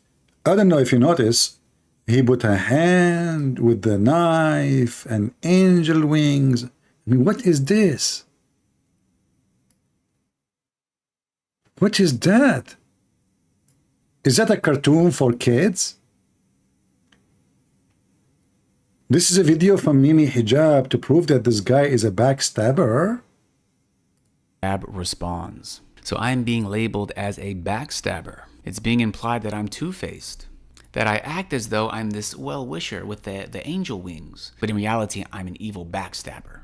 All right, so I want to really analyze this video because it's important, just like we understand the tactics that certain people from S-Pubs, for example, used. We also need to be able to detect when people like Muhammad Hijab and Ali Dawha use the same tactics. Well, today we're going to be speaking about a particularly opportunistic individual who has more content against Muslims than he does against enemies of Islam. We're talking about this man who's supposedly a graduate of Medina University, Libham. Now, it's very important to not get distracted with this confident persona that he has. He speaks with such authority that many people will just assume that he knows what he's talking about. However, if you just think a bit critically about what it is that he's saying, you'll find that he is making foundational blunders. So, number one, he's claiming that I'm opportunistic. So if somebody makes a refutation video, does that mean they're opportunistic? Does it mean that they are willing to compromise their moral integrity just to get some views?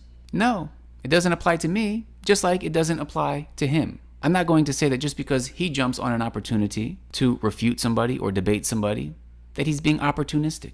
Allah knows best why he does what he does. I'm not here to judge his intentions. What we can deal with is people's actions. And we can analyze those actions according to the Qur'an and Sunnah. Now, the second blunder he makes is that he implies that somebody having more videos against Muslims than enemies of Islam is by default problematic. Again, this was posted on SP Files, an entire channel dedicated to making videos against other Muslims. There are scholars of Islam who dedicated their lives to refuting other Muslims. That in and of itself is not necessarily a problem. What you have to do is you have to analyze those refutations with knowledge according to the Qur'an and Sunnah. Thirdly, he said that I am supposedly a graduate of Medina University. Now, you know what? Alhamdulillah, it's because Allah subhanahu wa ta'ala blessed me to live and study in the city of the Prophet ﷺ for over 8 years that I'm not fooled by some of these personalities in the West who try to present themselves as knowledgeable. I spent over 8 years sitting with scholars, studying Islam. And I was able to see for years how scholars and students of knowledge conduct themselves, how they behave, what they call to. I have an offer for this guy who he claimed that he stayed in Saudi Arabia for 8 years, studying and learning from scholars. I challenge you to accept to talk to me to 30 minutes. I'm not going to say 30 hours, 30 minutes. I want to show everybody the quality of your education. 8 years studying in Saudi Arabia, in the city of the Jews, where Muhammad, he killed the Jews and he make it his city. Let us see how much proud you are of the 8 years you spend there. I spent all my life, my friend, in Islamic schools. Not 8 years. I'm born in the Middle East. But they never taught me anything about Islam. All what they taught me, the Prophet was amazing. All the shit about your Prophet, we found it by our own study, not but what they say to you. Have you ever heard of a Muslim sheikh, he say, let us see why Aisha, she killed Ali? Do you dare? We don't. Have you ever heard of any Islamic school they dare to discuss how evil Aisha is? Can you? They don't dare. In Islamic school, they don't teach you Islam. In Islamic school, they teach you to worship Muhammad. Because in order to say, I've been taught, then I have the right to ask questions. So you cannot have education in a school, you cannot ask the teacher a question. The only question you can ask in Islam, it's a question have nothing to do with the faith. As an example, I can ask, should I shave under my arm, brother? That is a good question. Can I eat ice cream made by a Christian? This is a good question. But can I ask a question, why the Prophet kissed the black stone, and isn't it, this is a paganism? You do that, they will kill you. How we claim that we are worshiping God, yet we kiss stones and we believe stones erase our sin? We have a Muslim trying to call us. Let us call him.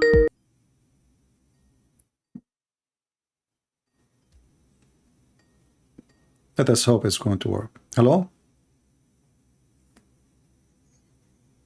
There we go. This is Fakira. She said the F word. Do you see why I mute the microphone? I mean, you son of muta. You son of muta. The first word you say to me is the F word. Shut up, shut up. Just a trashy piece of shit you are, like your prophet. Garbage. You will never speak here. You will never. I mean, the first thing he said is the F word. Very filthy, trashy. This guy, once he opened the camera for me, I don't know by mistake or not. And guys, the wall behind him is literally covered by shit. Literally. And I challenge him to say I'm lying. I moved the camera to put in the screen. He turned the camera off right away. And he told him, open the camera, show us the wall behind you. I mean, even a pig will not have such a wall. But this reminds me of his prophet. His prophet, after he do shit or he do masturbate, he dry his hands on the wall. Can you believe it?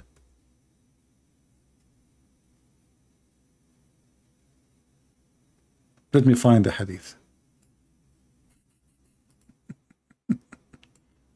He is desperate. He is so upset. All right, hold on. Where is the hadith?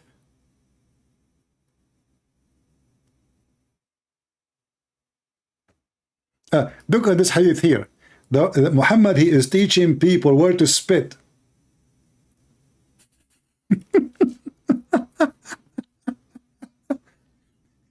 This is the hygiene. This is why this guy, his wall was so, you know. Muhammad, he teach Muslim to spit in their clothing. Rather.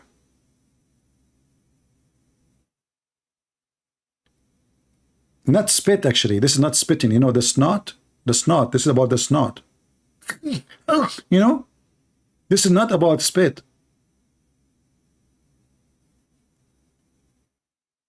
You, the translation is false. You throw your snot on your dress.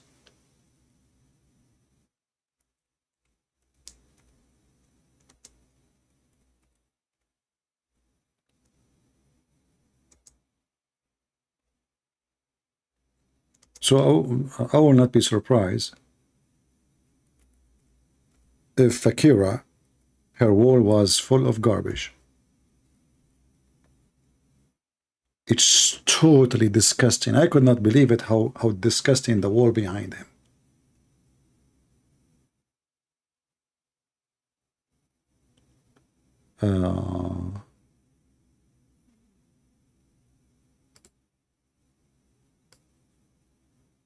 Let me show you the hadith about how Muhammad, he clean his hands and how he dry his hand. Imagine if the wall of your bathroom is your towel, brother.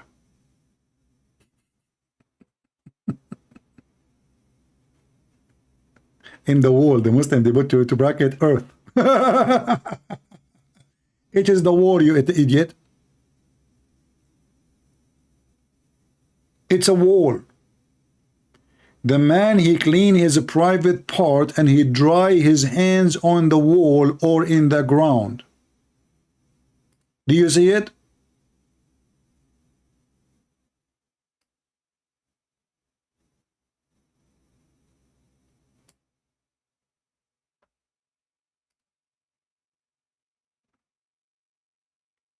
This is why the Prophet was so healthy, to the point he used to faint every 2 seconds. He was like a Christmas tree in the Middle East. Electricity keep going in and off.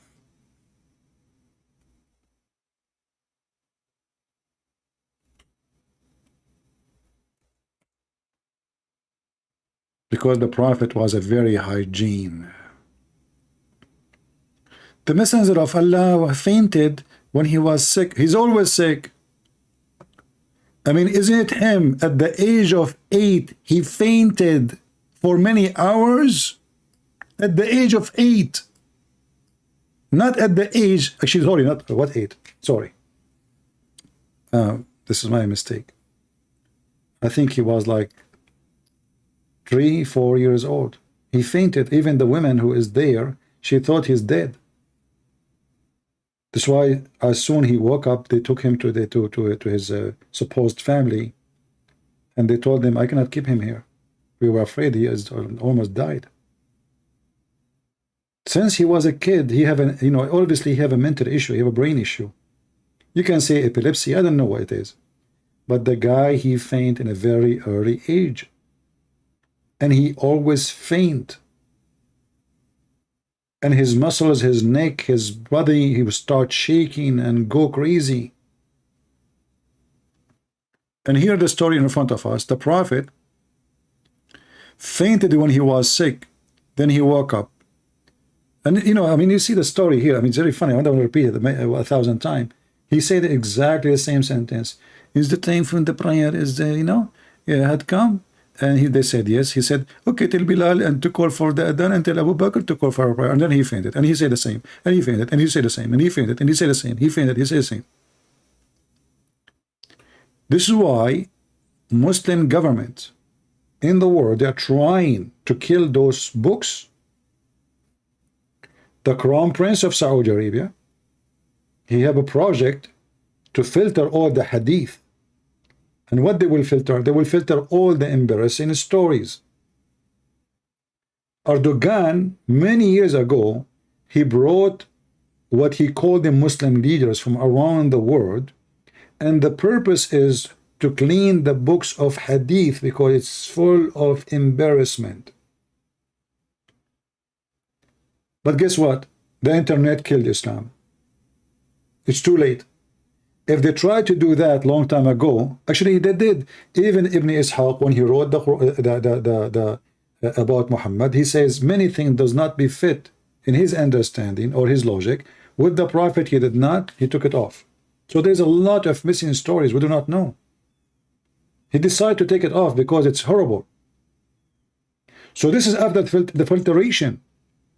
What we have now is after the filter of the filter of the filter of the filter, and until now the Muslim trying to filter more, because the more people get educated, the more they see how stupid Muhammad is. The Muslim, they say, even the Muslim, they claim that Muhammad, he healed people. This is what they say. Go ask them. Well, if Muhammad, he healed people, how come he could not heal himself?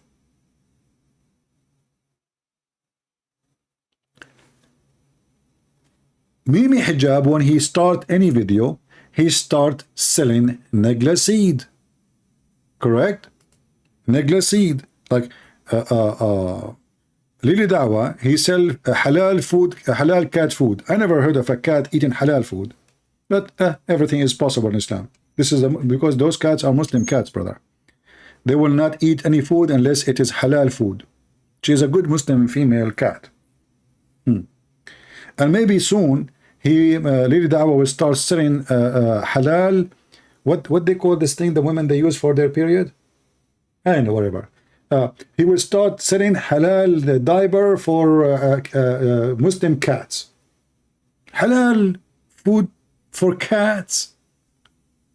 Do the cats, they say the name of Allah before they eat mice and cockroaches? Is it halal to eat a mice and you are a Muslim cat? Huh? Meow. Yeah. Let us go back to this poor drama.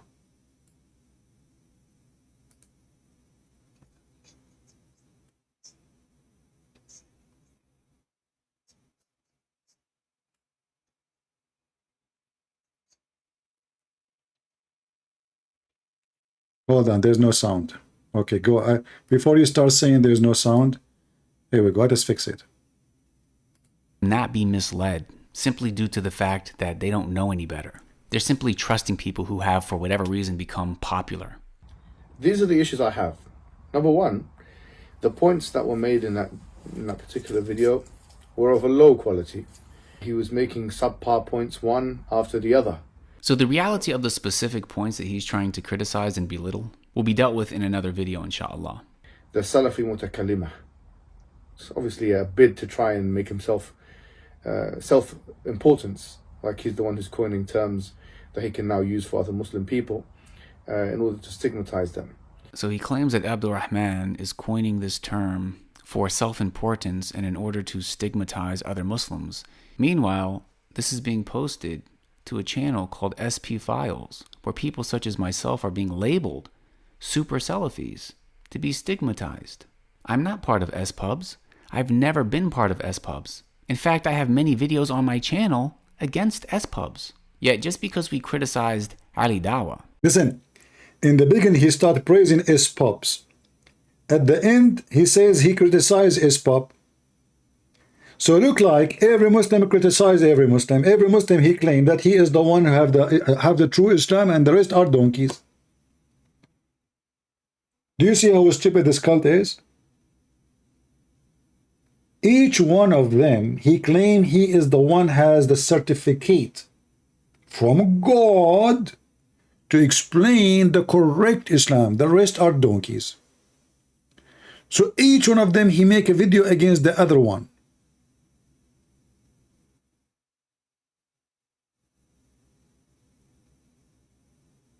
SBud, SPub. Yeah, I said SPub. So the SPub, he criticized them too, but in the beginning of the video, he praised them. Now it's time to criticize them. Now this label is carelessly slapped upon us in order for us to be stigmatized. I don't understand how he doesn't see how everything he's saying applies to him. So the man who was making one subpar point after the other, who Sajid had on his podcast. His name is Abdul Rahman of Knowledge North. The least you can do is remember his name. His name is Abdul Rahman of Knowledge North. Stupid Muhammad Hijab donkey. I mean, at least remember the name of the guy you are bashing, you idiot. I mean, you don't remember the name of the guy you are bashing, so how you can bash him without his name? See, listen to Sajid. Sajid is giving you advice. Next time you want to bash the guy, remember his name. How people will know you are bashing who? I mean, you make me upset now. You want to bash the guy without saying his name? Are you stupid or what? Sajid, you are right. Thank you. We just took a note. What his name, Sajid, was? Supposedly now Sajid, he fixed it. He just gave a finger for the guy. Muhammad Hijab, he did not want to say the name. Sajid, he's saying we should not speak against each other in public. And now he decided to tell the name of the guy he speak against in public. Why you did that? You remind me of Zakir Naik when they called him, or somebody sent him an email. He says, why you don't debate David Wood? He said, Brother Fitta, some people, they like to be famous. And if I call them and I debate them, debating celebrity, they will make them celebrity. And therefore, I'm only going to debate David Wood. You stupid, you just said his name. If the purpose not to debate him, not to make him famous, why you mention his name? So now the one who never heard of his name, because if you heard of his name, so he don't want to debate him because he don't want to make him famous. So I'm not going to debate David Wood. You just said his name, you donkey. Hey Christians, why you don't go and challenge Zakir Naik to debate me? So because tell him that this guy, he is making a lot of people leave Islam, brother. Maybe Zakir Naik would not like to make me famous too, even though I'm way more known than this stupid idiot. But let us see if he will make a video and says, Brother Twitter, I'm not going to make Brent because it will make him famous. What famous, you idiot? I mean, do you see the stupid excuse? If the Muslims, they are saying to you, debate this guy, that's mean he's already famous. Otherwise, how the Muslim knew about him?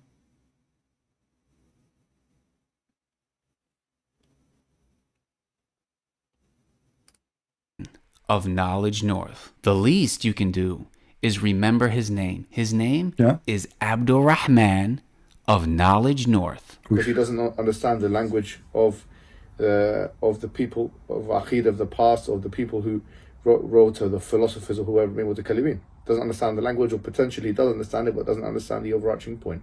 Muhammad Hijab doesn't even know his name. Why does he think he knows Abdul Rahman's level of knowledge? And how quick is he to speak about him on this public platform, labeling him as ignorant? We'll see the reality of these accusations, inshallah. I'm sure Ali Dawha, I've spoken to him myself, totally accepts that there were some off-key moments. You know, okay, no problem. Yes, the attitude, the general attitude and the behavior was overcooked. MashaAllah, like I said, Muhammad Hijab, you got to give it to him.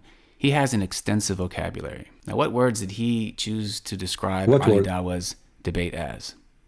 Off-key, overcooked. Off-key. Well, if you agree that there were issues, then why not just take the advice that we gave in the video? Why start personally attacking us? And mind you, again, Ali Dawah did not show any sort of remorse for his behavior. In fact, he was doing the opposite. He was gloating. And the people around him were celebrating and promoting this as some sort of victory. This happened in front of over 200,000 people.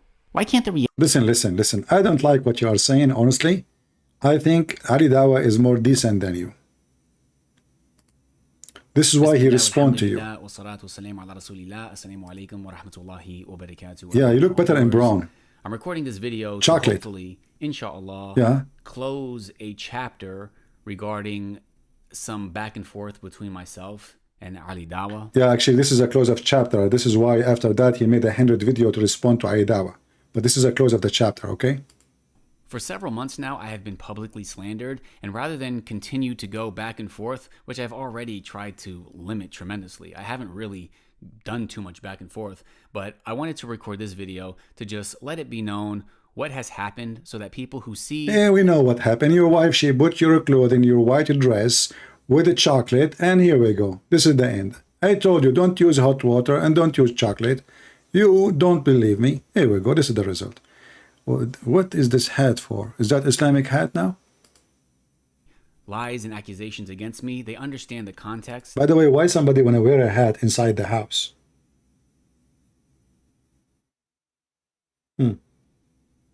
Okay. I mean, things happened. And they don't believe everything that they read or hear.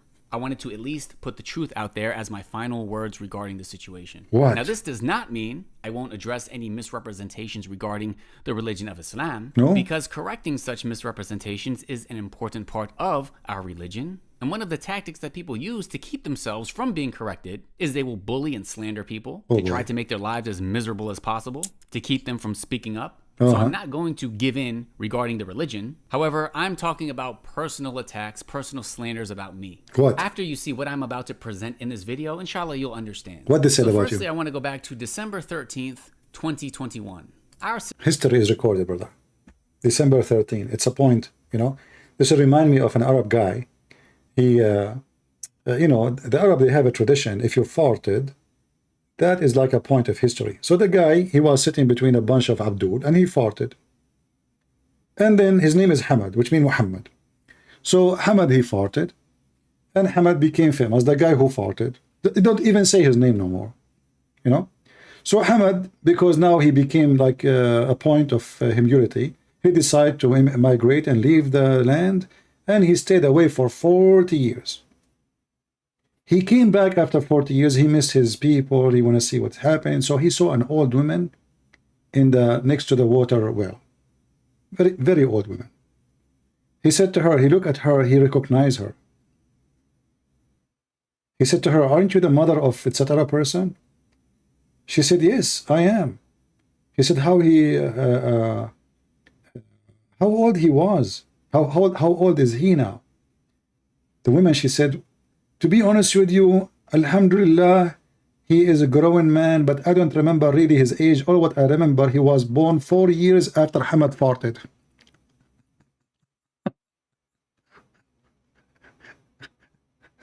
No, seriously, 4 years before Hamad farted. So the guy, he went away for 40 years, and now his fart became a point of history. The woman, she don't remember when her son was born, but she remembered that it was 4 years before Hamad farted. The guy, he went away for 40 years hoping they will forget about it. He came back after 40 years as an old man, and the woman, she is very old now. And she don't remember the date, the year, the month. No, she remembered that it was 4 years before Muhammad farted. And now, those Muslims, they took a point of history. Apostate prophet, he debated this, you know, blah, blah, blah, blah. In which date, brother? Is that the point of fart? So firstly, It's the point where the Muslim, they made a big fart.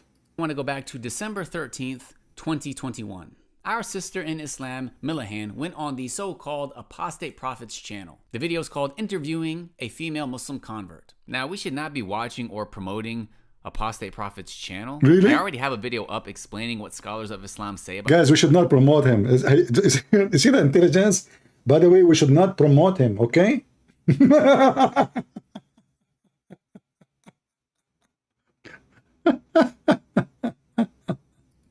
this topic. And the videos that Fareed Responds made, as well as the debate that Daniel Haqiqatu had, is more than sufficient and conclusive. For sure. Apostate Prophet. Yeah. But our sister Millihan, she's a new Muslim. She decided to go on his channel. And the reason I'm mentioning her is because the day after her interview, Ali Dawha went on Twitter and said this. Allah subhanahu wa ta'ala says, be just even against yourself. Apus absolutely annihilated this sister. She has no idea what she's talking about. Made not only herself, but Islam look wrong because of her lack of knowledge. So look at these. And look, guys, look at this Muslim woman. Now she converted to Islam yesterday. She is wearing ninja clothes second day.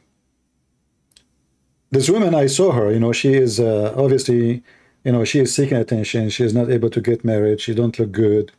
You know, she have many problems. And, you know, here we go. We convert to Islam. A Muslim will marry me. I don't know if she will find somebody to marry her. But anyway, look what she's wearing. What happened? Is that halal, by the way?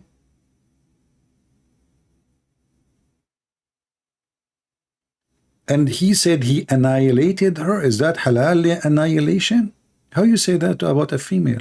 What do you mean he annihilated her? Shame on you. This sister. She has no idea what she's talking about. She decided to go on his channel. And the reason I'm mentioning her is because the day after her interview, Ali Dawha went on Twitter and said this. Allah subhanahu wa ta'ala says, be just even against yourself. Apus absolutely annihilated this sister. She has no idea what she's talking about. Made not only herself, but Islam look wrong because of her lack of knowledge. So look at these harsh words Ali Dawha has for our sister Millihan, whose picture he has up on this tweet. He further says, she got destroyed. I'm sorry. She should never gone on there. Some Muslims just do silly things which make Islam look bad. Most things she said was against Islam. He responds to AP saying, the only people you can humiliate is new Muslims who are women. So as hey, Lily Dawha, what about you give me your Skype, you and your boyfriend Mimi Hijab sit next to you. And this time, don't play for me a video I say. Let us have a debate. Do you dare? As long the females, why all of them didn't want to debate apostate prophet? Why nobody want to debate me? I want to know. What is the point is attracting them? Is that the smell? I mean, hey, apostate prophet, if you are listening, do you add certain kind of a cream on your shoes? Do you have like a smell for your socks? Why the Muslims are attracted to debate you? Nobody is coming here. Look, my Skype is open. I have only 2 Muslims call me. One is a Muslim woman. She is stupid, obviously. Like yesterday, she called me and she said, Allah, he says he is the best of creators because there's many false creators. So she admitted that Allah is a false creator too. Because when you say Allah is the best of the false creators, that means he is a false creator. Anyway. If you are a Muslim and you claim that you have a knowledge like this guy, please don't hesitate. Invite me to your channel. I will call you. You go live in your channel. I don't mind. But you have to have a famous like this guy, you know. If you are a famous Muslim, I will famous you more. I will make you way more famous, especially when you defeat me. Look, this guy, he wears chocolate uniform for a reason. His life is like honey. But it's going to stay this way until he debate me. After he debate me, his wife, his life will be the opposite. So tell us what happened now. What is the point of this? Until now, we are listening. We heard nothing. What happened exactly? as we can see, these are some really strong words of Ali Dawha publicly condemning Millihan. And it's not that he addressed anything that happened with knowledge, but rather he just said that AP annihilated her. She has a lack of knowledge. Muslims do silly things that make Islam look bad. And he dismissed her as a new... Like who? Like what? Why you don't say to him, aren't you the one who says the Quran miracle debunked? Isn't it him who says that God cannot enter his creation? And later in different video he says Allah enter his creation. Why you don't make a video about it? Come on, man. I didn't teach you. Get him busted. Make a video about what Lili Dawah, he said all the poo-poo he did, so you can drive Mimi Hijab and Lili Dawah more crazy. Who is a Muhammadan would like to call me? Mayday, mayday. You see, I'm tired right now. I'm speaking for many hours. So this is your opportunity to get me busted and win and bring victory to Allah. Not to forget to mention to you, if you call me and you bring victory, or even if you lose, Allah will extend the size of your penis. You know, I was thinking to convert to Islam, but since the Prophet, he said, I will have 70 years orgasm, I said to myself, when I'm going to eat my baklava then? I mean, 70 years for the orgasm. How many years then just for sex? If the orgasm alone is 70 years, I thought if I go to heaven of Allah, I will eat whatever I wish. But how we are going to have time to eat if our orgasm is 70 years? Just the orgasm alone. Okay, can we make it 69? I mean, come on. Don't you think 70 years? I mean, Muhammad is stuck with number 70. Even the orgasm is 70 years. And by the way, I'm not good in mathematics. Somebody calculate for me. If you have 72 women, I will go only with the 72, by the way, because 72 is the lowest number. However, even the 72, each one of them, each one of those 72, she have 70 maid. And each maid, she have 70 assistant. And every assistant, she have other 70 assistant. So if you calculate the number of the women, they will be by billions. However, let us focus only in the 72.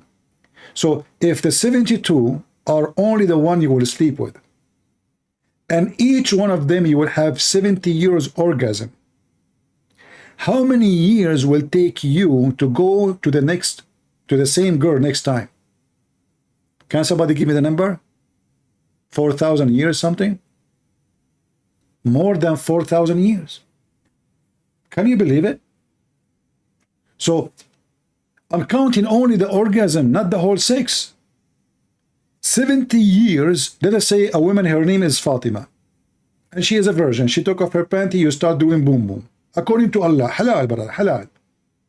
Boom, boom, boom, boom. And now, after like boom, boom for 200 years, because if the orgasm is 70 years, I mean, I'm assuming that the boom, boom, maybe for 1,000 years. If only we count the orgasm, that will be somebody saying 4,668 years. Imagine. So what the point? And all of them look the same. So now you promised me 72 women. All of them, they look the same. They have the same face, the same hair, the same height, and the same voice, and the same name, and they sing the same song. So what the point of having sex with all those women when they are the same women? Guys, imagine. We enter a website for dating.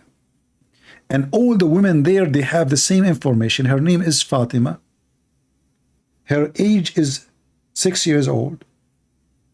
She have the same picture, the same description. All the females in the website, brother, alhamdulillah, they have the same picture, the same name, the same height, the same everything. So what the point of the 72? It's the same woman. It's just a copy of a copy of a copy. So I did not change the women yet. Once I was doing a seminar, and a Muslim woman, she got so upset. She stood up and she said, "Sir, I hope you agree to take criticism." I said, "Sure, sure." I said, "Are you a Muslim?" She said, "I'm proud, like Ali Dawah, she's proud to be Muslim." I said, "Okay, go ahead." She said, "You said that Muslim women, she have no reward in heaven. The Prophet, he said that a Muslim woman, she will be 70 times more pretty in heaven." You know, I didn't know like what to say, honestly. Like what, this is what's surprising. That's deep. 70 times more pretty? Wow. And she was like, and you know, you should see those Christians in the place. They were like, uh-oh, somebody get Christian Prince busted. You know what he would say now? Like, I can see in some faces, like they were worried about what she said. How he can respond to this? She would be 70 times more pretty. So I have a board. When I do a seminar, I ask for a white board to write on it. So I have a board, and I wrote in the board. Let's see if we can make us a white board here. Give me a second.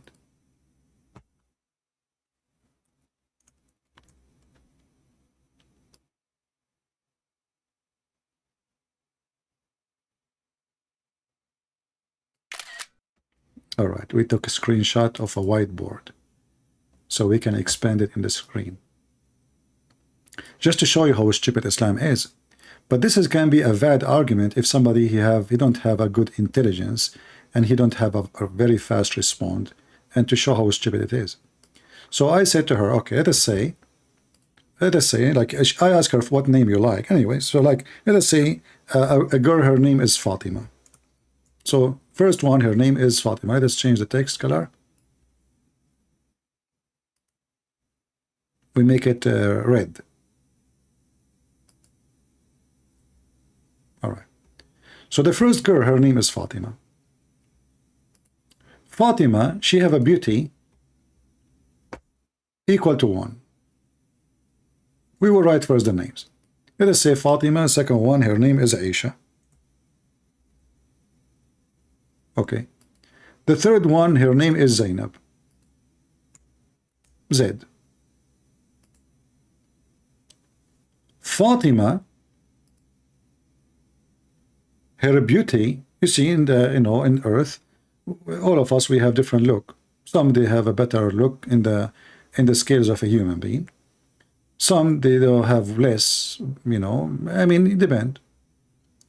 So let us say that Fatima, she is in the standard of look is 1.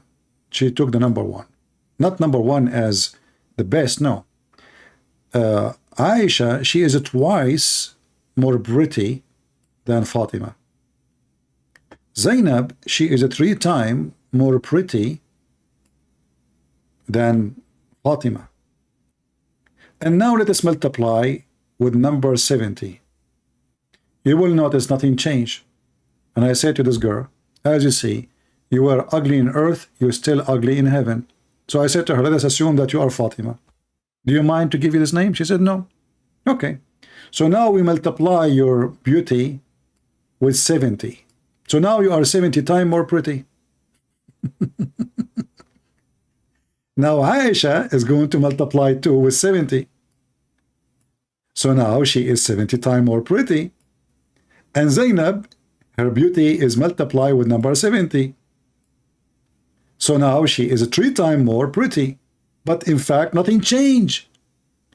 You were ugly in earth, and you're still ugly in heaven.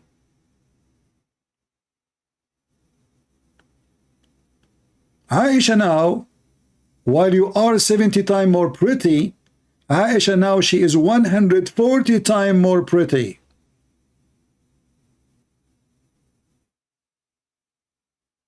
Zainab now, she is 210 more pretty. And you should see those Christians in the church, they died laughing. And this girl, she felt so bad. I mean, I feel sorry for her, you know. She was so excited. She is like, and she was texting in the phone, like somebody told her, tell him this, you know. Like there's somebody she is discussing, she joined the seminar and this guy is attacking Islam, you know.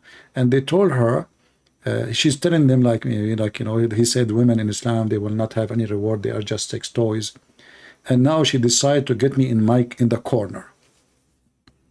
And here you notice, by the way, I mean, even if this is true, that you will be 70 times more pretty, let us say all of them, they will be equal in beauty. But at the end of the day, you are jailed in your room. Nobody can see you except one guy. So what happened exactly? What is the point? The Quran make it clear that all Muslim women in heaven, they will be jailed for eternity.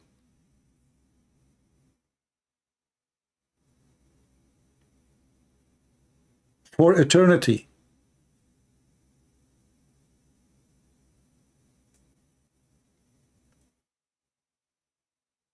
When a Muslim he try to refute you, if you are not a person who is very well educated and you are not even like, you know, we have to say that a debate is a gift. Not everybody can debate. There's people they can be good teachers, and there's people they can be bad teachers, even though both of them they graduated from the same school. Why? Because somebody is gifted with the gift of ability of teaching, explaining. And there's somebody, he is not qualified to be a teacher. He got the degree, yes, but he is not qualified to be a teacher who can explain. He can provide the information, the same as the other teacher, but he cannot make the information go to your brain easy. For his education ability is limited. Not because he's not educated, no. Education ability, which means to educate you. There's a gift. There's somebody have a nice voice. He's saying you enjoy the voice. But all of us, we have voices, but there's somebody have a gift. So God gave us gifts and we better use them. And most of us actually, we don't use our gifts and we depend on somebody else. The Muslim, they assume that all your gifts are dead and you are ignorant. And we can flatter you or we can make you feel bad because we quote for you verses. Chapter 3, 5, verse number, etc. says this. Supposedly now he shut you up. When you speak to a Muhammadan, listen carefully what the Abdul is saying, because he is giving you the best weapon to destroy what he just said. And this is why those Abdul don't dare to debate me, because I use what they say against them, not what I say. What their prophet said, not what I said. Now we go back to the bashing video.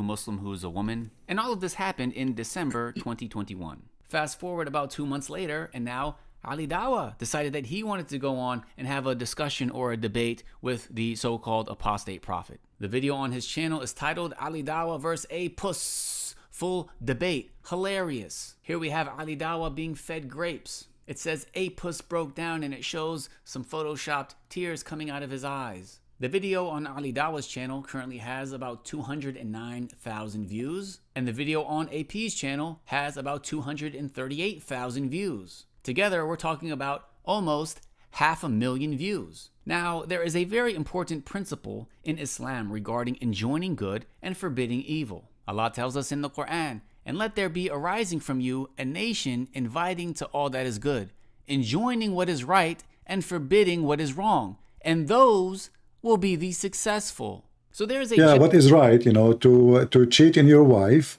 and to sleep with your own daughter-in-law and to have sex with the children's and to lie to the husband and lie to the wife and lie to the neighbors, and not to forget it is right to drink camel urine but not to drink wine, because wine is unhealthy and camel urine is very healthy, which can cause you a very bad kidney failure and actually death. Yeah, what is right? Tell us what is right. So what story happened? Apostate prophet, he have debate with this girl, and this girl, according to Lady Dawha, she was annihilated. Annihilated, I don't know if this is an English word. I think it's a German, according to my understanding. Excuse my English. So, and now apostate prophet debating Ali Dawha, and Ali Dawha claiming that he wiped the floor with apostate prophet, and even he was crying, crying, I saw, and even he put in the Photoshop, there's tears coming from the apostate prophet. Okay. General principle according to the religion of Islam that if something reprehensible happens in public, it is a communal obligation upon the Muslims to right the wrong, to rectify, to clarify, to refute. So now he is giving himself legitimate reason why he is bashing Ali Dawha. You see how they do it? He go and he find a verse in the Quran and he claimed now this verse telling him that he should put Ali Dawha in his place. Because this is what the Muslim should do, brother.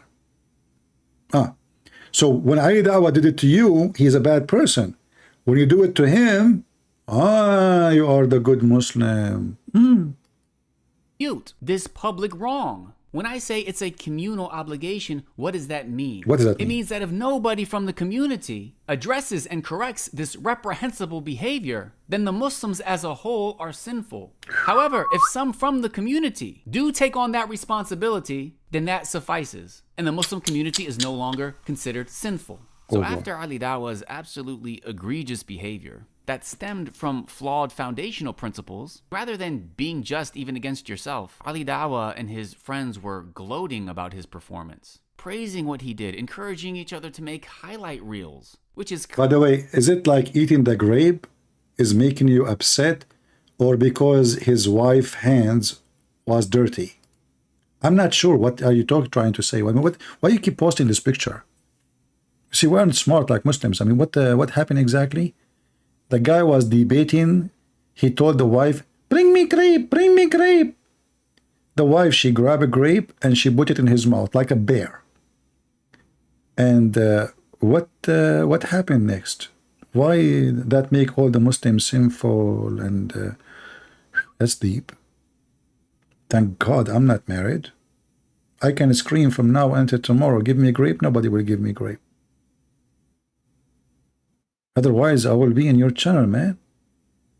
Okay, give me... okay, what happened? Considered sinful. So after Ali Dawah's absolutely egregious behavior that stemmed from flawed foundational principles, rather than being just even against yourself, Ali Dawah and his friends were gloating about his performance, praising what he did, encouraging each other to make highlight reels, which is clearly misrepresenting Islam publicly in front of hundreds of thousands of people. So as a result, Abdul Rahman of Knowledge North and I were discussing our thoughts. And when we're faced with something like this that appears to be a communal obligation to correct, we had a decision to make. Communal obligation? What?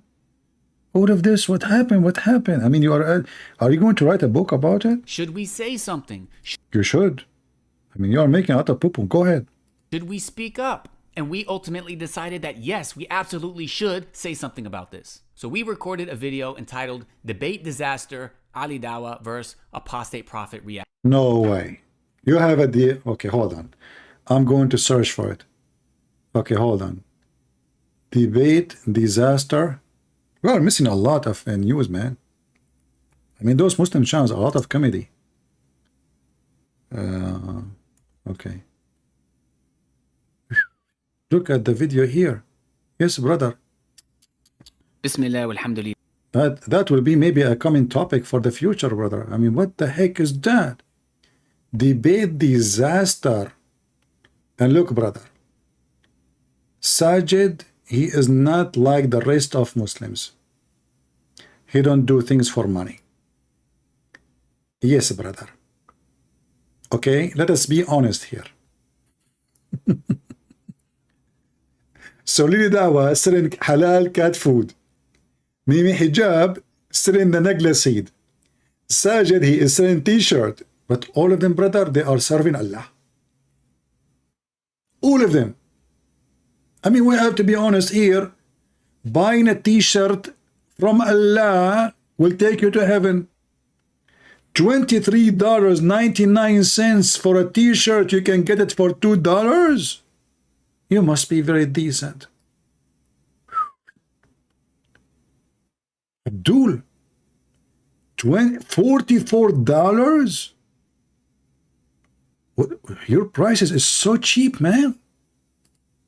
Is that after discount? You remind me of Andrew Tate's. He is so good believer too, brother. His course about how to be a pimp usually is $300, but he make a discount for Muslims, $49. Hey guys, what do you think I should start selling in my channel? Seriously. Guys, should I start selling like watermelon for Muslim masturbation? A halal watermelon. Come with hole in it. You know, you tell us your size and we'll make the hole in the watermelon fit with your private part. Halal masturbation. You know? Like, I mean, can you find me one Muslim he is not selling something in his channel? But I have to admit, the most funny sales is the one in the channel of Lily Dawah, which is what? halal cat food. You know, I saw his video many times, but I never focus on the halal cat food before. Honestly, I never stopped there. I never thought this is about cat. I thought maybe, actually, I thought this is like a rag to pray. But look at this halal cat food, brother. Halal cat food. Praise be to the cat. I mean, how many cats is very thankful for Didi Dawah? You know, cats through the centuries, since the time of a Prophet Muhammad, they were eating food which is not halal. Now, brother, now because the Muslim community support, they decide to support halal cat food. This is a food coming from halal slaughter mice. They bring the mice. We say Allahu Akbar Takbir and we slaughter the mice. You know, the mice die. Then we cook the mice, and this is halal food, brother. Who can beat that?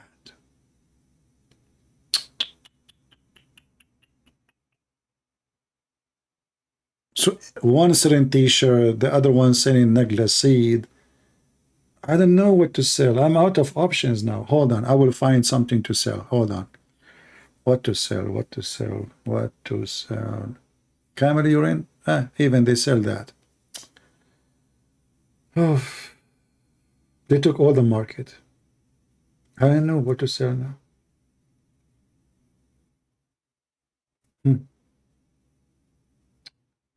Let me think. Let me think. Let me think. I will write a book, halal book, about how Muslims should bash Muslims. All right? And actually, the book will not be sold as a book, because selling a book is not good. I mean, it's not, but I will make it in a t-shirt. Like, I will take quotation of Lili Dawah against this guy and print it in a t-shirt. And then I will take a quotation from Mimi Hijab saying, Allah he prayed for, not to. That's wonderful. Other quotation, Lili Dawah saying, the Quranic science is debunked. Business is good. Man. Okay, let's go back to the bashing video. Continue bashing, brother. Should I go there to the video about the debate? Hold on. Hold on. Actually, I like to see this one. Guys, are you tired of me? Should I stop? If you want to fire me, just let me know. I will go, honestly. Just say, Christian Prince, you are fired. I will stop. I will hang up. I will go. Let us make a vote, by the way. Who want me to stay and who want me to go? If you like me to stay, give me 1. If you don't like me to go, give me 2. And let me record the voting, you know, because we are Arab, we support voting rights. We are very supportive people, you know.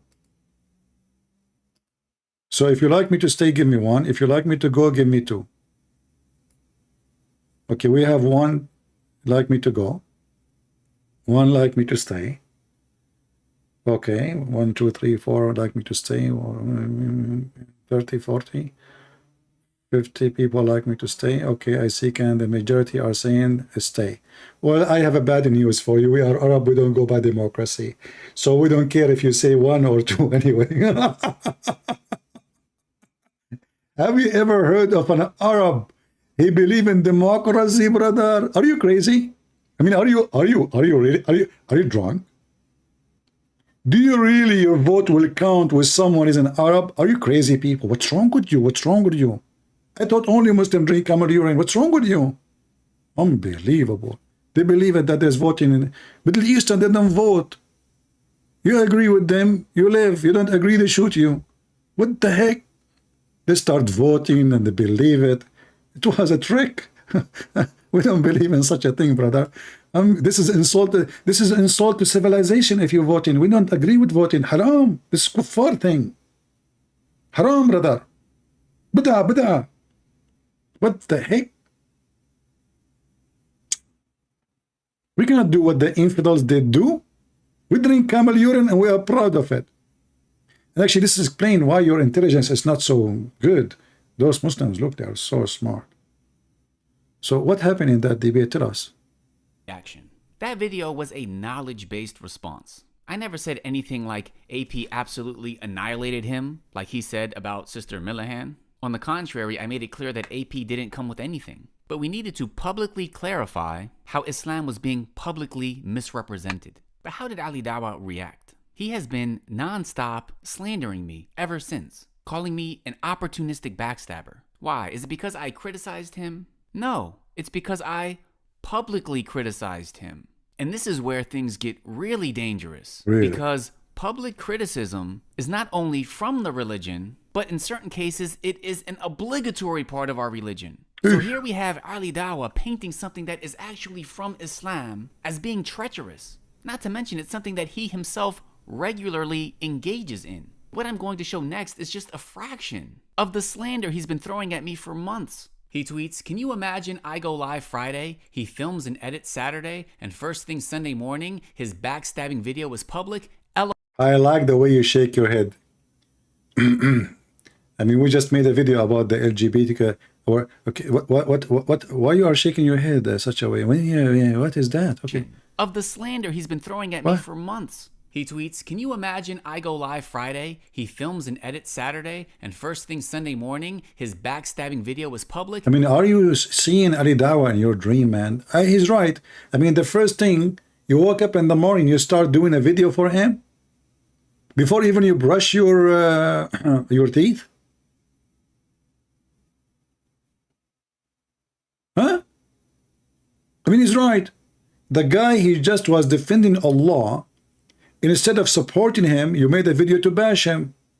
And he bash him in return. And he bash you in return. And you know, the bashing community. Listen, brother. Let's read the truth statement from brother Lili Dawha.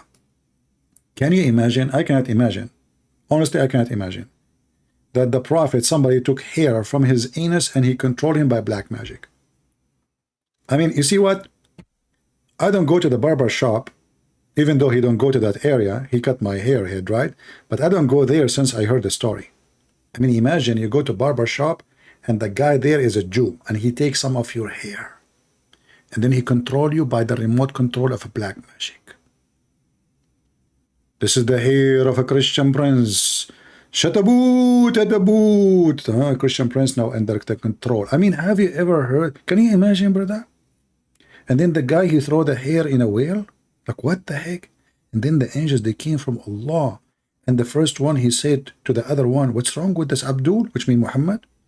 The other Abdul, angel, he said, he is under black magic. What the heck? I mean, this is all the true story. So when Lili Dawha says, can you imagine? I am with him all the way. I go live in Friday. He filmed and edit Saturday. First thing Sunday morning, his backstabbing video is public.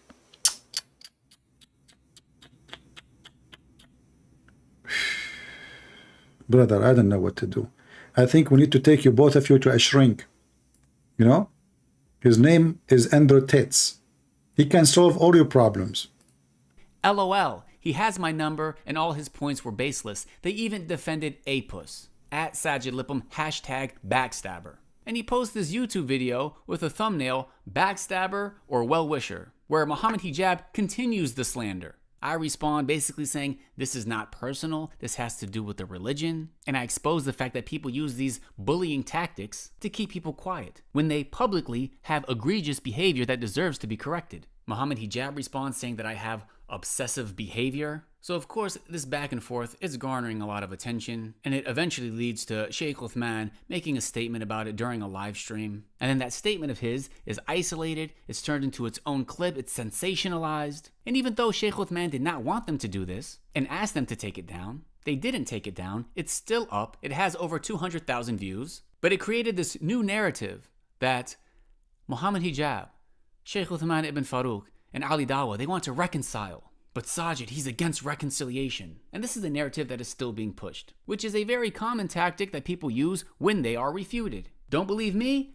Ask Daniel Hakikachu. I've had several conversations with him about this because when you publicly enjoin good and forbid evil, and you publicly correct or warn against the mistakes of other Muslims in public, there are all types of tactics they'll use to reconcile. But what does reconcile mean? To many people, reconcile means don't say anything about my mistakes. Isn't it your prophet, he says, in the case of reconcile, you can lie? So lie to each other. Why you have to be, come on. Isn't this what your prophet said? I challenge you to say I'm not saying the truth. Have you ever heard of reconciling by lying?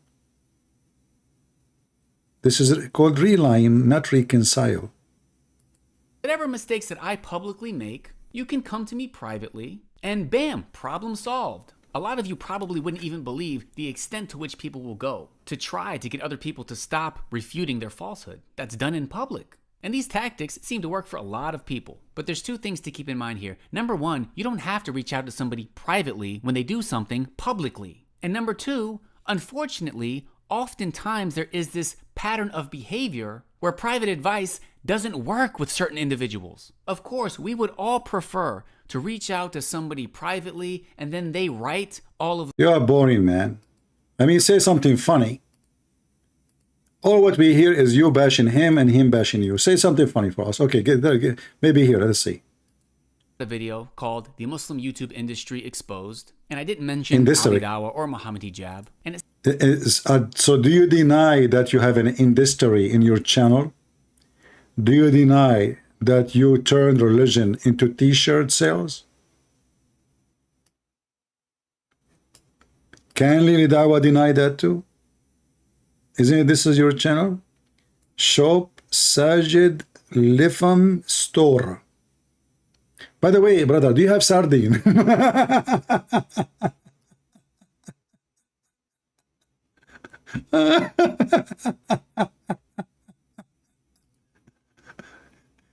I mean, all of them, they sell and do business in their channel. I mean, they cannot even talk about their video without saying, brother, donate here. Brother, don't forget to support us, brother. You know, you cannot even speak for 2 minutes without speaking about giving money. Because you are the one who will save the Muslims from the evil Christians and Hindus and Buddhists and all the evil in the world. You have to give them money, otherwise, and you have to buy the halal cat food. Otherwise, your cat will convert to Christianity or Judaism or even Hinduism. Do you want your cat to be a Hindu? And then she starts dancing, shaking her head and eating curry? Do you want that to happen to Muslim cat? No way. So we are the Muslim who protect the Muslim cat from being under the temptation of the Hindu food, which is not tempting for the cat because it's vegetation. The Hindus don't eat meat. How you can hey, by the way, if you are a Hindu, how you can tempt a cat in your house without giving her meat? What do you do? Okay. If you are a Hindu, what do you feed your dog? I mean, I don't know. This is just a question came to my head. Don't think about it much. Your brain will explode. Anyway, continue. So what? They accuse you that you have a Muslim industry? A business industry? YouTube industry? Okay, and there is a sign of dollar there? All of you Muslims accept the money of the kuffar and the money of the evil America? You don't accept the caliphate money? Why? Why don't accept the caliphate money? It seemed like perhaps we would all just move on. But just a few weeks later, there was a video posted entitled Slovak Muslim Responding to Smile to Jannah and His Facts About Russia vs. Ukraine War. Now this video was posted on March 4th, 2022. And just to show you how much this topic actually meant to us, back in January, Abdul Rahman of Knowledge North and myself, we posted a video entitled Russia Invading Ukraine, the Muslim Region, where we talked about this region Ukraine from is a Muslim region perspective. So I really appreciated this video and I found it beneficial. Thus, I left a comment saying, Jazakallahu khairan, brother. It's important for us to hear the perspective of people like yourself in that region. May Allah protect you. But to my surprise, Ali Dawha comes out of nowhere and says, Assalamu alaikum. Anyone that opposes me, Hijab, or Zishan, you are there. Wallahi, you are the walking, talking backstabber. Your hate for us is greater than your love for Islam. And this don't mean I'm against this brother's take on the matter, but just to show this backstabber's true face. He said, your hate for us is greater than your love for Islam. Do you understand the implications of such a statement? Keep in mind, this was on somebody else's channel that had nothing to do with Ali Dawah. So then you might think, okay, we're gonna move on. But then next month, April 19th, Ali Dawah posts a video called Mufti Menk Caught on Camera. This video has 168,000 views. About 9 minutes into this video about Mufti Menk, Ali Dawah says this about me. The very next day, it's as if somebody, these individuals, and literal opportunistic backstabbers. Is that something you copy from the song like Last Christmas, did you cook my heart? And the next day, like, is that the second day? What happened second day? Like, this is drama, man, never ended. Look at this face. Look at this face. This is drama. It's so good, man. What happened? You say the day you took it away? About 9 minutes into this video about Mufti Menk, Ali Dawah says this about me. The very next day, it's as if somebody, these individuals, and literal opportunistic backstabbers. The guy didn't wait one day. He edited a video, recorded it, and released it attacking me. And not only attacking me, defending the guy that I've apparently slandered him, yeah? Now... Apparently he slandered him. Why a Muslim he's slandering a Muslim? Apparently I slandered, so he admit. Okay. These kind of individuals are backstabbers, opportunistic backstabbers. Who are these people? These are people who are waiting for your mistake. They are looking. How can I catch him? When can I? They are looking for your mistake. So you agreed that he is right. You have tons of mistakes. Because he's not looking for your right. He's looking for your mistakes. If you don't have a mistake, you cannot find anything. All right.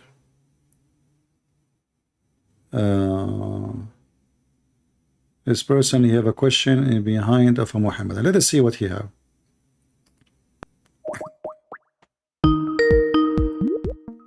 Just as a breaker from Lily Dawah and her friends.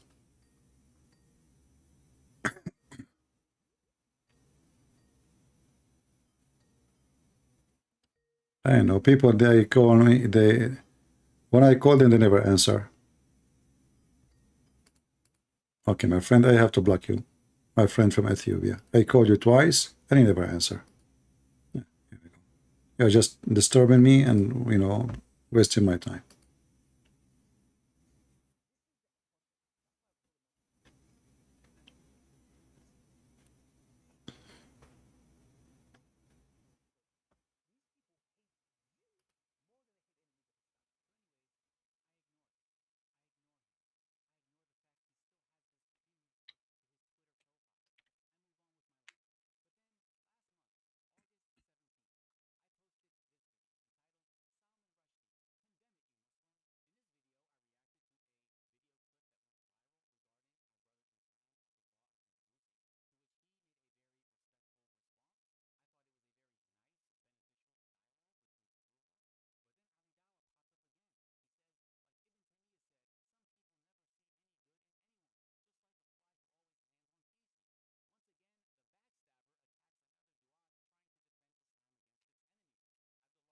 No sound.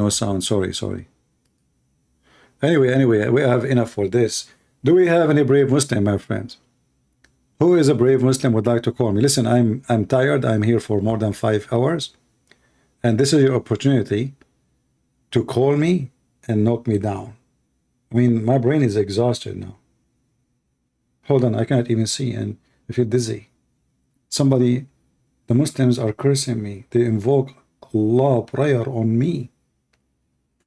The Muslims, by the way, they are nation of cursing. Even Allah, he told Muhammad, when the Christian, they come to debate with Muhammad, he could not refute them, neither answer them. He invited them for a cursing party. What the heck? Yes, brother. Let us invoke the curse on the one who is lying. What a huge response from a prophet of God. He got them busted.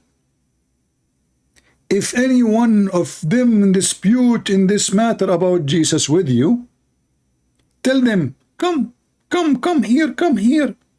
Come, gather together, our sons and your sons. But the stupid Muhammad, he forgot that those are monks from Ethiopia. They are not having, they don't have kids, neither wives.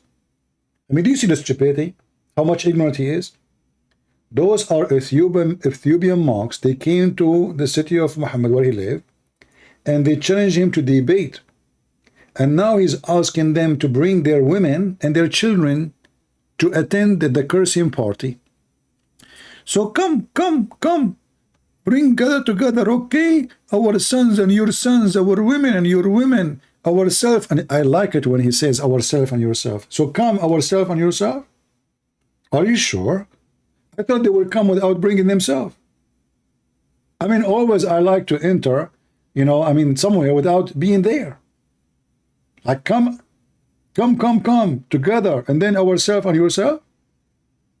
That's deep. Because you never know, they might come and themselves are not there. Like they leave themselves outside and they enter. Like as I remember once, I went to, the place, you know the thing, without saying the name, because you know the thing. So I went there and I said to myself, I don't want to get in, but I have to get in. So what I did, I went inside without going myself inside. Like I went, let's say, inside together, but I wasn't there. I mean, who is the stupid who made this Arabic? Yourself and ourself, come. They are already there in front of you.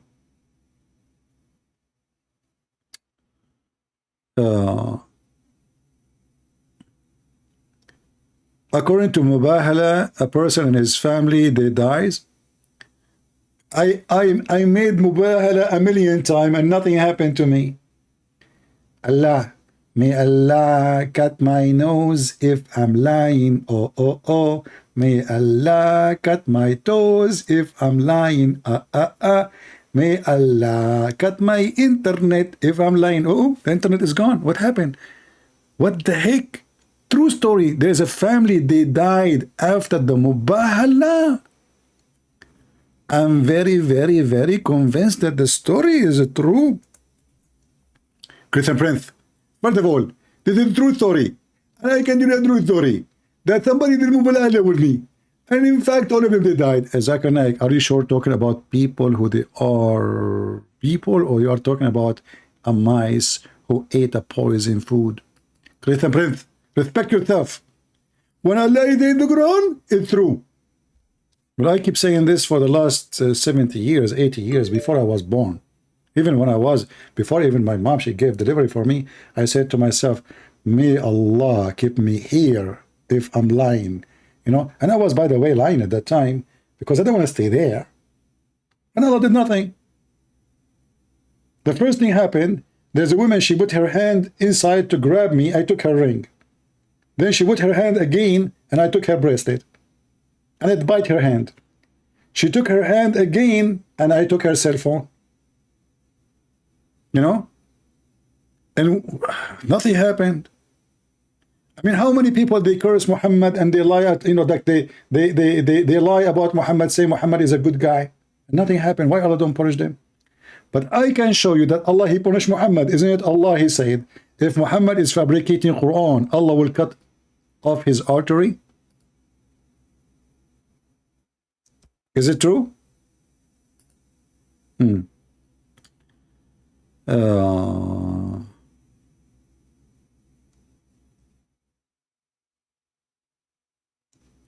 I am a Christian, but when you open for Christian, I ask you about, I heard you saying that the Satan is an angel. That is not correct. He is cherubim. Cherubim is not an angel?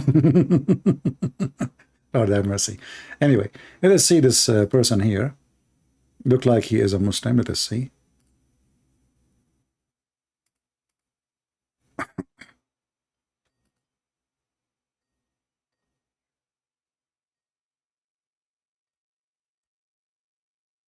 Hello? This is Fakira playing music. Hello? Why you are changing the voice?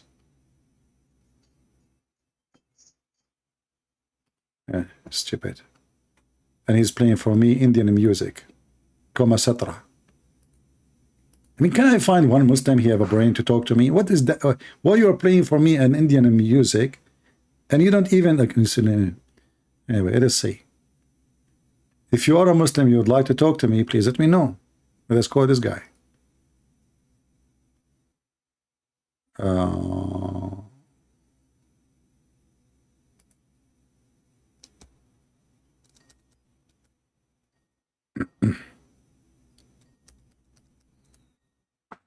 Let's hope this guy will answer. Until now, we have 0 real Muslim calling us. 0. We have nothing but a bunch of kids.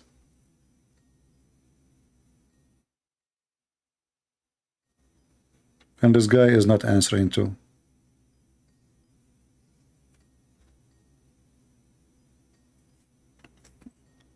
All right, let me block you.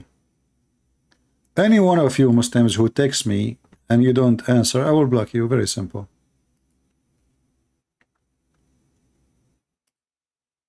Here we go. You're blocked. Do we have any brave Muhammadan?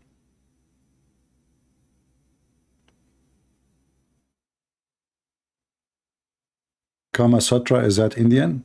I don't know. I thought Kama Sutra is from India, which is in Australia, in Brazil, you know.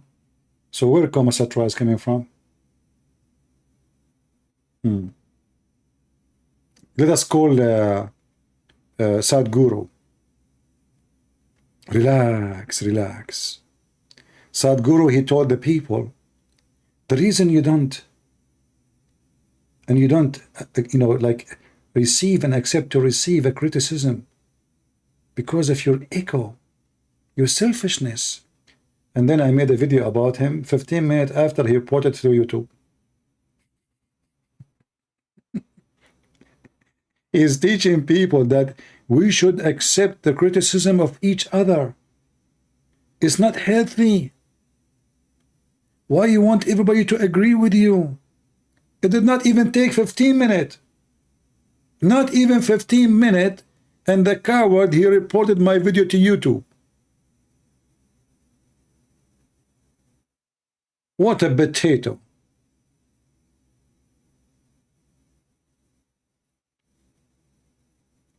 Do we have any Muhammadan? Anyone?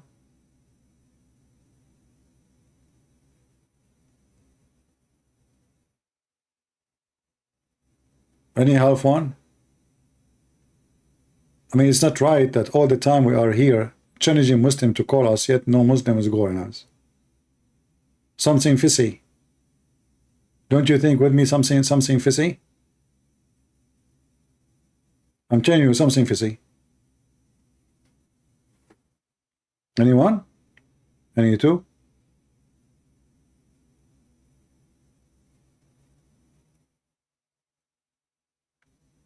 No, you see, everybody have his market.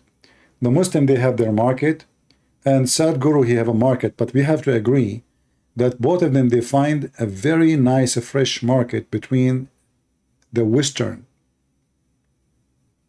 You will notice that maybe 90% of the foolish people who follow and believe in Sadhguru, they are white, blonde people. I'm not exaggerating. And you will see that the majority of them, they are coming from rich background. Like this guy, he do seminars where? In Hollywood, California. And all the one who attend, they are blonde, rich women.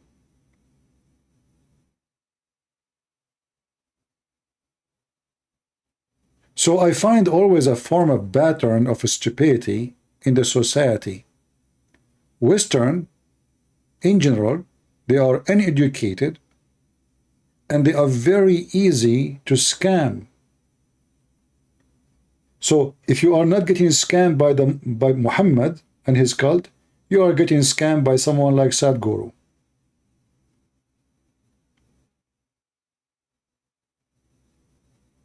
The guy, he claimed that his method can fix the universe, but he lives in the most miserable country in the world, maybe. What about you fix your country first? I don't have a problem with yoga as a sport. I have a problem with yoga as a stupid philosophy because it's not true. It's not exist. When they ask, you see, if yoga is something good, I will give you an example. They ask him about why and how his wife, she died. He said, and you can watch the video, that his wife, she decided to end her life by yoga.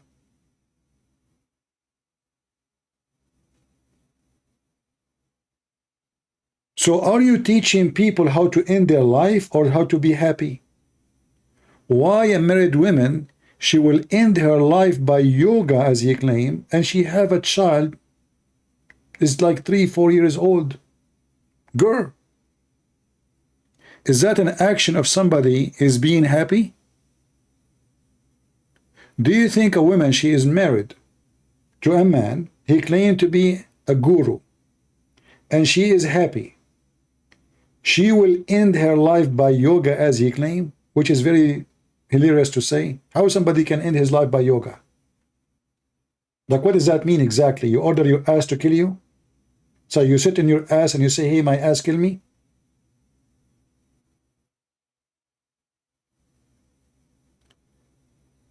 So the scam target, it can be, even there is some Christians who they claim to be Christians, priests, they are scammers. The same garbage. That's why the Bible warns us, from their fruits you shall know them. Somebody, he claimed to be a Christian priest serving God, then he have big villas, expensive car, he don't fly normally, he want to take a, like, there's a guy, his name is Mr. Dollar.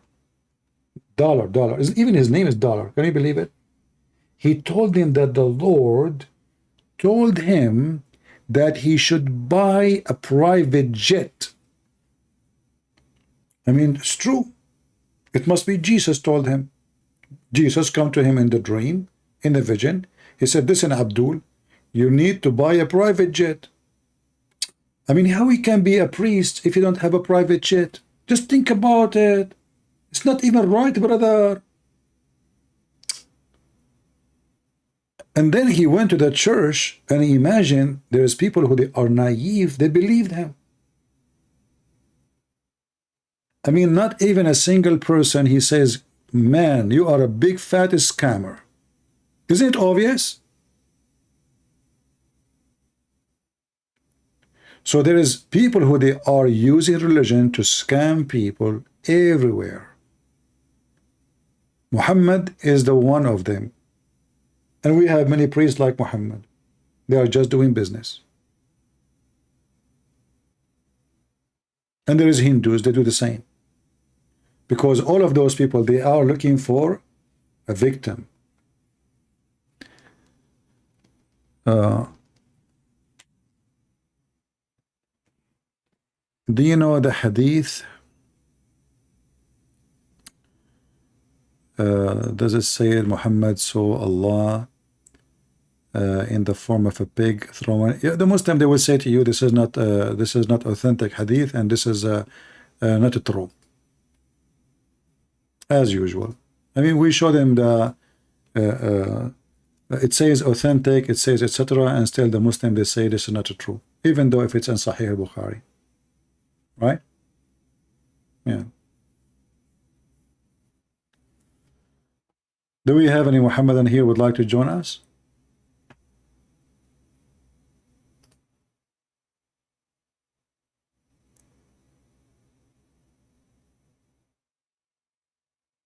Any Abdul?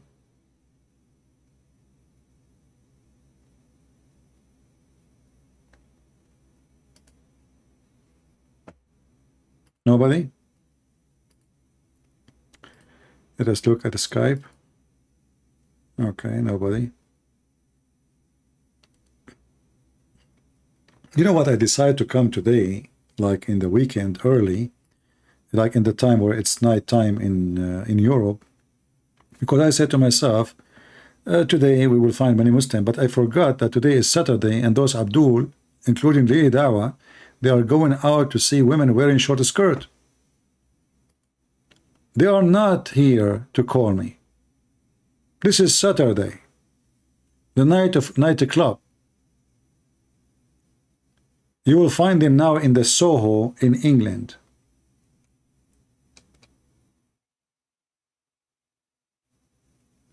Any Muhammadan, he is here, he is not in the Soho, would like to call us.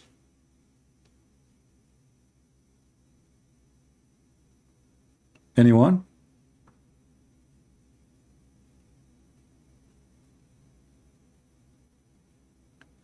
They are celebrating the Eid. Don't remind me about how Muslims they celebrate the Eid, the most ugly celebration ever. It's food, and kids, they go only to the swing, and the children, they are the girls, they are wearing long pants because they are afraid that the Muslim pervert, they will look at their girls' panties. All the girls wearing hijab, she is like 3 years old. She's wearing hijab. She's wearing long pants under the skirt, because now she is playing with the swing. Why? Because Muslim, they will line up in the front of the swing to look at her panty, even if she is 3 years old.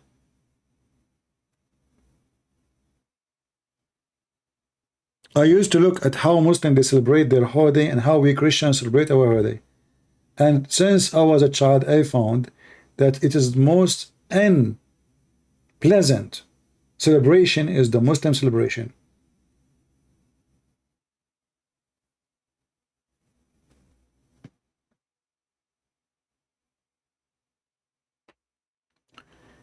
Do we have any Muhammadan?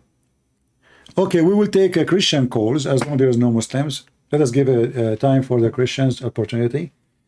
If you have anything to say. Today we changed our channel. We are in here. This one have 9,000. Last week it was 110,000. This week it's 109,000. YouTube is eating my falafel. So if you're a Christian, you would like to say anything, just call me.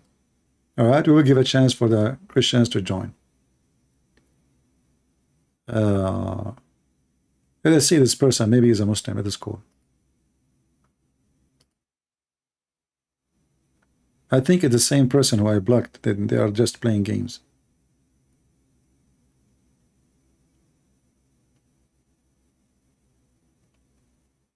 No, you cannot even reach the person. Look like he is using the internet of the neighbors as the rest.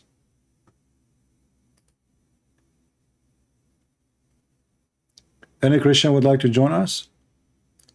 So when we say Christian, they can call us, they don't call me. When I say Muslim only can call me, Christian text me, can say, can we talk? Honestly.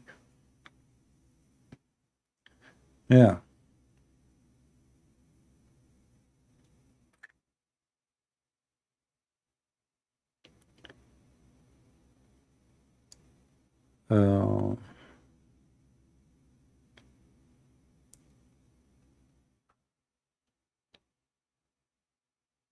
Do you believe it that I did not subscribe to my channel? Just to tell you how bad my channel is.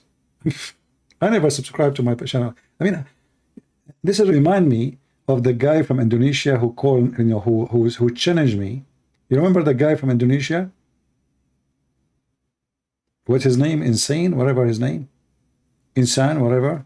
He said, Christian Prince, I will give you few questions. If you can answer them, I will give you 5 BMW. Okay, what the question? Number 1 question.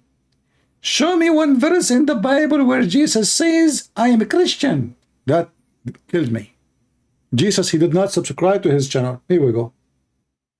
Show me one place in the Bible where Jesus says he is a Christian. How in the world I can get this answer? I cannot. He got me busted. Jesus did not subscribe to his YouTube.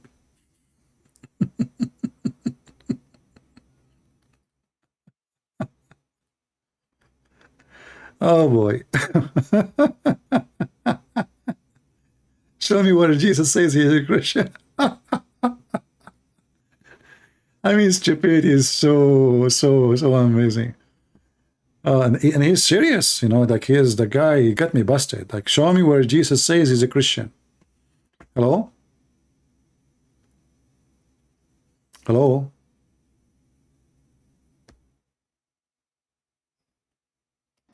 Go ahead, you are live on air. Hello?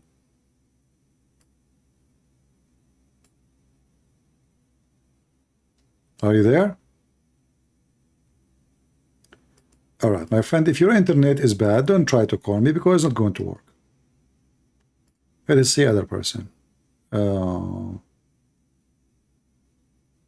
you do any day fan call to tell their story? Okay. Well, we can make a day. Okay, no problem. We can make a day just for Christians to call us, just for having a good time. Adi want to call me? Don't tell me I want to call you. Just text me and I will call you back. You cannot call me right away because I have my list. So nobody, because you know what the Muslim do? When I start talking to a Muslim and they feel almost he is leaving Islam, they start calling, trying to drop the call, you know? But because I have a set where only people on my list they can call, or if I text them first and I answer them, then they can call. Or if I try to call them and they did not answer, they can call me. Let us see this guy.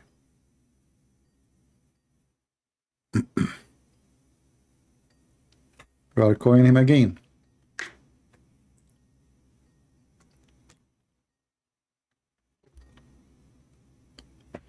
Hello?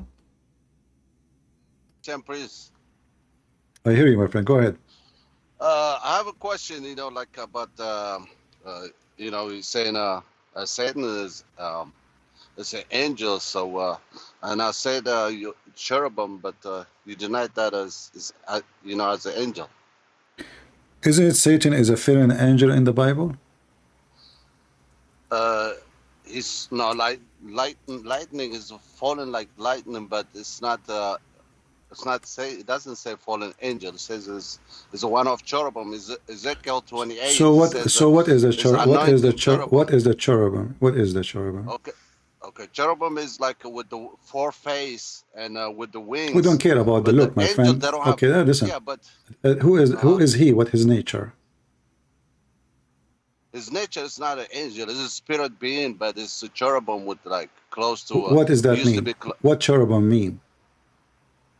What cherubim means is one of for five of them is the Satan. He fall from you know that. From where?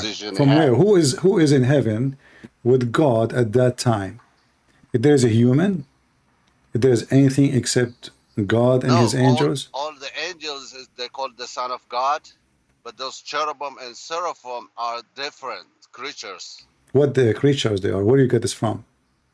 In the Bible. Where it says they are different creatures? Where is Ezekiel 28? Ezekiel 28 and Ezekiel and Isaiah 14. It doesn't say that they are different creatures. You know, this is your own imagination. No, it's not imagination. It okay, says like they have a face of man, where it says, my friend, the face of eagle and face of lion. It doesn't matter. This is description. Listen. Even this is a story Muhammad he copied, and he claimed that there's 8 angels carrying the throne of God. You know, he copied some description from there, from Ezekiel 28. But still, this is an angel he failed. He is so close to God, and he is a failure. This is why. But in the New Testament, did it say that he can transform to the light of angel, or actually the New Testament says that he is a light, right? Why? No, it doesn't say light, but he transformed. Transformed to light. Why? Okay, how he transformed to light? So that's making him a light, appear to you as a light. So even he have such an ability because he have a power, an astonishing power of an angel. This is not let us say an ability of someone is normal, and in the same time in the heaven there is none except God and the angels. There's nobody. They have names because of the rank or the way let's say the job they do. but all are angels. See. Yeah. So like if you go and read, you will see that those names are given for a reason, but not because they are different kind, but they are, like, let us say, to clarify what is their job.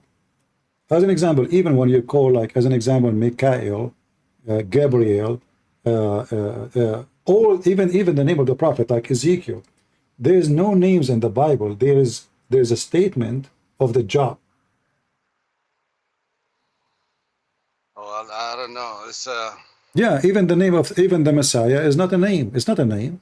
It's describe what he will do. Even the word. Mashiach is the anointing one. Even That's why I'm saying Satan was it's anointed not. cherubim, It's not. you know? It's not a name. It's not a name. Anointed cherubim of, Okay, it's not a name. It's not a name. It's description. Even when God, he says, when Moses says to him, okay, what I will tell my people, who are you? We translate it and we say, okay, he said, Yahweh, right? Yahweh. Yeah, I am. But this is not really, this is not a name, you know? This is how you recognize God. I am who I am, which means the one is exists by himself, but it's not a name.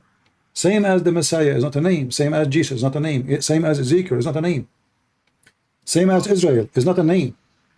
What about another question I have? This, you know, Israel or Jacob, he had 12 sons, right?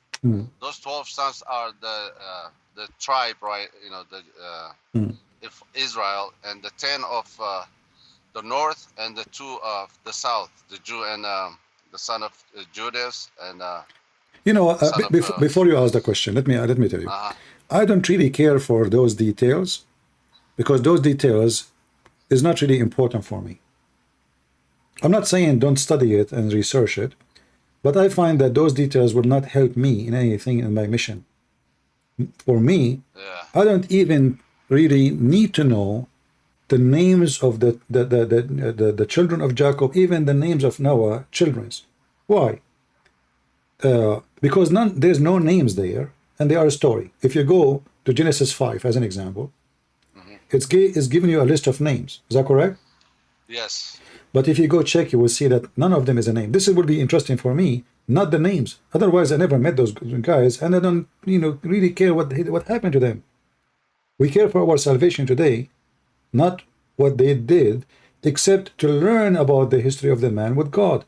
However, if you read the names in Genesis 5, you will find that all names presenting to us something very important, that a man will come down and his death will bring comfort to mankind. So even the names of the children of Adam, they are not names. There's no names in the Bible. And when somebody focus in the character, or let's say the numbers of the tribes, for me as a Christian, I will not be interested in anything about them unless I want to study the history of the Jews, or there's something will bring me closer to Jesus. Nothing else. As an example, when somebody come to you, if you remember when Jesus said to the Jews, what you say of a Christ? They said what? They said he is the son of David. Correct? Yes. But isn't it in the New Testament, it says clearly that Jesus, by birth, he is from David? Yes, he is. Okay, but you will see Christ, but you see Christ, he don't agree. He said, well, if he is the son of David, then how David called him God in his spirit? Correct? Yes. Okay, so now we as a Christian, we read the Bible and we go by names. So Jesus, son of Mary, Mary, son of etc., etc., etc., etc., and here we go, we are up to David, so Jesus is the son of David. But if we go by what Christ is saying, we will find that the birth of Jesus is way more important than David himself. For David himself, he called him God, yet Christ is not even born of Mary. Right? Yes. And this was the refutation for the Jews. So the Jews, they focus too much in what you were focusing, in the name of the tribes, and who is this guy. No. David is nobody. David is nobody. Me and you is nobody. For everyone who is name mentioned in the Old Testament or in the New Testament, is to prepare for the coming of the Messiah, and the Messiah came already. So I say to you the same as the Lord, he says to Martha, he says, Martha, Martha, you are busy with too many things, but the important is one. Yeah. Well, I mean, still, I'm not confessed. About those cherubim and seraphim and angel is. It's up to you. Detail if you read it. It's up to As you, an my angel, friend. like the son of God's, maybe No, but even the Son of God's, my friend. You see, there is a phrase in the Bible says, when the Son of God, they married with what? The Son? Do you remember? which one? In the Genesis? When it says there's a Son of God, they did what? They commit sin. They married and they socialized with what? With the human being. With the man of the seed of man. But this is about what? Yeah. This is not about angel having sex. Some people who they have a shallow understanding, they think that this is about angels, marrying or having. But how they got those giants? The giant my friend. The giants they are human. They are not. They are human like us. There is people who they are tall. There is people they are short. Until now, in the jungle. But the Bible says they took wives. They saw they were beautiful. They took wives. This is symbolic. This is symbolic. This is symbolic of sin, because we cannot mix with the pagan. So the Son of Gods are the good men who they believe in God, who they go and marry pagan women, and then they associate with them, and this is what happened to the Jews. But even in Daniel too, like a dream, that dream in the bottom, that is a dream.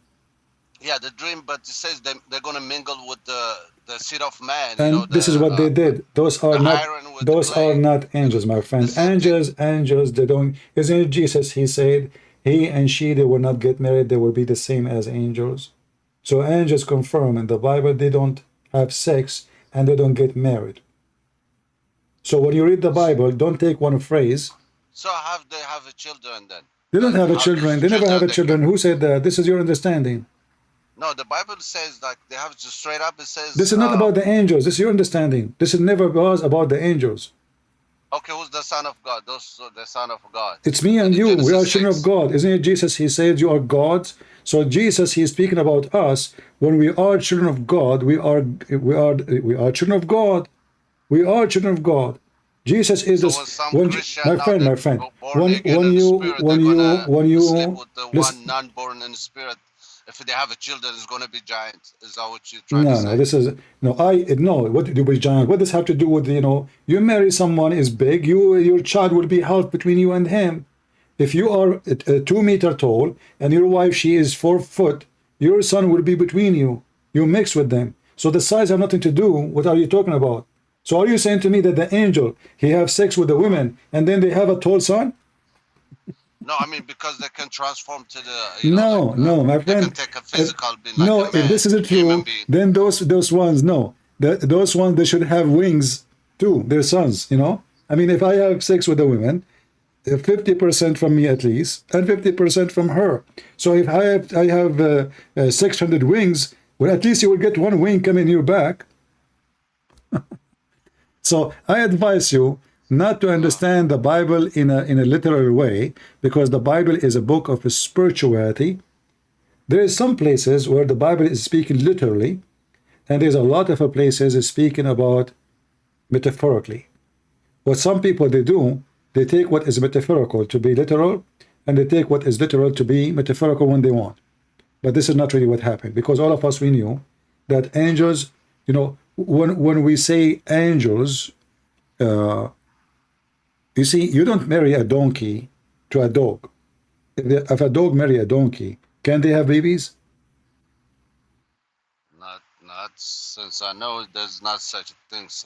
Okay, so how angels, how they are angels, and then they are marrying a human. They are not the same kind. We cannot have any fruit from this thing. So this is all is a misunderstanding. And if you decide to understand this way, this is your business. But this is not what the Bible says. But they said, okay, one more. They said after like Noah flood too, they did the same thing. right? What That's what it Lut? says. What Lut? After those, the son of God, like when they did this, you know, and when he destroyed the flood, Yeah. because there was a sin in they're mingling with themselves with the human, and they said even after Noah, even they continue with these things. My friend, did God and two angels they came to Abraham in the form of men? Yes. Okay, so if they came in the form of men, does not make them men. Yeah, but those Sodomites, if you remember too, I know, Abraham, but I'm saying to you, when those angel appears, those people in the Sodom if and Gomorrah, they try to have, if they they will appear, try to sex with them. no, You know, they did not. because they have They did experience not with the angel appear. sex. They did not appear as angels. You know, they did not appear as angels. Did they came with wings, flying? No, with no wind, just they appear as a human. Okay, That's so why, like, okay, so those they are people are seeking. recognized So because they are, have my friend. experience, You see, maybe. they are seeking a human. They are not seeking angels. Those are pagan. They don't believe in angels. So they are people who don't believe in the God of Abraham. So this is why they are seeking men. This guy, he got guest. They like them. They wanna have sex with them. Pervert. So this is not about angels. This is about seeking sex with men. What they saw is men, and they are after men. They are not after angels. All right? Anyway, anything else, my friend? Because there's some more people. No, I really appreciated it for your explanation. So I'm gonna keep I studying. I advise you to research it more, and I advise you not to take because I know there's some people they take what is reading have nothing to do with this like the metaphorical of it, and make it literally. This is what happened. Angels having sex with a human. If you go that direction, you will find that you become more like following Muhammad. And No, I'm a Christian. No, I'm not saying you are. I'm not. No, my friend, I'm not saying you are. Baptist kind of with the King James version. You know, I'm studying. Yeah, but doesn't matter what version. Doesn't matter, my friend. I'm saying that Muhammad, he heard the stories from the Jews, but because he is not educated, he got them wrong. All the stories Muhammad, either they are fairy tales coming from fairy tales, not from the Bible, or they are from the Bible and Muhammad, he understood them as he wished. As an example, the story of the angels who came to Lut in the Quran, how did he notice that they are not a human like us? They don't eat food. He put food in the front of them. They refuse to eat food, but they are perfectly men. All these stories Muhammad, he got them from the Jews.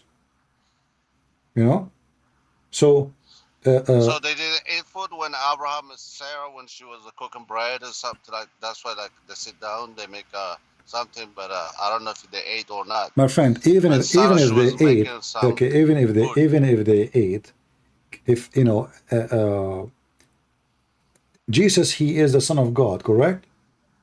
Yes. Did he eat? Yes. So he ate the drinks. Yes. So that changed nothing. So the nature, let us say the nature of such a being will not change because he just ate. This is about their ability. So their ability is to be like to go to the to heaven, to the sky. Their ability to be invisible. Their ability to be visible. Their ability is to sit with us. Their ability is to appear to us. But that does not change the fact that they are who they are and their nature never change. Yeah. So the angel stay angel even if he appears as a man. Are you with me? Yes, sir. He did not become a man. I mean, he is in the form of a man, but he is not a man. Same is in the Bible when we speak about Jesus. Jesus, he was 100% man, in the same time 100% God, correct? Yes. Okay, but we don't worship the flesh of Jesus, of the man. We worship God in the flesh. But he took a likeness of exactly. Not, you see, it's not the same hour of life. So he humbled himself. He humbled himself. He took a humble form. So that humble form is the form of the man. But God, not really a man. Even the Bible says that he created Adam in his image, speaking about Jesus, because God, the Messiah, is the one who created everything. Everything created by him and for him. All right, my friend. Thank you very much for I calling. appreciate it. Thank you. All right. Take care. Let us see another caller.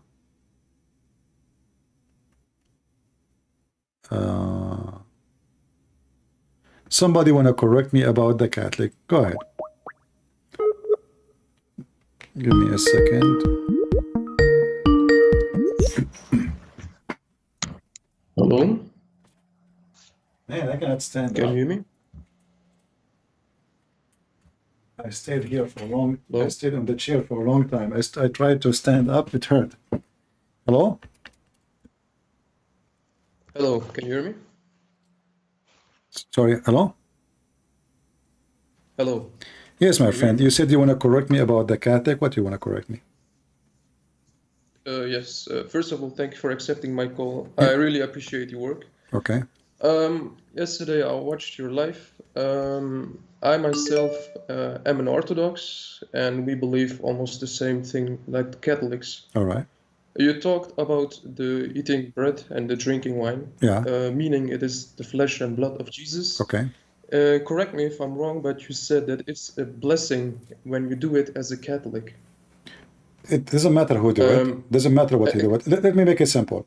When you go to the church and they give you a drink to drink, do you see a blood in front of you, or you see just juice? No.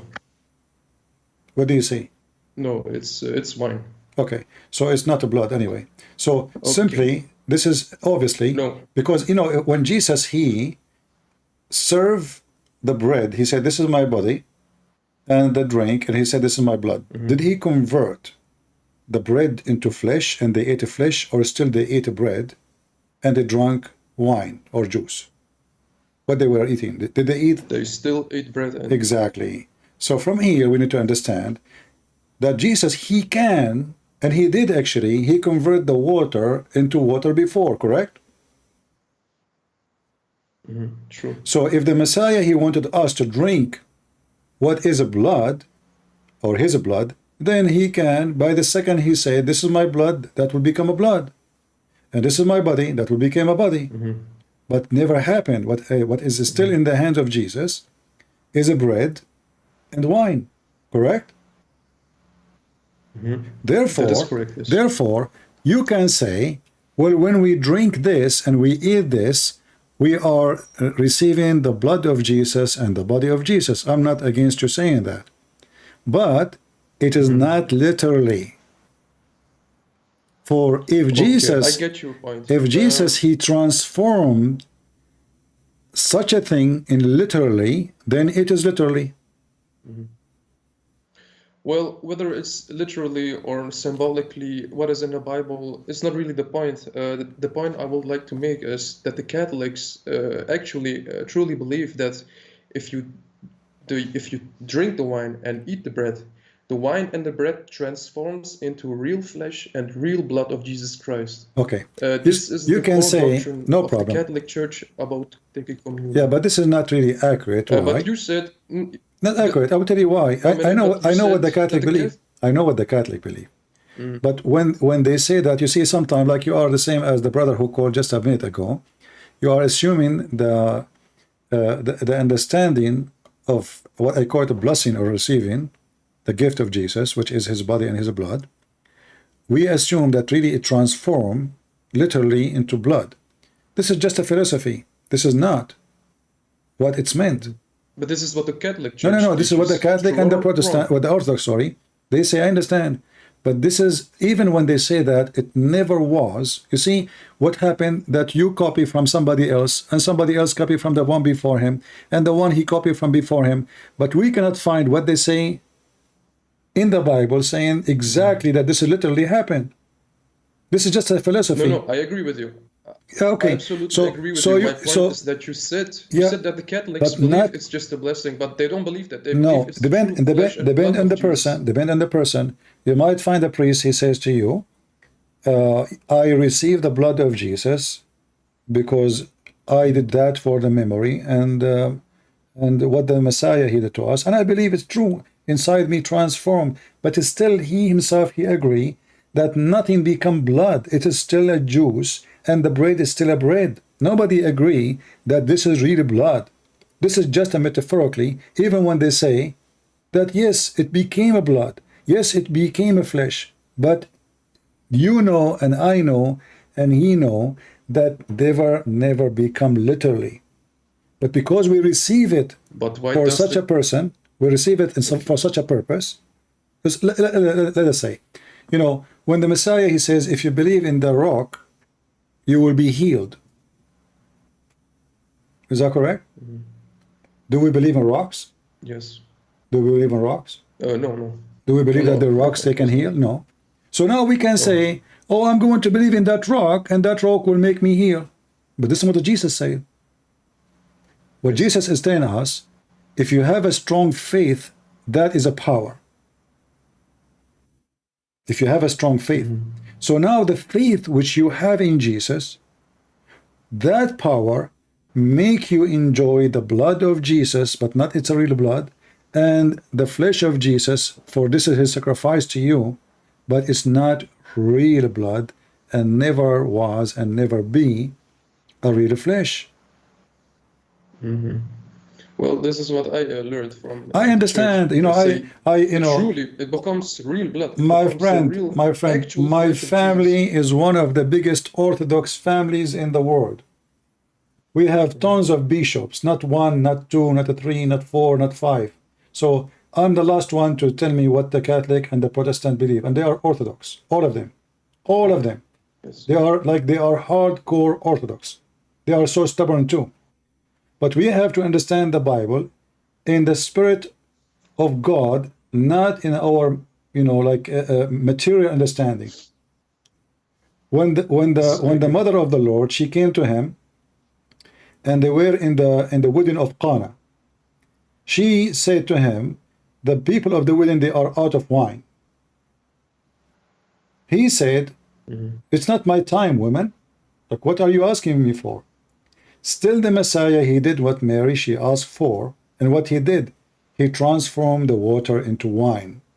So now all of us, we knew that the Messiah is capable of things nobody is capable of, to the point even water, which means if I can make few jars of water into wine, I can make the ocean wine too.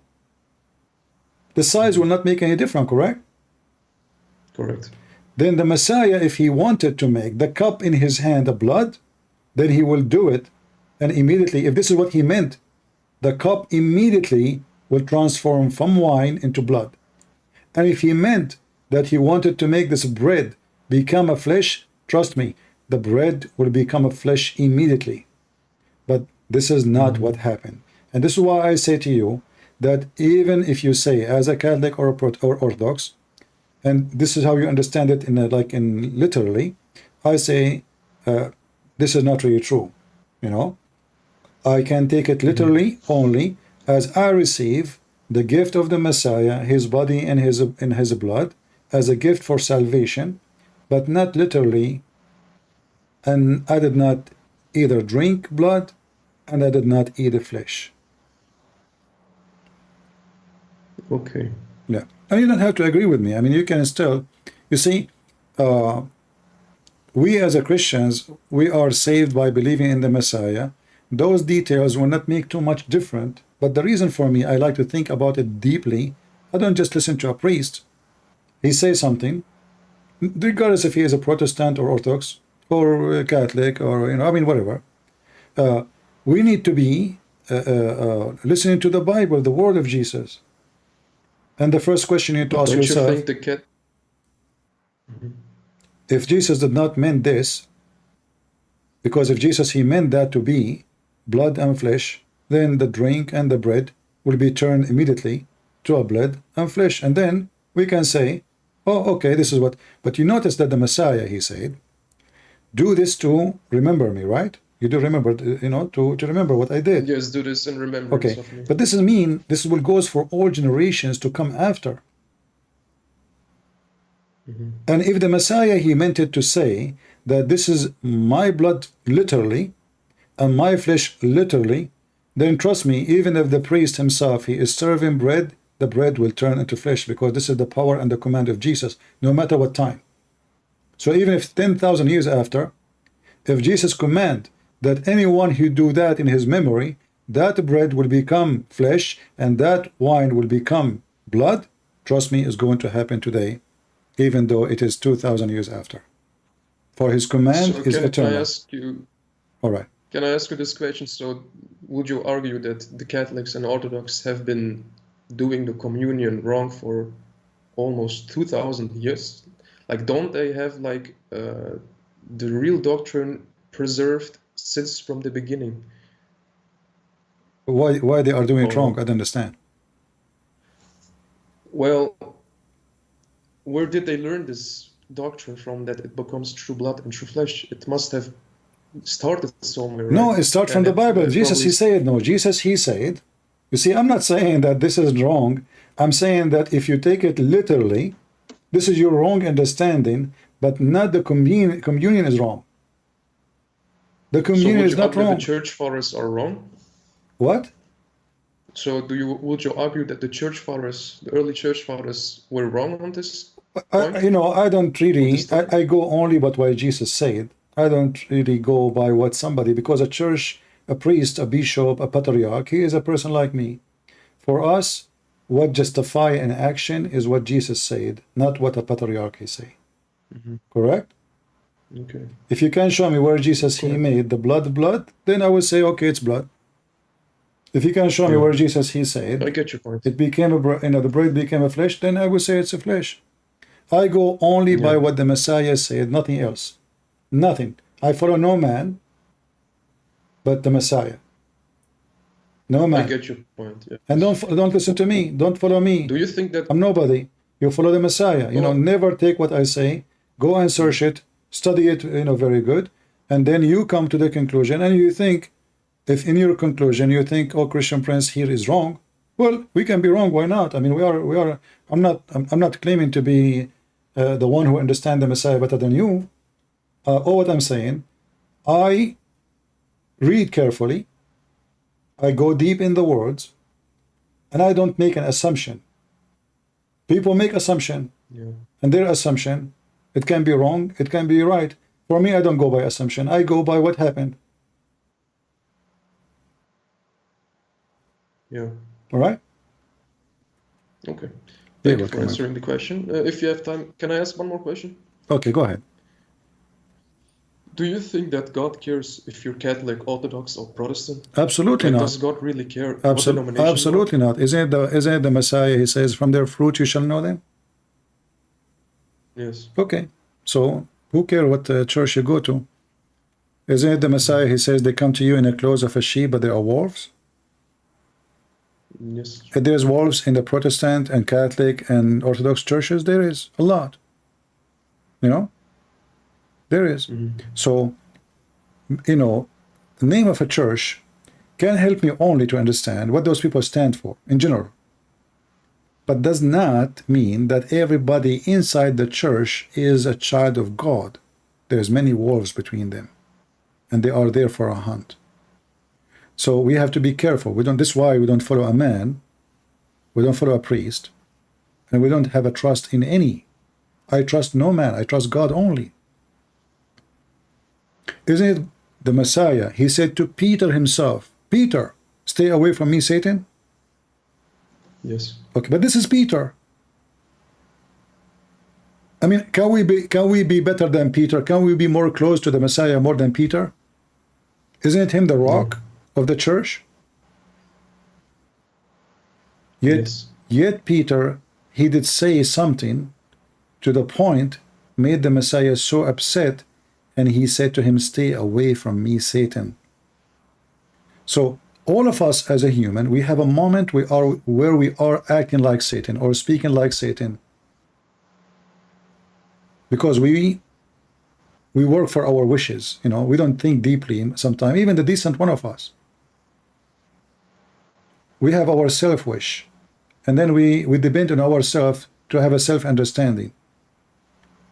So I believe that if we try to give interpretation for things is not there as we wish, then we will go and we will have a wrong understanding. I will go only by what the Messiah say, not what somebody else trying to explain it as he wish. Anything else except what the Messiah say is not valid for me.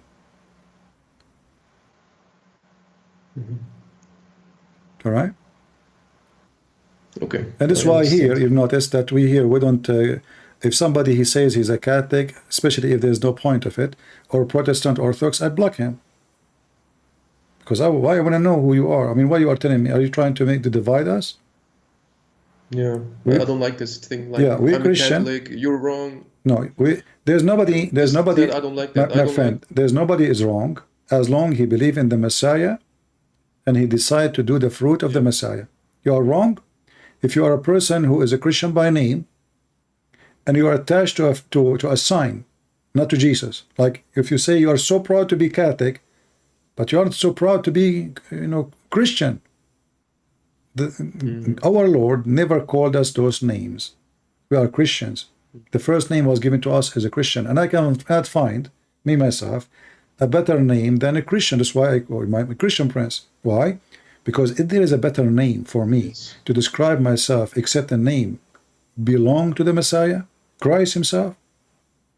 So I advise all the Christians, never say you are Protestant, never say you are Orthodox, never say you are a Catholic, say I'm Christian. For this is the most honorable name a human being, male or female, can ever have. Christian. Yes. Nothing else. Absolutely. All right, my friend. That is true. Okay. Thank you. Thank you for everything calling. you do, and may God bless you. May the Lord bless you too. Thank you. No problem. Thank you. All right, let us see another call.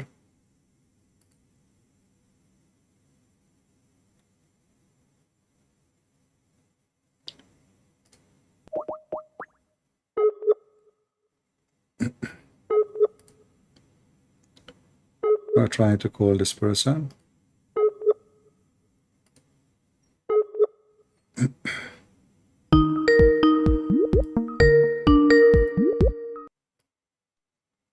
Hello? Hello, can you hear me? Yes, my friend, you are live on air. Go ahead.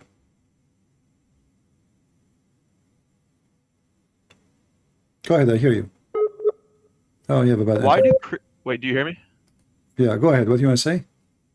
I'm just curious, why do Christians not like stand up for themselves? I feel like every time I look at the news, it's churches being burnt.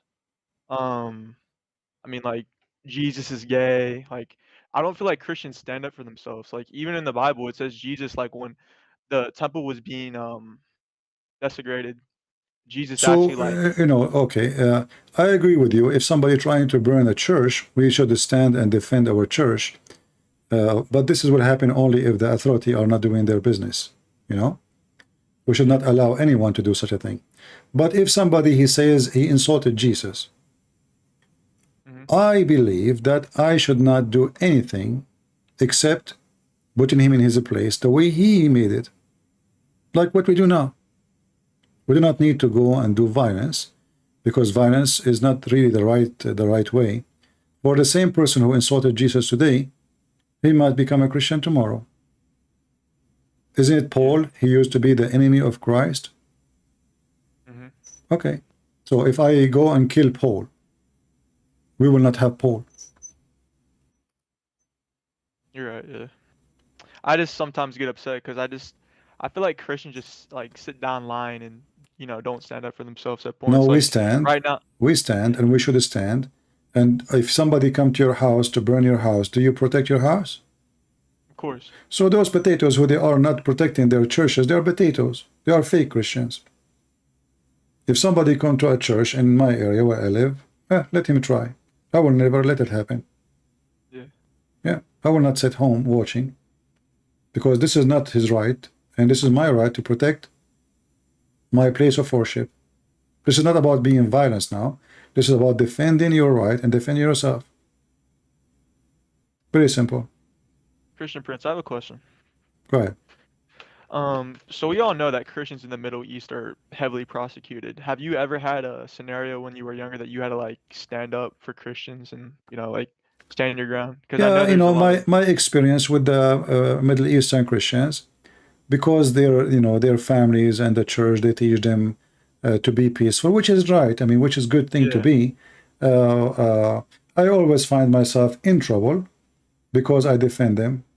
I never have actually, you know, I mentioned before that I was fired from school many times, but none of them, it was because of me. It's just because I defend them, I stand for them. Whatever they discriminate them, let it go. I don't let it go. And I get fired from the school. And then they reach the point where if I do something wrong, like let's say, once the principal assistant, he came and he said, the Christians, tomorrow you have a holiday. The day after, if you don't come, I will teach you how to behave. He's threatening us. If we take one more holiday, he will punish us. So I stood and I said, I spoke to the Christian. I say, Christians, if any one of you come Monday, you will deal with me. And in Monday, I'm not saying I approve that, but this is what I did. In Monday, I came back in the front of the school, and I have some heavy-duty things in my hand. And any Christian, he want to go inside the school, I kick him out. And the teacher was there. When I stood there in the classroom, I said, Christians, anyone who come in Monday, he will deal with me. The principal assistant, he said, listen, I'm not talking to you. You don't come on Monday yourself. You see how coward he is? Yeah. And I said, I'm not talking to you too. I'm talking to them. So Monday, I came very early in the morning to be sure no Christian would enter the school. And he was watching like a potato, did not even dare to say anything. Did not allow any Christian to get in. Even the one who was crying says, they will fire me. My mom, she will be upset. I said, I don't care about what your mom, she say. Just tell her this guy, he did not let me get in. Yeah. Anyway, my friend, thank you very much for calling. Yeah, I appreciate it, man. God bless. You're welcome.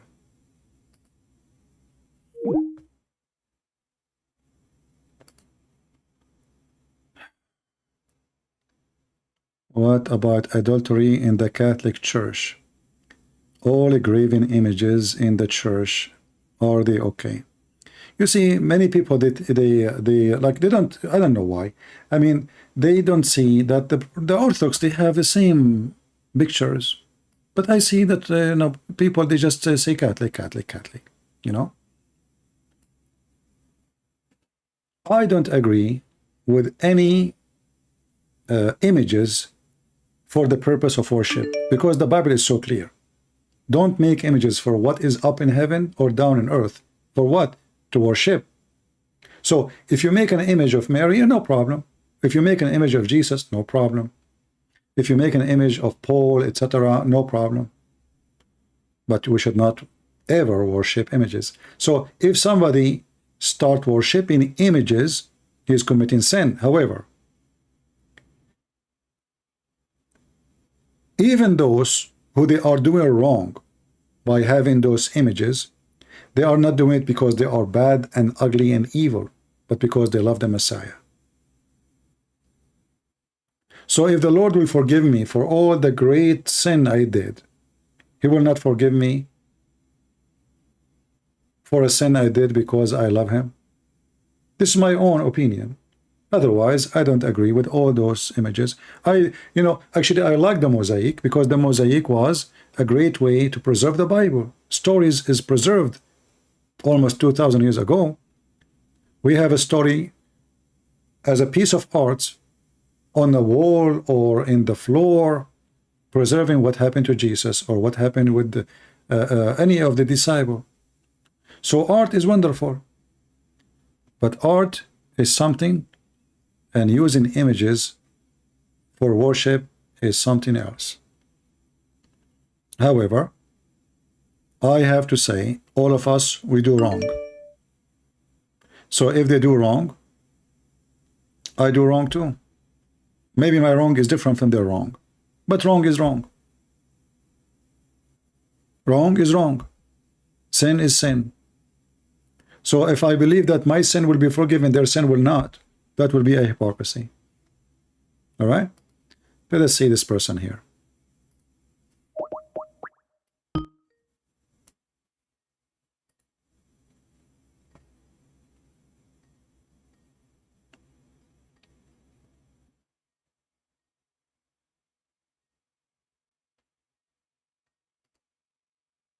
Hello?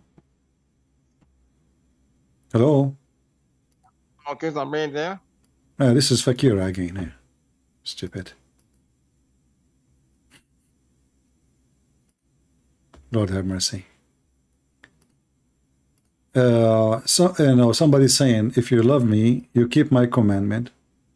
But who said that those who have arts in the church, they think they are not keeping the commandment? Because if you discuss with them, they will show you that Solomon, when he built the temple, etc., there's angels, there's images, there is. Trust me, they have their answers for you. The Orthodox are not a bunch of fools who do not know the Bible. They have a very deep. You see, my knowledge is really shallow compared to what you see in the library of the Orthodox Church. Still, they have images because they can show you, according to their understanding, the proof of it.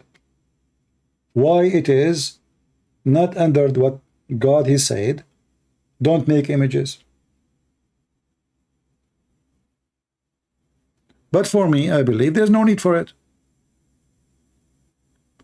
Do I need an image of Jesus to believe in Jesus? Isn't it the Messiah? He says, bless the one who believed he did not see. Is that correct? The one who did not see and he believed, he is blessed more than the one he saw and he believed. So I do not need images. Same time, we don't even have the images of those people. We are just, it's an imaginary image of how Paul looked like and how even angels how look like. It's just an imaginary. So as I said, if it is for the purpose of telling a story and art, no problem. If we start worshipping the images, this is nothing but paganism. As simple as that.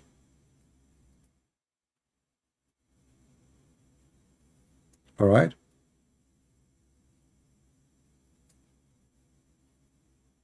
Those are not images.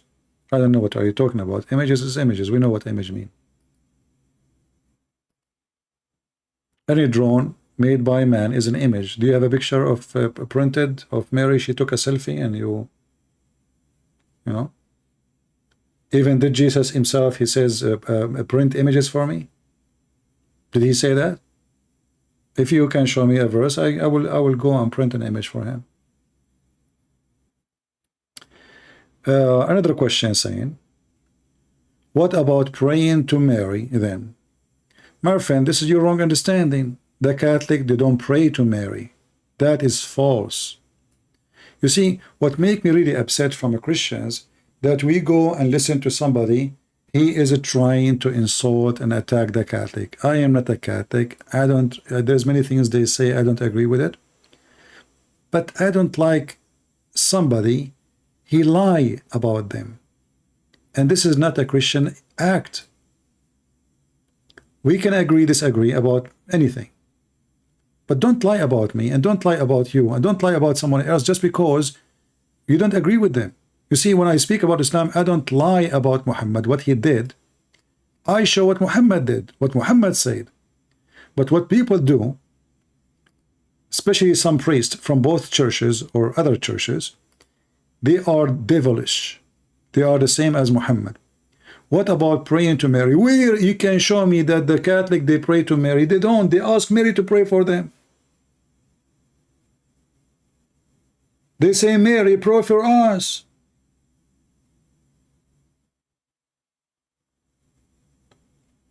How many times you hear your priest or preacher saying to you, pray for me?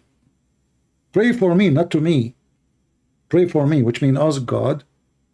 Let us say I'm sick. Pray for me, guys. So they asked Mary to pray for them. You might say right now, well, Mary is dead. No. According to both the Catholic and the Protestant, in the old tradition books, they have reference that Mary, the mother of Jesus, was resurrected. So if you don't believe she's resurrected, they believe she's resurrected. And they, at the same time, we just mentioned the story of the wine. Isn't it Jesus, his mother, she asked him to do miracle in the wedding of Cana?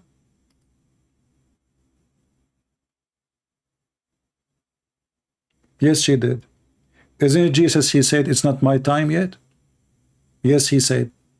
But did Jesus say what Mary she asked for? Yes, he did.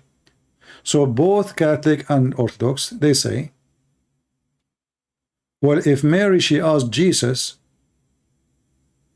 to do something it's not his time to do yet, that means Mary, she can ask Jesus to do something for us. But they are not praying to Mary, and no Catholic believe that Mary is God. Correct? The Catholic and the Orthodox, they believe the same as the Protestant, God the Father, God the Son, God the Holy Spirit. So don't fool yourself. Nobody worship Mary. It's a lie. Whoever says to you the Catholic worship Mary, he is a scumbag. For this is absolutely a big fat lie. I have no respect for a person, by the way, who says such a thing. If they do, I will say they do. You know me, I don't sugarcoat to anybody. I don't. And then if you go and read the rosary, you will see this is what the angels they say to Mary. Blessed to you, Mary. You are blessed between all the people. This is what the angels they say to Mary. This is literally words in the Bible. Blessed are you, Mary. And let us ask ourselves a very simple question. I mean, if there is any honorable person in this earth more than Mary, there's nobody.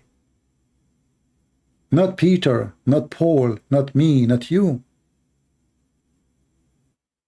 She is the most honorable person ever. They believe that Mary is the Queen of Heaven. So what? She is the Queen of Heaven. I believe she is the Queen of all the world. Why not? She is the mother of Jesus. If there is more queen, more important than Mary? If there is. So, you know, people, they come with silly argument, and simply all the argument is trying to put them down. Like the Catholic, they say, Mary, the mother of God, but she is. Isn't Jesus your God? I mean, people are silly. So you call her mother of God or you don't call her Mary, still she is the mother of Jesus, and Jesus is God.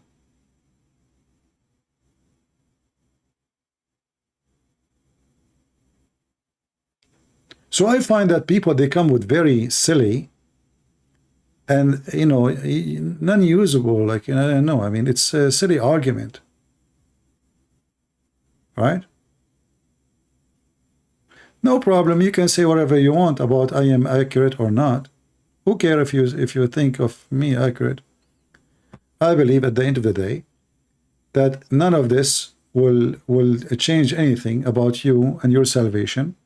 For at the end of the day, neither the Catholic, neither the Protestant, neither the Orthodox, they worship Mary.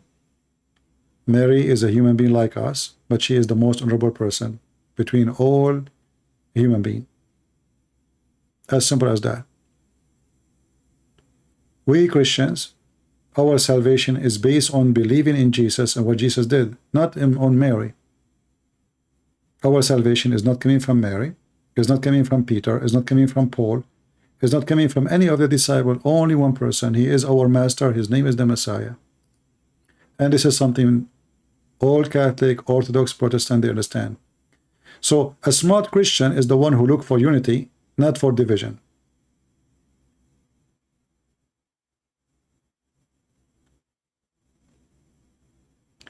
My friend, the one who's saying, I heard the Catholic praying to Mary, you are stupid. Because this is a lie. The rosary, when the Catholic, they pray, the prayer you are talking about is called the rosary. Search it online.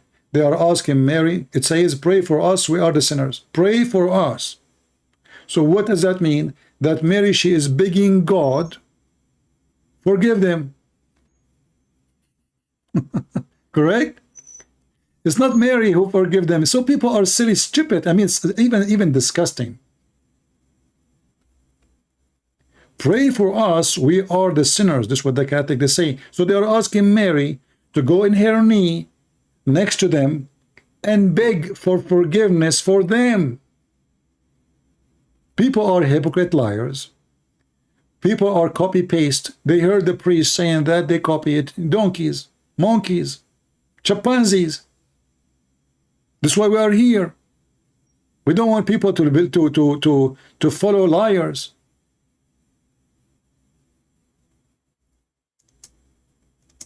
I mean, the prayer is there.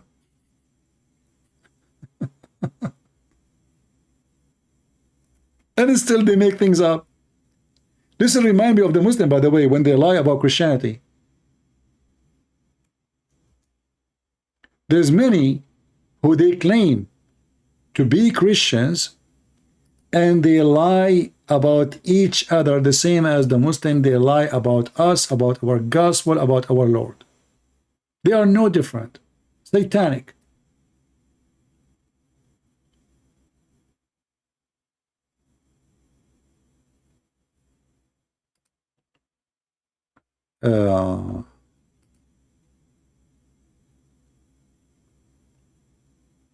Anyway, people in heaven, they can pray for us. I believe anyone who is alive can pray for us. Why not? Why not? You know, when the Messiah was resurrected, isn't it the Bible says that there's thousands of saints, they were resurrected? Okay.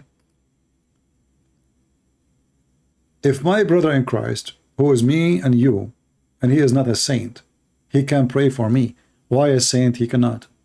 And he's alive.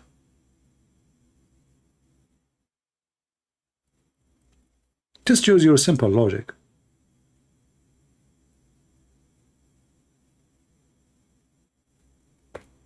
Always fight anyone, oppose anyone who try to divide the Christians. This is from Satan. This is not from Jesus. Doesn't matter if he call himself Catholic or Protestant or Orthodox.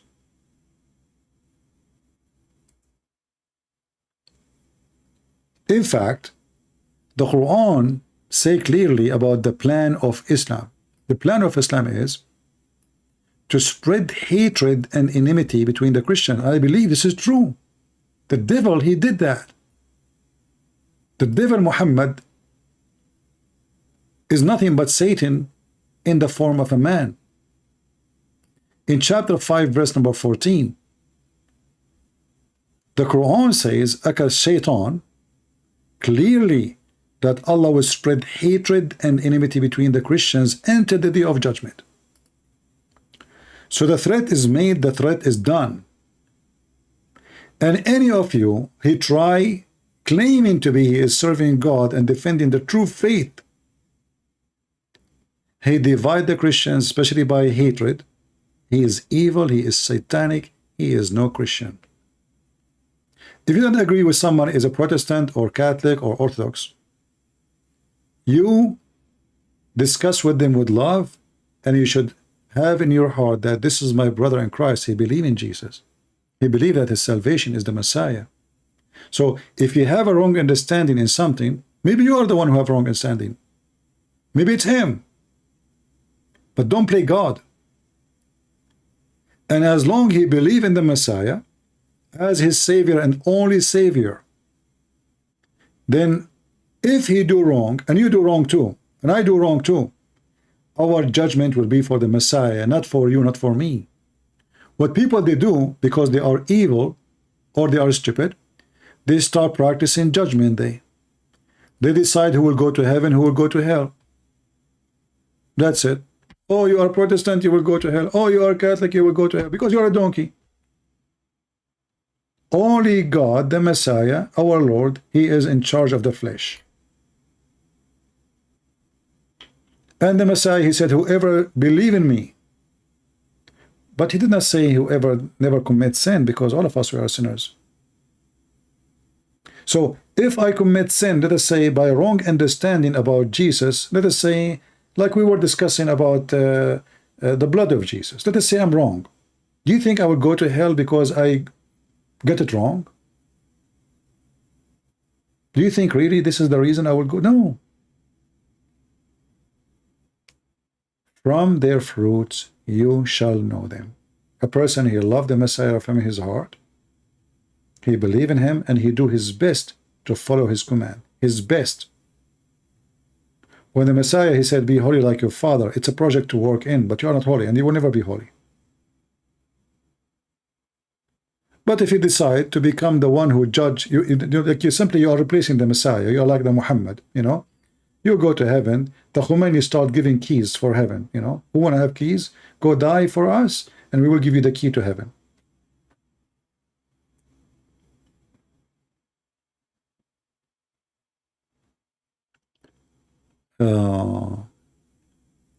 Anyway.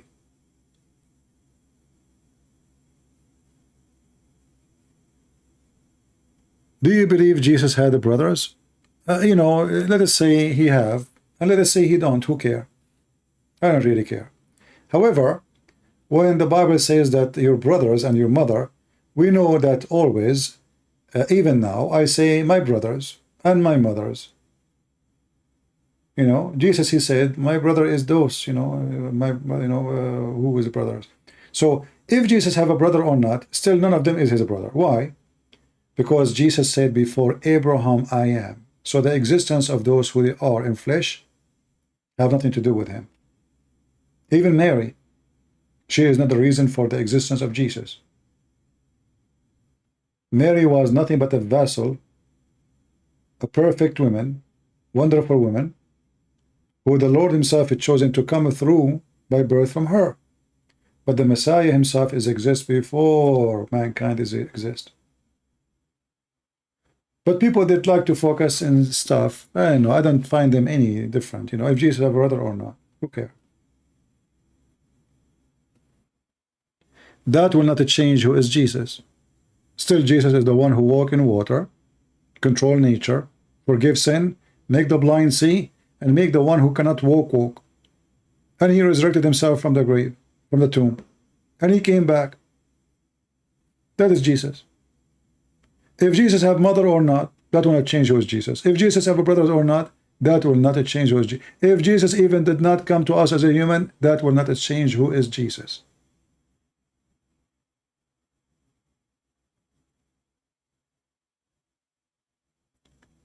If you decide to attach your Lord to a certain image in your mind, that is a mistake. For this is the Lord who nobody can comprehend with his power and his ability. He is above all images. He is above all description, and there is no name actually can describe him.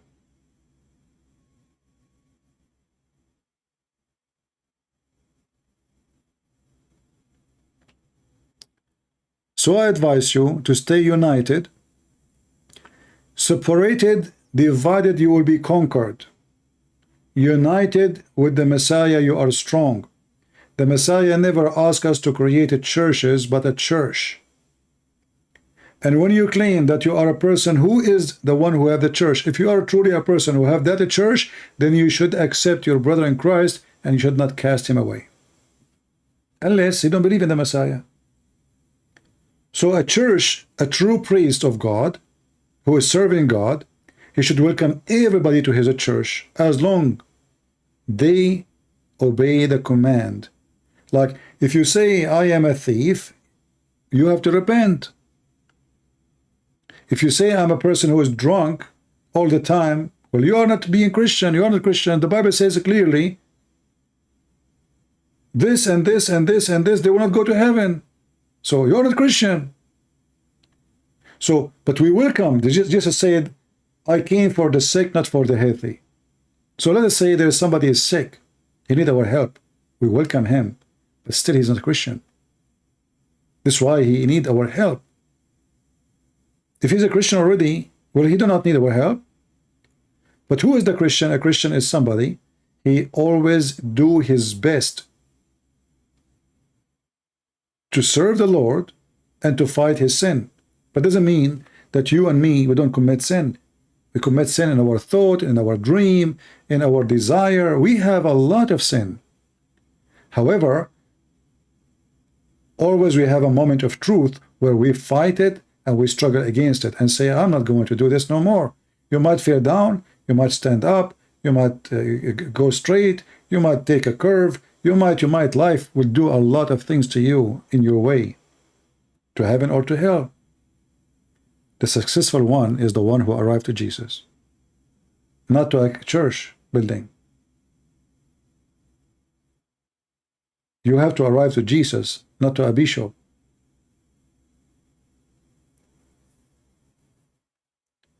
So I advise you all, if you want to be beloved by the Messiah, don't divide our churches. The simple question you ask yourself, do you think the Messiah will be happy to see us divided, fighting over silly stuff? When a woman, she committed prostitution, did the Messiah forgive her and say to her, do sin no more? I don't judge you. Go and sin no more. Prostitution. Prostitution, not just something bad. So the Messiah, my friend, he come with mercy, with love. For God, he loved the world. So try always when you speak with other Christians, try to hold your brakes. Sometimes me, myself, I lose my brakes. I get so angry. But the right thing to do is to always discuss with your follower in Christ, even if you don't belong to your church, even if you disagree with him. Try always to speak with love. The second the love is not there, that's mean the devil is there. Isn't it the Bible says love never fail? Love never fail. Somebody is so ugly with you. He's so aggressive. He always tries to hurt you. And then you treat back by love. First time, second time, third time, first time, 10 time, 20 time. This guy, he will go crazy. I mean, I'm hurting this person. He's still acting the act of love to me. The stone will collapse.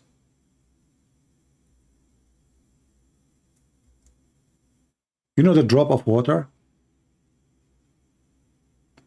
The drop of water have a story. It's not written in any book, but you see it anywhere. If you have a faucet outside in your yard, go check out if there's a faucet dropping water. If the faucet is dropping water for long, you will see that your tiles have holes in it.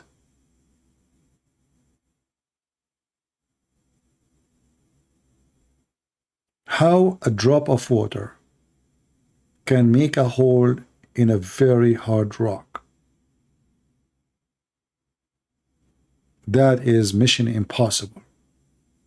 Hard to believe.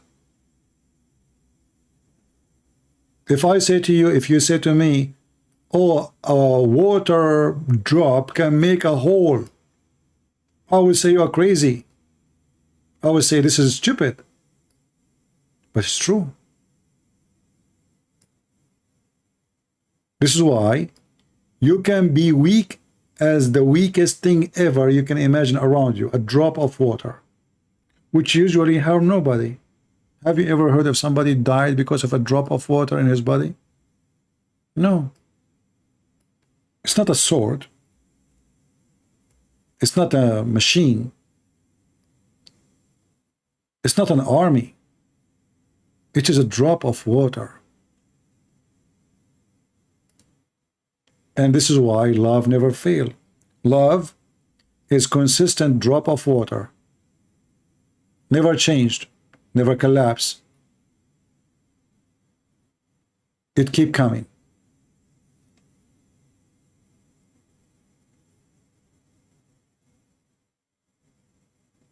And even if somebody, he will never even care for your love. In the worst scenario, love never fail with you. Let us say this person, he don't even care what you're saying. Are you Christian or are you making fun of you? Love you have in your heart is a victory for you. Even if they are laughing at you. For you have peace nobody have. You have a state of mind nobody have.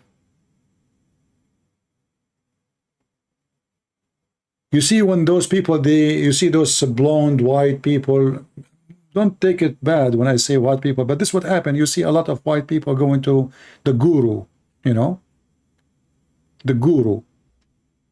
Yoga, they are doing yoga. What they are seeking? They are empty inside. Why they are empty?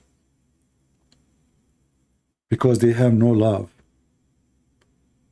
They go and do yoga, and yoga teach them how to be hypocrite and how to be self-worship. Because now you focus on yourself. This is your worship. This is your new religion.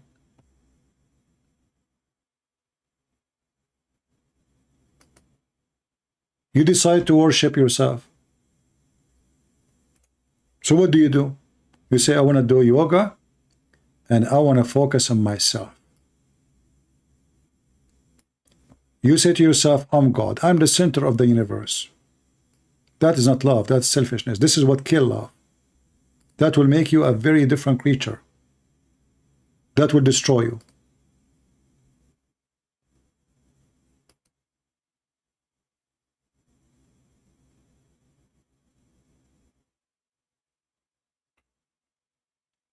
Love is not about loving yourself.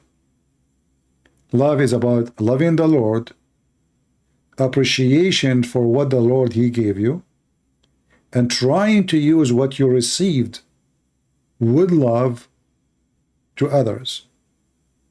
That is love. For free you took, for free you give. So the Lord, He gave you things for free.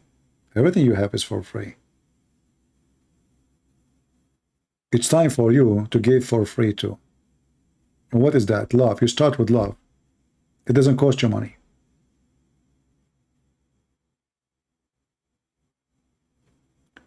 What do you think about kissing images? I don't think it is the right thing to do, but I understand people, they do it because, you know, a human being is a weak person. Their weak nature, you know, like they need God in front of them, you know. So some, they think that image is, you know, like doing the job. So I understand the weakness, but absolutely it's wrong.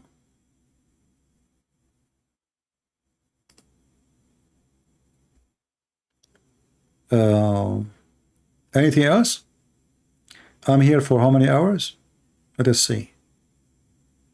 Only 6 hours or 7 hours. 6 hours and 42 minutes only. Not mad. I mean, this is a short video.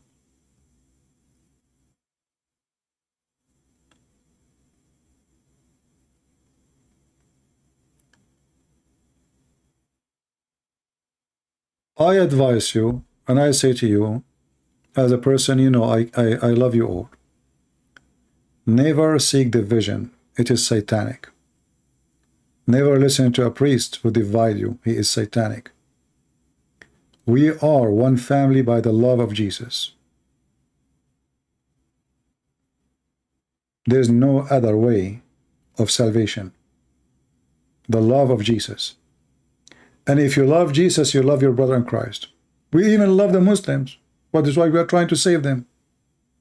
When we say we love the Muslim, what does that mean? We are talking about giving them kisses and hugs? No. We expose their false god so they might wake up. So always love must be there. So what about a person who believes in the Messiah?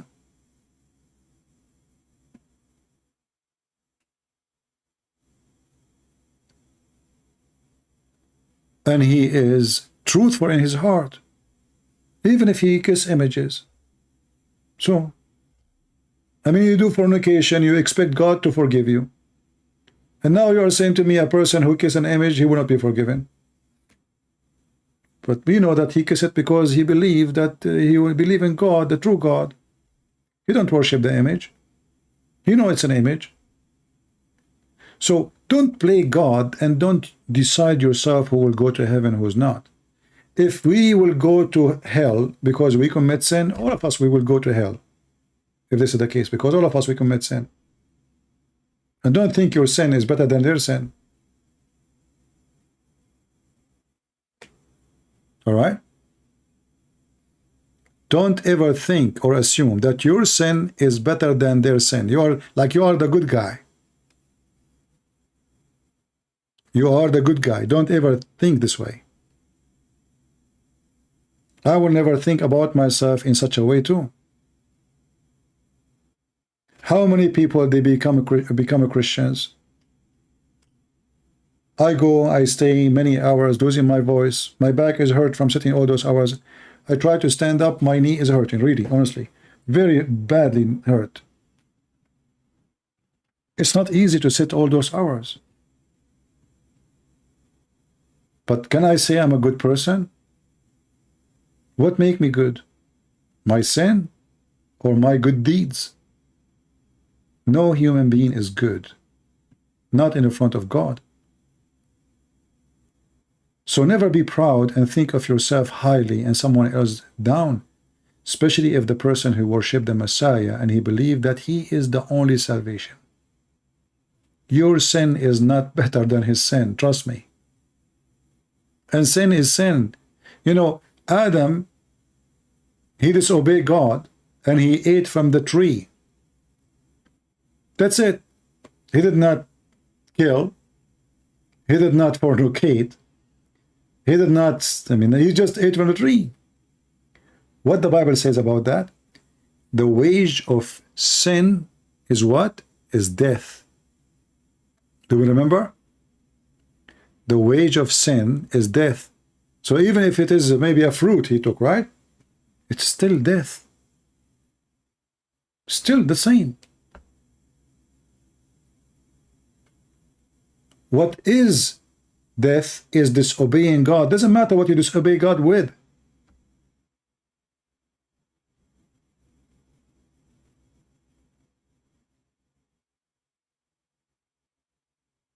So if you think your sin is better than his sin, that will be very silly and you are blind. So all of us are sinners and all of us, we need the grace of the Lord to be forgiven.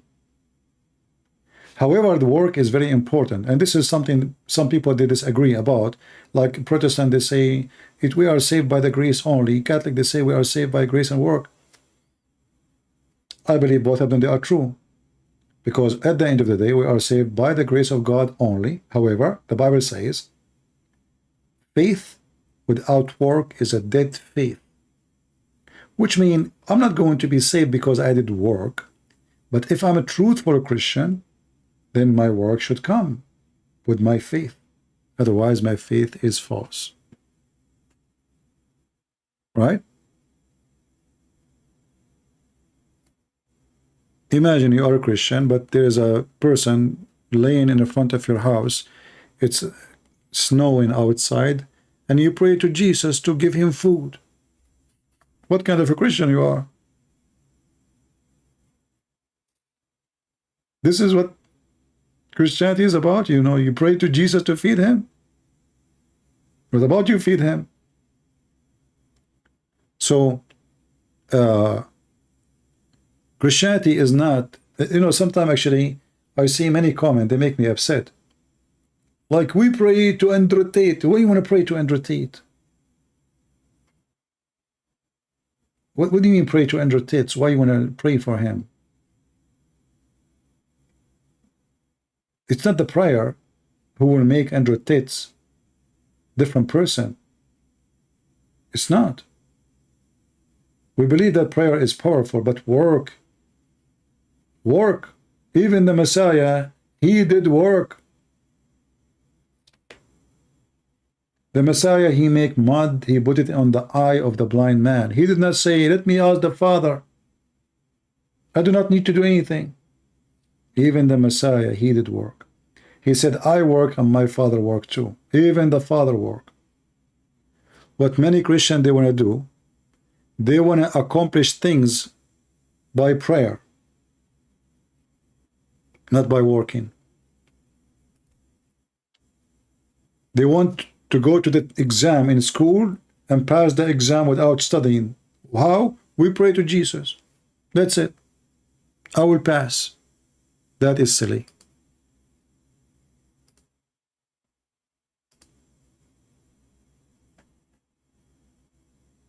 That is very silly. Anyway, this video will become so long, I don't think people will be able to download it, so I don't know if I will keep it or not. However, people, don't forget, please, to subscribe. Starting from now, we will be coming in this channel here, all right? Until, you know, other, you know, notice I will mention to you.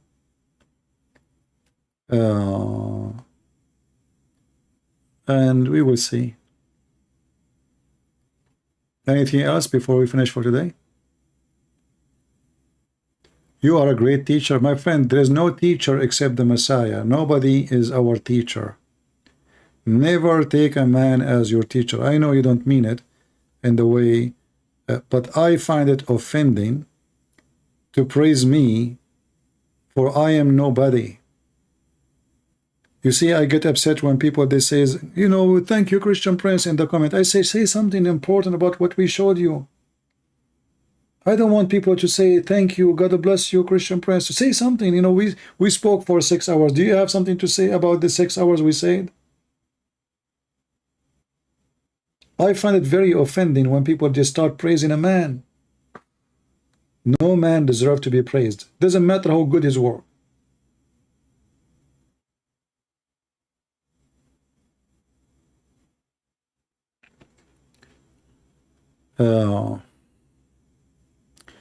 What is the purpose of a human life? You know, but isn't it weird, Tony, that you are a human and you do not know what is your purpose? I mean, you know, if I am an insect and then I don't have the brain and the capability of thinking, like, you know, I'm programmed to find food, lay eggs, you know, insects are programmed creatures. But why a human being, he is struggling to know what is the purpose of life? I don't find a reason for that. We are a human. So you spend your life in this earth, you do not know the purpose of life? The purpose of life is to be alive. Life is a joy. Life is a gift from the Holy Lord. So you're alive and you do not know what the purpose of life.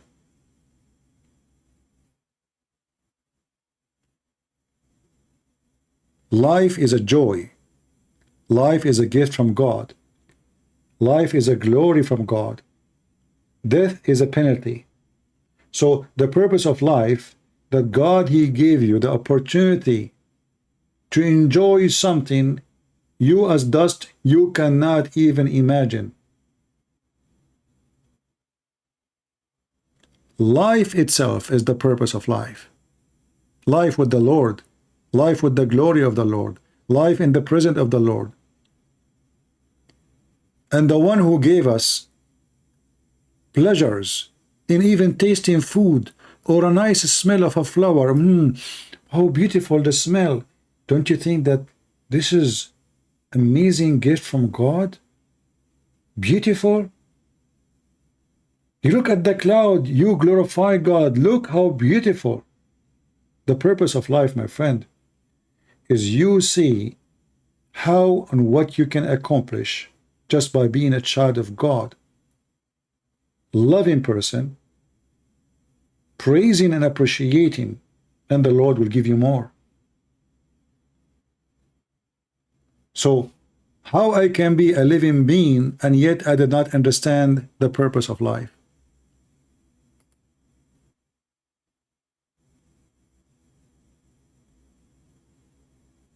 Why? I'm not thinking? I'm not capable of thinking? I never take anything about Christianity from a Christian Prince. Why you are here, a Gabby? Don't take it. Go ahead.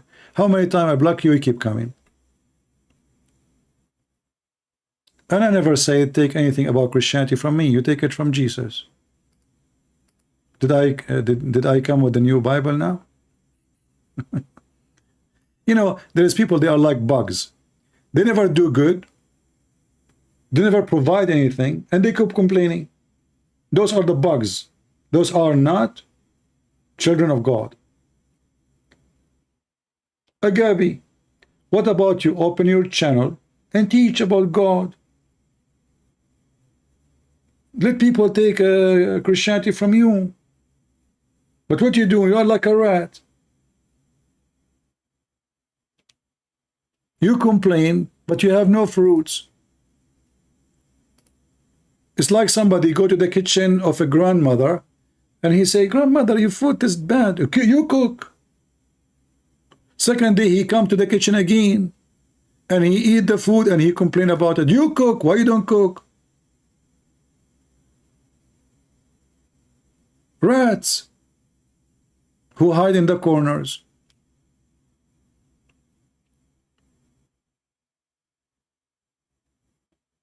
Is it okay to follow the links Sheikh Omad posting? What do you mean okay? The one that says support?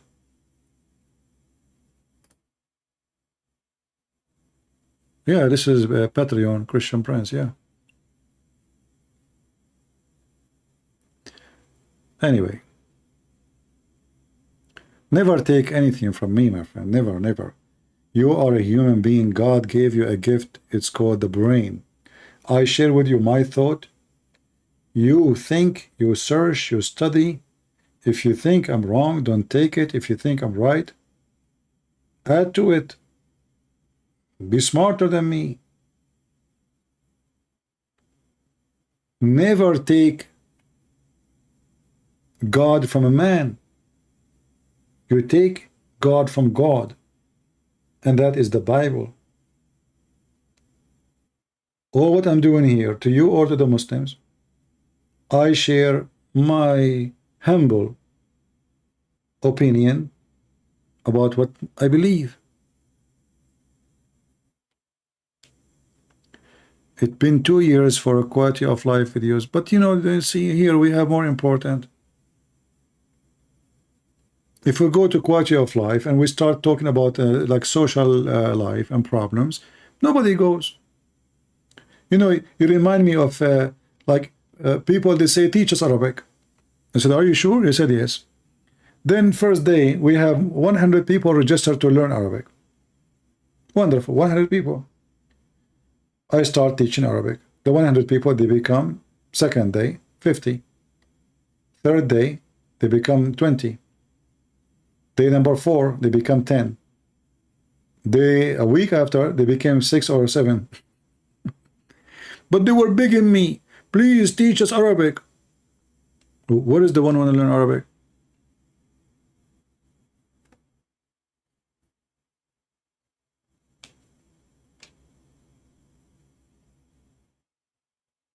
The second we started seriously teaching the class, nobody showed up. And I have my Arabic page to teach Arabic is there. You can even go and learn, by the way.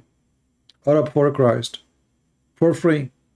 You can learn how to write and read Arabic, if you are sincere to learn, in a few weeks.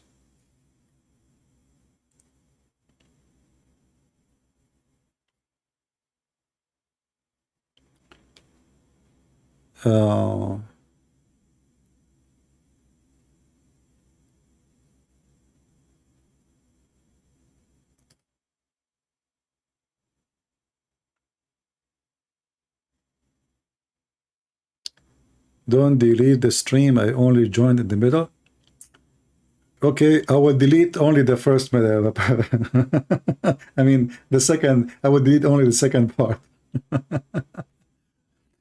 Are you still working on translation? I am, but I don't have time, as you see. I mean, as long as I'm coming here, staying for many hours, how you think in the world I'm going to finish any book?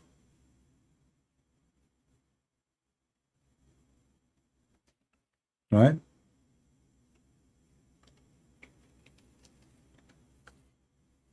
Anyway, I think we have enough for today. I need to walk my legs. They are hurting from sitting all these hours.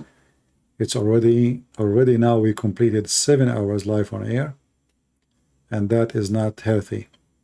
So I will keep this video maybe for the coming 7-8 hours. So those who did not watch it, they can watch it, and then I'm going to delete. However, you can download it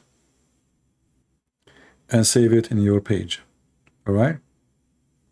If you do not know how to download the videos in YouTube, you can search on YouTube how to download the video. There's a million videos teaching you how to do it.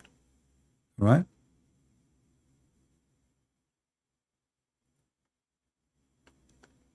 All the Arabic Bibles using the word Allah, this is false translation, because simply Arabic Bible is nothing but translation, and this is a false translation. We don't care for such a thing. This is wrong, this is false. I never worship Allah. Allah is Satan. You know, and when somebody argue, like as a Muslim, he says to you, well, the Arabic Christian, they use the word Allah because they are under the occupation of Muslims for 1400 years. This is why you will not find anyone who is out of the border where Muslim control using the word Allah. Never. Only where the Muslims occupy, they use the word Allah. And we have a very clear, none of them is good to, there is a translation, I forgot to, by who, I think that they took the word Allah totally. However, I have a good idea for you. You can download the Bible as Microsoft Word. Many websites, they offer you that. And then you can choose in Microsoft Word the word Allah and replace it with the word Lord, Yahweh. Because most of the cases, either it is the word Lord, God, or in few locations it is Yahweh. Change it.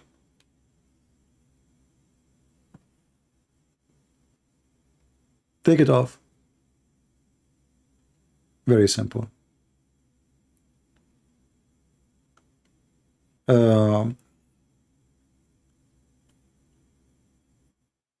False translation is a false translation.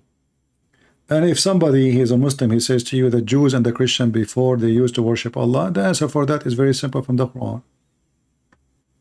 You will see that the Jews, obviously, if they believe in, you know, we and the Jews, we believe in the same God.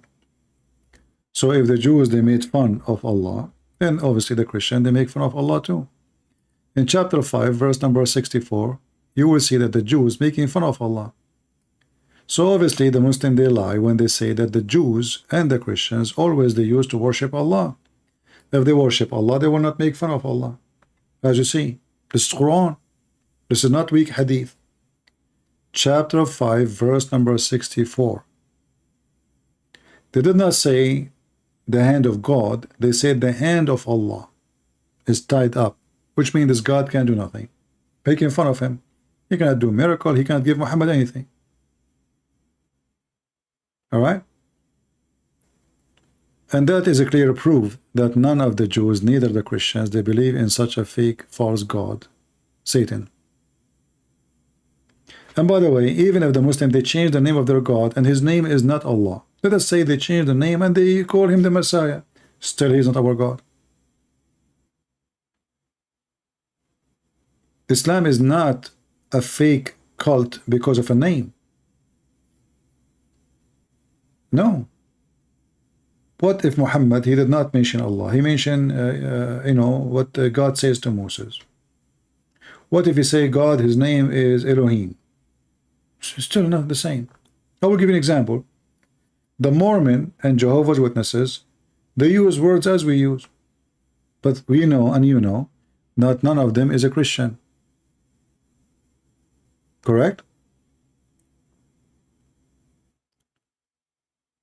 Does the Bible, Arabic Bible, use the word Isa? No.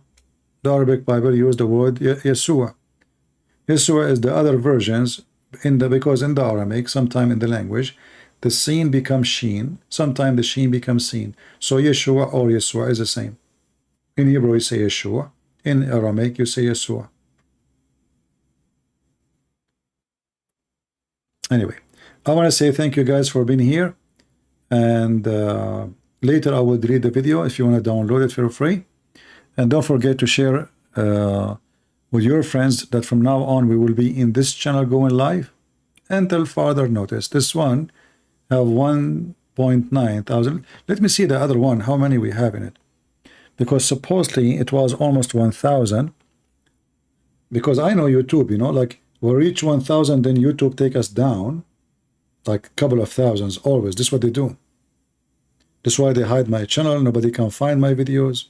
You can find my videos in different channels, but you cannot find my channel at all. Let us see here. How many we have in this?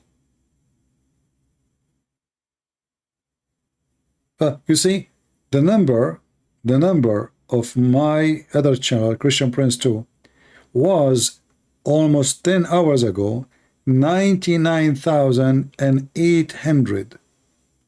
Until now, it's the same number.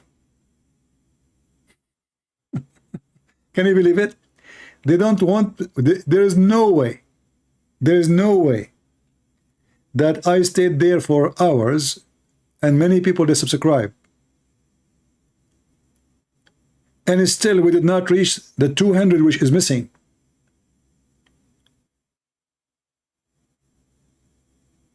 Obviously, YouTube is playing their dirty game as usual. Last week, this channel was 110,000. I look, it says 109,000. Why? I mean, how, did I see it wrong? No. I said maybe this is other channel. I don't know. No, it's my channel.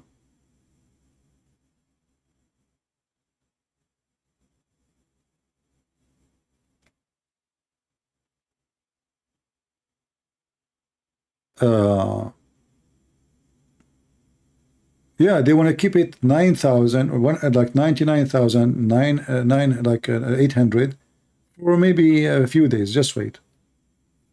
There's no way.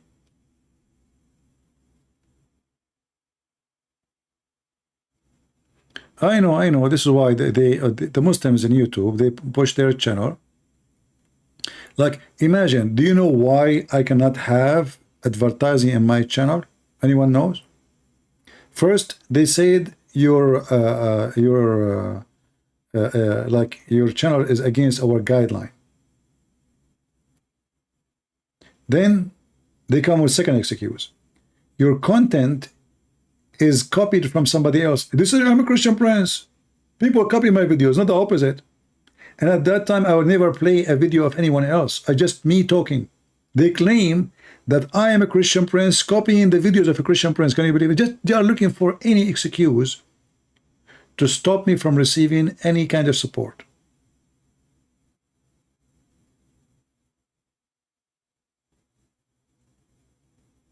To the point they are claiming that I am copying the videos of a Christian Prince.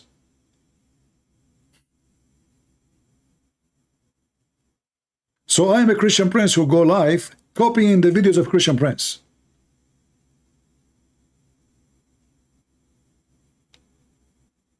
Anything, you know, they cannot believe it, how stupid, how silly they are. And they think, this is what they think, if we stop him from receiving support, he will stop coming. And this has happened to many, by the way, who claim to be Christians. No money is coming from YouTube, they delete their channel. They don't even show up no more. They thought, I mean, he is the same as the rest. If he is not getting support from here, he will go to a different place. Well, you are mistaken. I go even more live and I stay more hours. That will not change anything. And you know, the funny is, even, you will see channels who they are copying my videos. They have 10, I mean, the video, I just go live and I have more than 100,000 subscribers. And then I get like 10,000 views. Then a guy, he copied my video. He posted few hours after he have more than me, twice, 3 times more than me. It doesn't make sense. Why? Because that channel is not shadow, is not hidden by them. My channel is the target. Otherwise, there's no way that somebody is copying my videos. He have way more view than me. Funny, isn't it? This will remind me, actually, talking about Christian Prince copying from Christian Prince. You know, once there was a gentleman, he wanted to help me to get a scholarship to do PhD. I thought about doing PhD, you know, in Islam, in the state here. So he told me, I told him I can't afford it. It's so expensive. You know, I mean, this is really expensive schools. There's no way for someone. He said, I will spoke to them. Anyway, so he gave me a phone number of somebody. He is a professor, and he is like, you know, he have a good position in the university. So I told him I want to study, make a study about Islam. And then he said to me, well, I am not really, I mean, I am in charge of religious study, but to be honest with you, I'm not too much knowledgeable about the topic. Most of the things I learned if from somebody, his name is a Christian Prince in YouTube. By the way, you have a voice like him.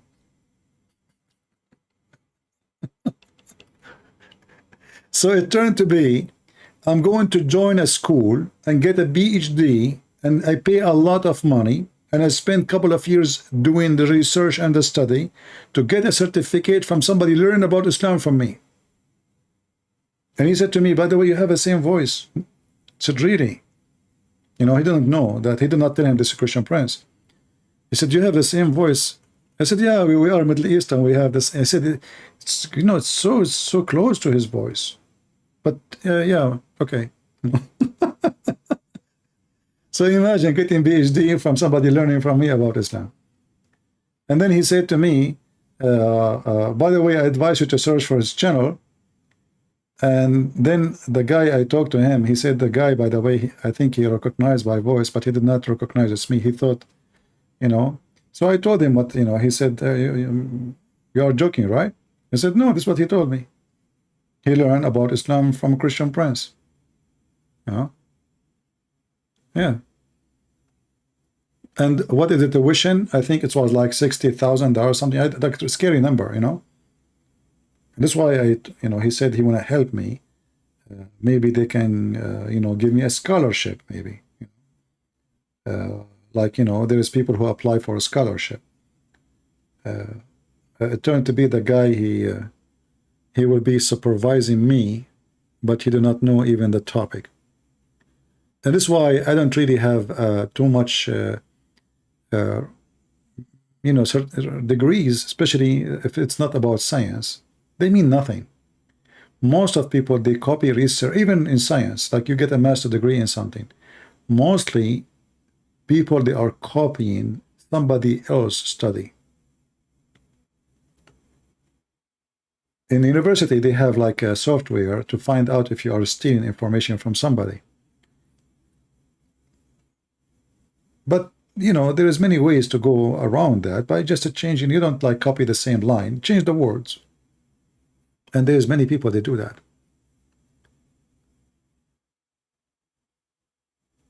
Let us help you. Give me PayPal. Well, I have Patreon. Is the same. Patreon, they have PayPal if you're interested. Anyway, guys, I want to say thank you for being here. I hope we have a good time.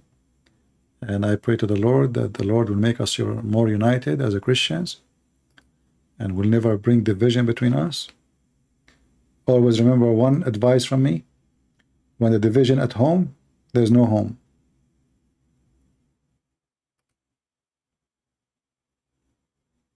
A kingdom is divided, is not a kingdom, is destroyed already. Never, ever allow division to enter your house. Division is your enemy. United, you are victorious. Divided, you are a loser. If you don't believe me, read history. Learn from it. If you are a person who seeks to learn. Thank you very much for being here. May the Lord bless you. And I hope we will go again live on air soon in this channel. You can always follow us in Patreon, so you can receive email when I post that I'm going to leave or going to go live, sorry. Patreon send you an email immediately and you will be notified because YouTube is not giving notification. Until then, God is good, so is Jesus, and Islam is nothing but bad and evil. Take care.